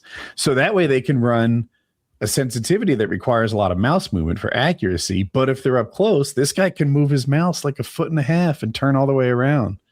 I like that too. My whole desk is a mouse pad. That's what the desktop is. And like in Tarkov, I've got my sensitivity rather low for those long range crosshair adjustments.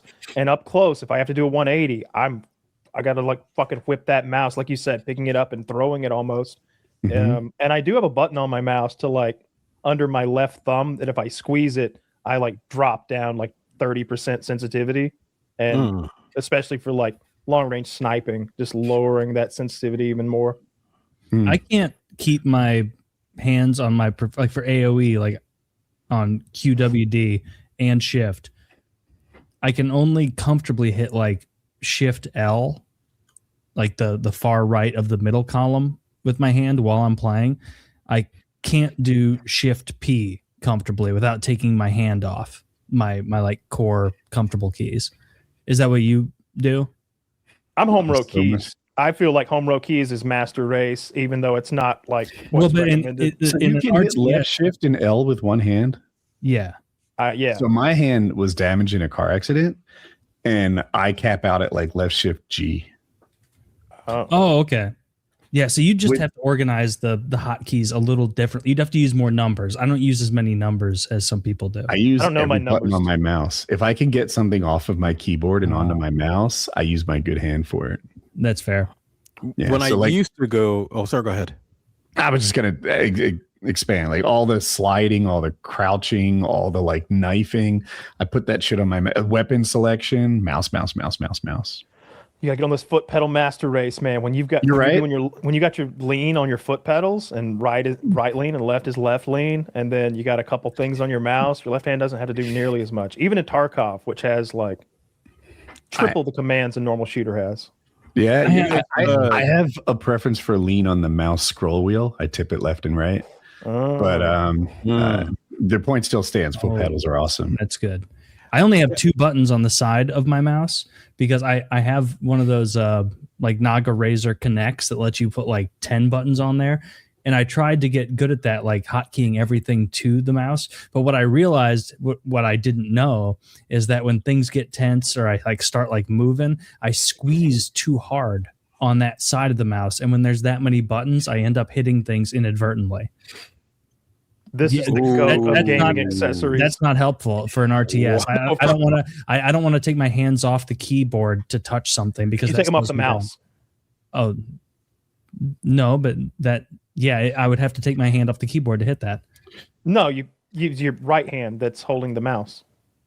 Are you ambidextrous? To select something off of you that? Push one button. You take your hand off your mouse instead of the keyboard. Yeah. Oh no! I use this for Helldivers, and like those are all my. Like each of those does a different thing, and that's so crazy. Like each of those represents like a 5 or even 10 button combination, like an up, down, left, right type thing, and it's just beep, boop, boop, boop, boop, boop, and it's instantaneous. I do that for Helldivers too, but Helldivers gives you a second. Like you're usually calling in more ammo or air support or something. You wouldn't do it in the middle of a knife fight.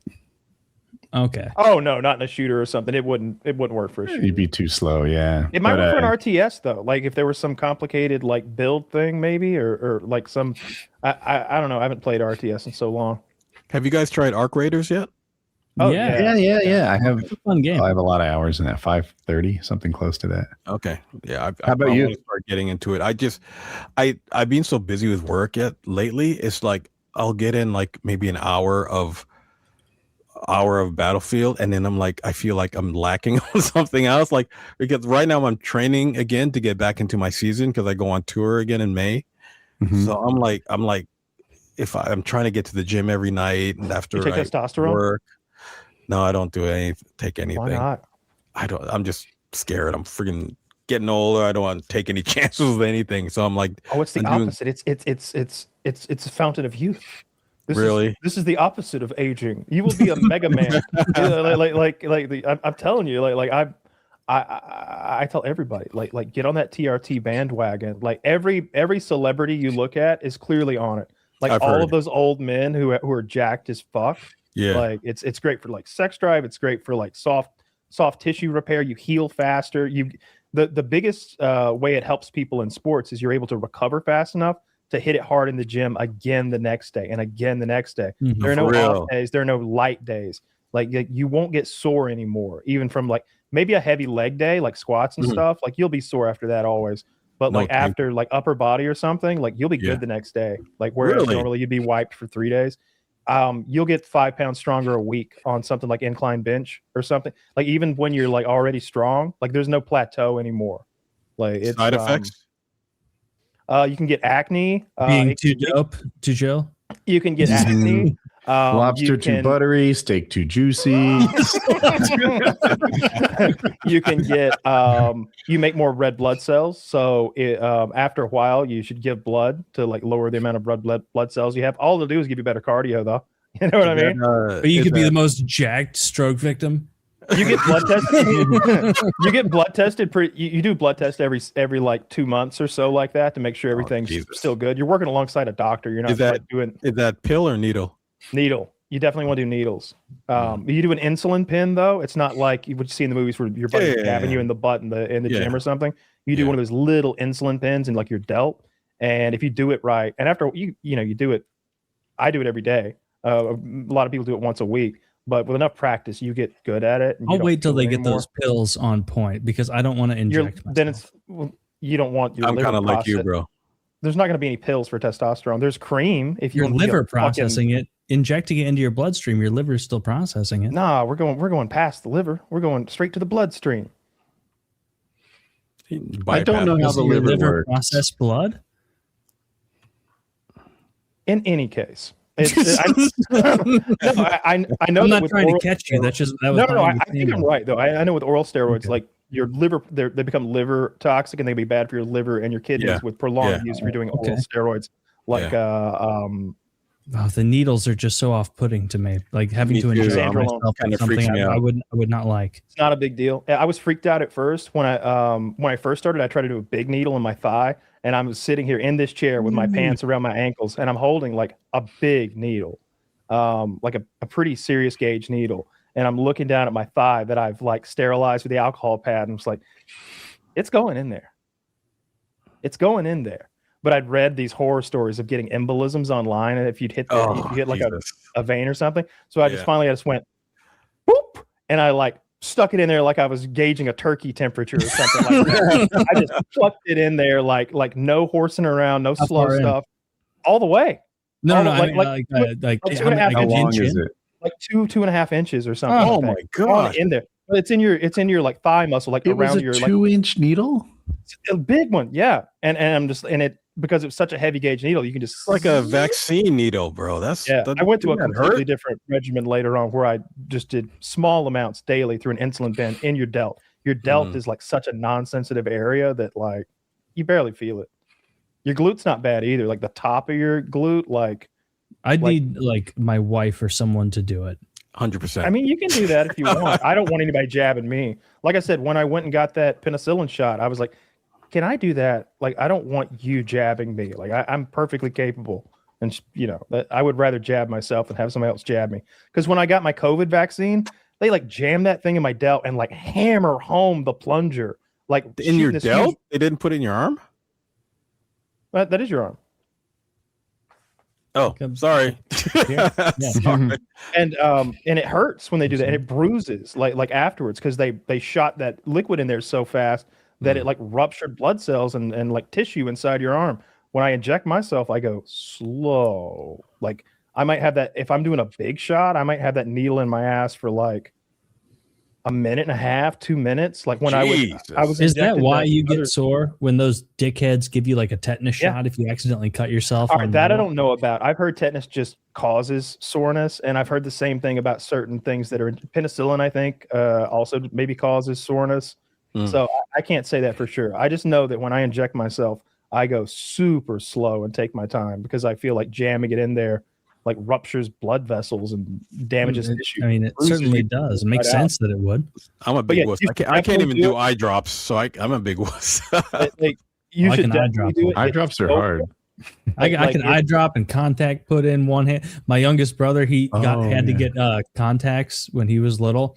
And he used to be like, Taylor, put my contacts in. I'd have to be like, hold fucking still. And I'd have to put his contacts in for him because he couldn't touch his own eyes. Some people can't touch their eyes. I got eye phobia. I can't do it. I can't even do eye drops. The doctor almost has to hold me down when I go to the optometrist. It's crazy. You wouldn't have made it through so you'd have never survived my cancer diagnosis. Dude, No. I had cancer on my eyelid, like right on the edge of it where the eyelashes come out. Yeah. Seriously. Yeah. You they had to wouldn't have cut- Crack me.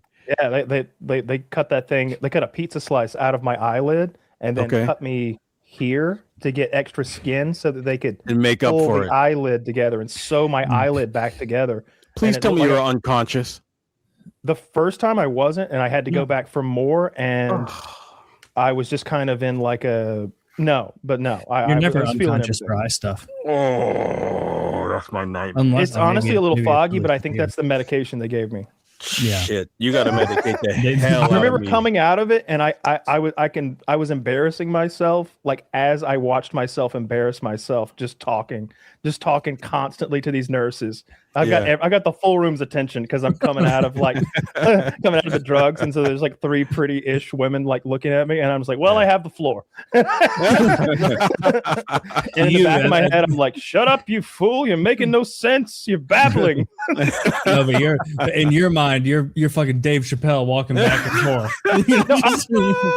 I just had started testosterone like 6 weeks before that. So I'm talking to him about that. I'm like, you don't even know.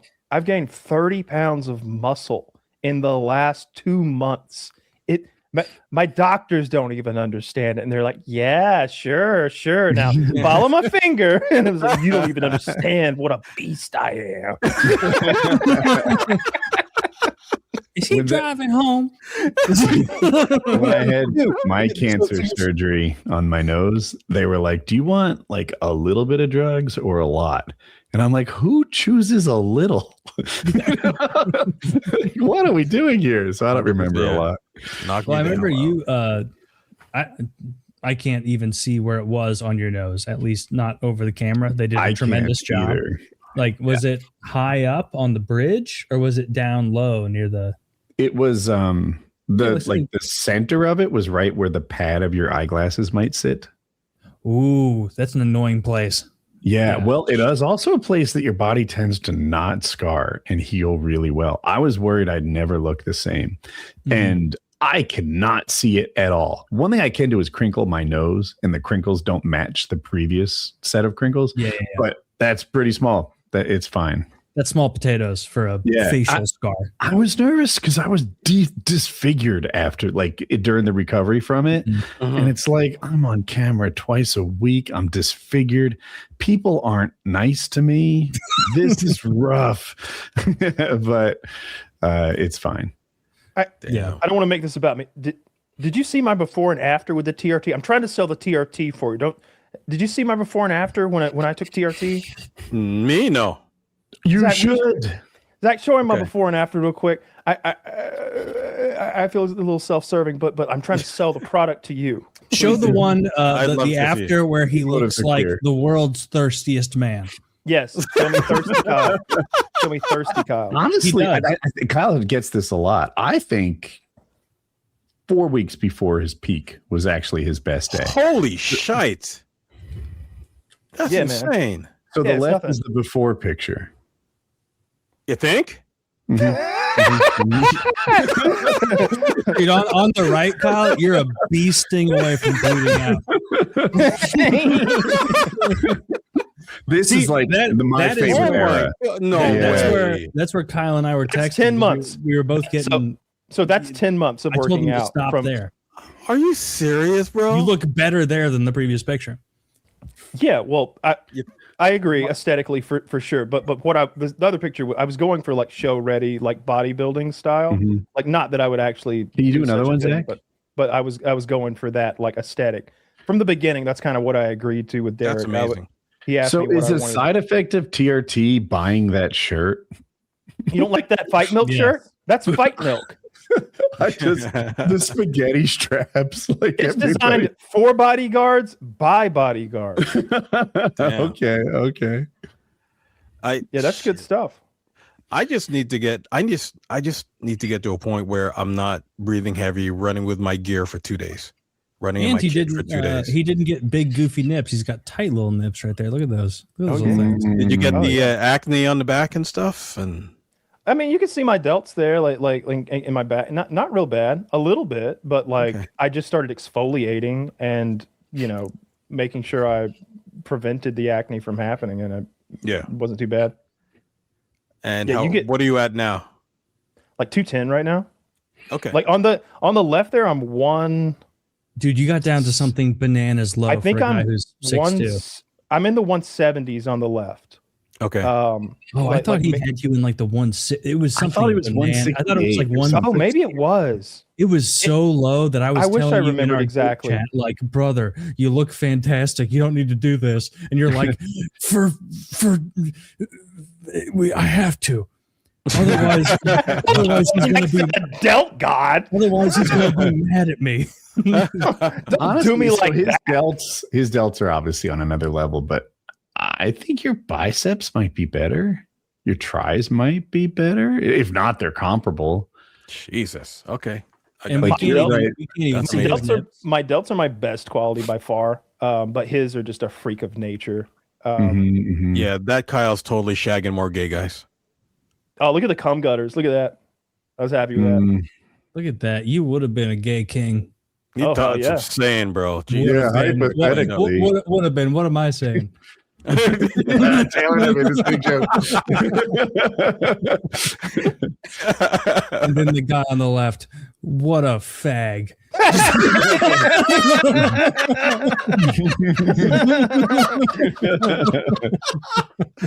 But you see what I'm saying? Like TRT is a wonder drug. It's like a potion from a video game or something like that. Like, don't get me wrong. I ate a true. perfect diet and I worked out with a PPL routine designed by Derek meticulously.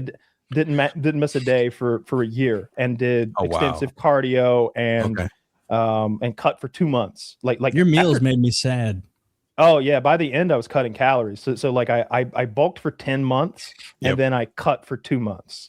The first month of cutting was like light, just slowly adding a little bit of cardio and nothing else. And the second month, removing calories, adding more and more cardio, like at first sporadically, and then by the end it's cardio every day, and like maybe I might have been eating 1,800 or 2,000 calories a day. At one point, I was eating 3,600, 3,800 calories a day. During the Okay. bulk, yeah. But And then it's you like- cut down crazy.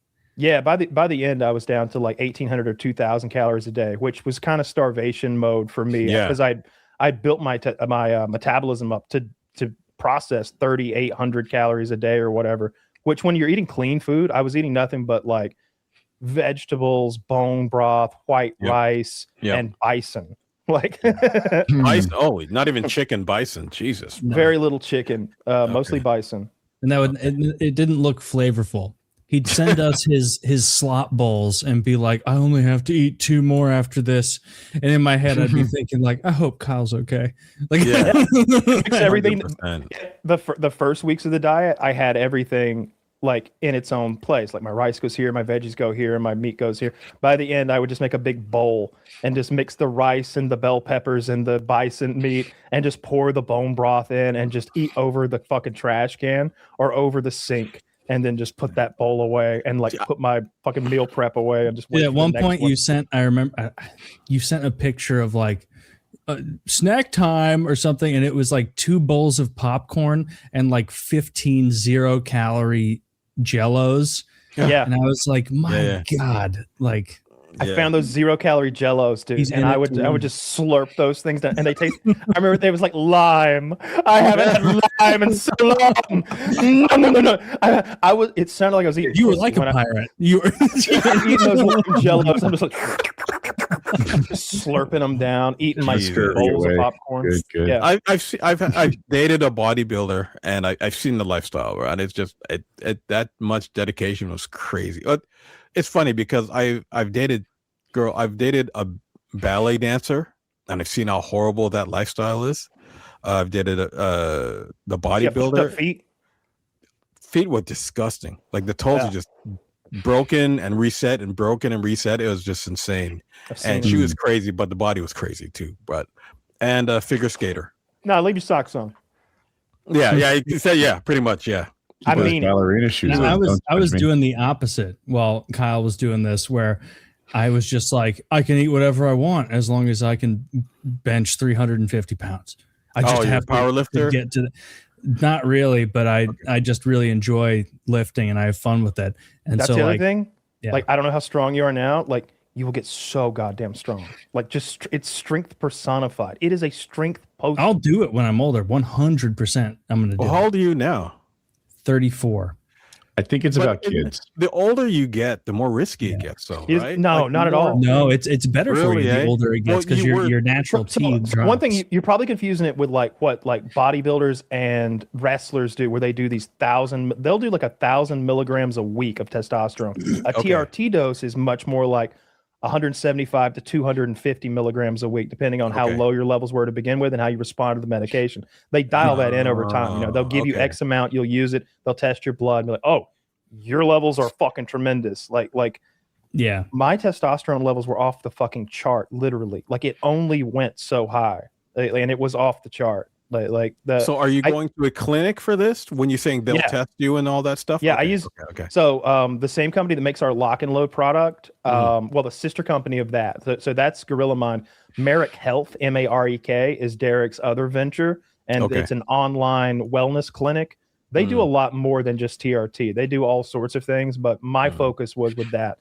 And basically, you go online, you sign up, they make you an appointment at a LabCorp facility nearby. You go in, you give blood. They take a lot of blood, and I get nauseous every time. And then they send those results to your doctor. You have like a teledoc sort of session with him, and he goes over your paperwork with you and designs a whole plan for you, not just the testosterone, but any other like supplementation you might need. I had a thyroid issue. My like thyroid numbers were like way off to a concerning level, where it was like, either it's an imbalance in your diet, like you're not getting enough of X, Y, and Z, or you might have a brain tumor. And I'm like, I was like, Jesus, I'm just about to get healthy, and I've got a brain tumor. I thought I had a brain tumor for like 6 weeks. That's horrible. But I went on a supplement that Derek recommended. It's in Lock and Load, by the way. I won't say which one. And it cured my brain tumor. Where it fixed my thyroid levels. Brain tumor. Well, maybe it cured the brain tumor you might have had. That's true. Disprove it. But we like fixed that, and any holes in my diet that were causing imbalances. You know, everything from your vitamin D. And I was getting DEXA scans, where they put you in this machine and they scan your bone density and your fat content. I did that monthly so I could track exactly how much muscle I was building to the ounce, and exactly how much fat I was losing and / gaining. And then we also did this metabolic scan, where they put a mask on you that measures your O2 intake and your CO2 output. On the treadmill. You sit still. You don't move a muscle. You lie in a dark room and relax as much as you can, because they want your basal metabolic rate, your base metabolic rate. What you would do if you just laid on the couch all day, like I like to. And we had that number, and then through diet and exercise, we built that number up. Every time we would take that number again, it was higher. So I was burning more calories just sitting on the couch than before. It went from like 1,800 or 2,000 or something was like, to like 2,500, 2,800, 3,000. So my body was just. It doesn't screw up your blood pressure? It did, and I had to cut salt out of my diet, and that brought my blood pressure down to a manageable level where there was no need to like do like Lipitor or any sort of like actual prescription drug. You grab some leeches. That was the biggest side effect was blood pressure was higher, and I had to cut salt out of my diet, which meant I was eating those meals bland, and like even mustard has fucking salt in it. Everything all tasty with vinegar has salt. Dude, if one of those samurai cut me in half, I would have that explosion. Like when they take my blood, it's purple. It's so dark. It's they always go, woo, good stuff. Some grandma's like, I'm feeling fantastic today after she gets an infusion from you. You got me thinking, bro. You got me thinking. Upper lip gets even. I highly recommend do some online research about the health issues. The only side effects, I know we're about to wrap, but it's if you have genetic predisposition toward hair loss, it will exacerbate that. I don't think that's going to be an issue for you. All good. It makes your balls shrink. It will do that. And it can give you acne, but again, if you have if you had acne when you were a teenager, you'll get acne again. As long as it doesn't make other things shrink. No, your penis will be bigger. Fine. Okay, but you will. All right. You will not be fertile. You'll need a reduction by the time you're done. But if you're not fertile, do you still shoot a certain amount? Yes, you'll shoot a bunch of dead boys. Yeah, but you're still shooting though. Or I guess guys. Well, we have lock and load to supplement that. But no, I saw no reduction in seminal fluid volume. He did tell me that he was like, "This ain't birth control, but it's like the next best thing." like you're shooting blanks, most likely. Okay. Yeah. Crazy. All right. Thank you, brother. Well, right. Wolf, where can everyone find you? Wolf Paintball on YouTube, Instagram, TikTok, and all that fun stuff. And please subscribe. Yep. And check out his movie, 40 Acres. Sounds cool. Yeah. Yes, please. Halo. And leave me a review on my channel. Let me know what you think. Honest opinion, please. PKA798.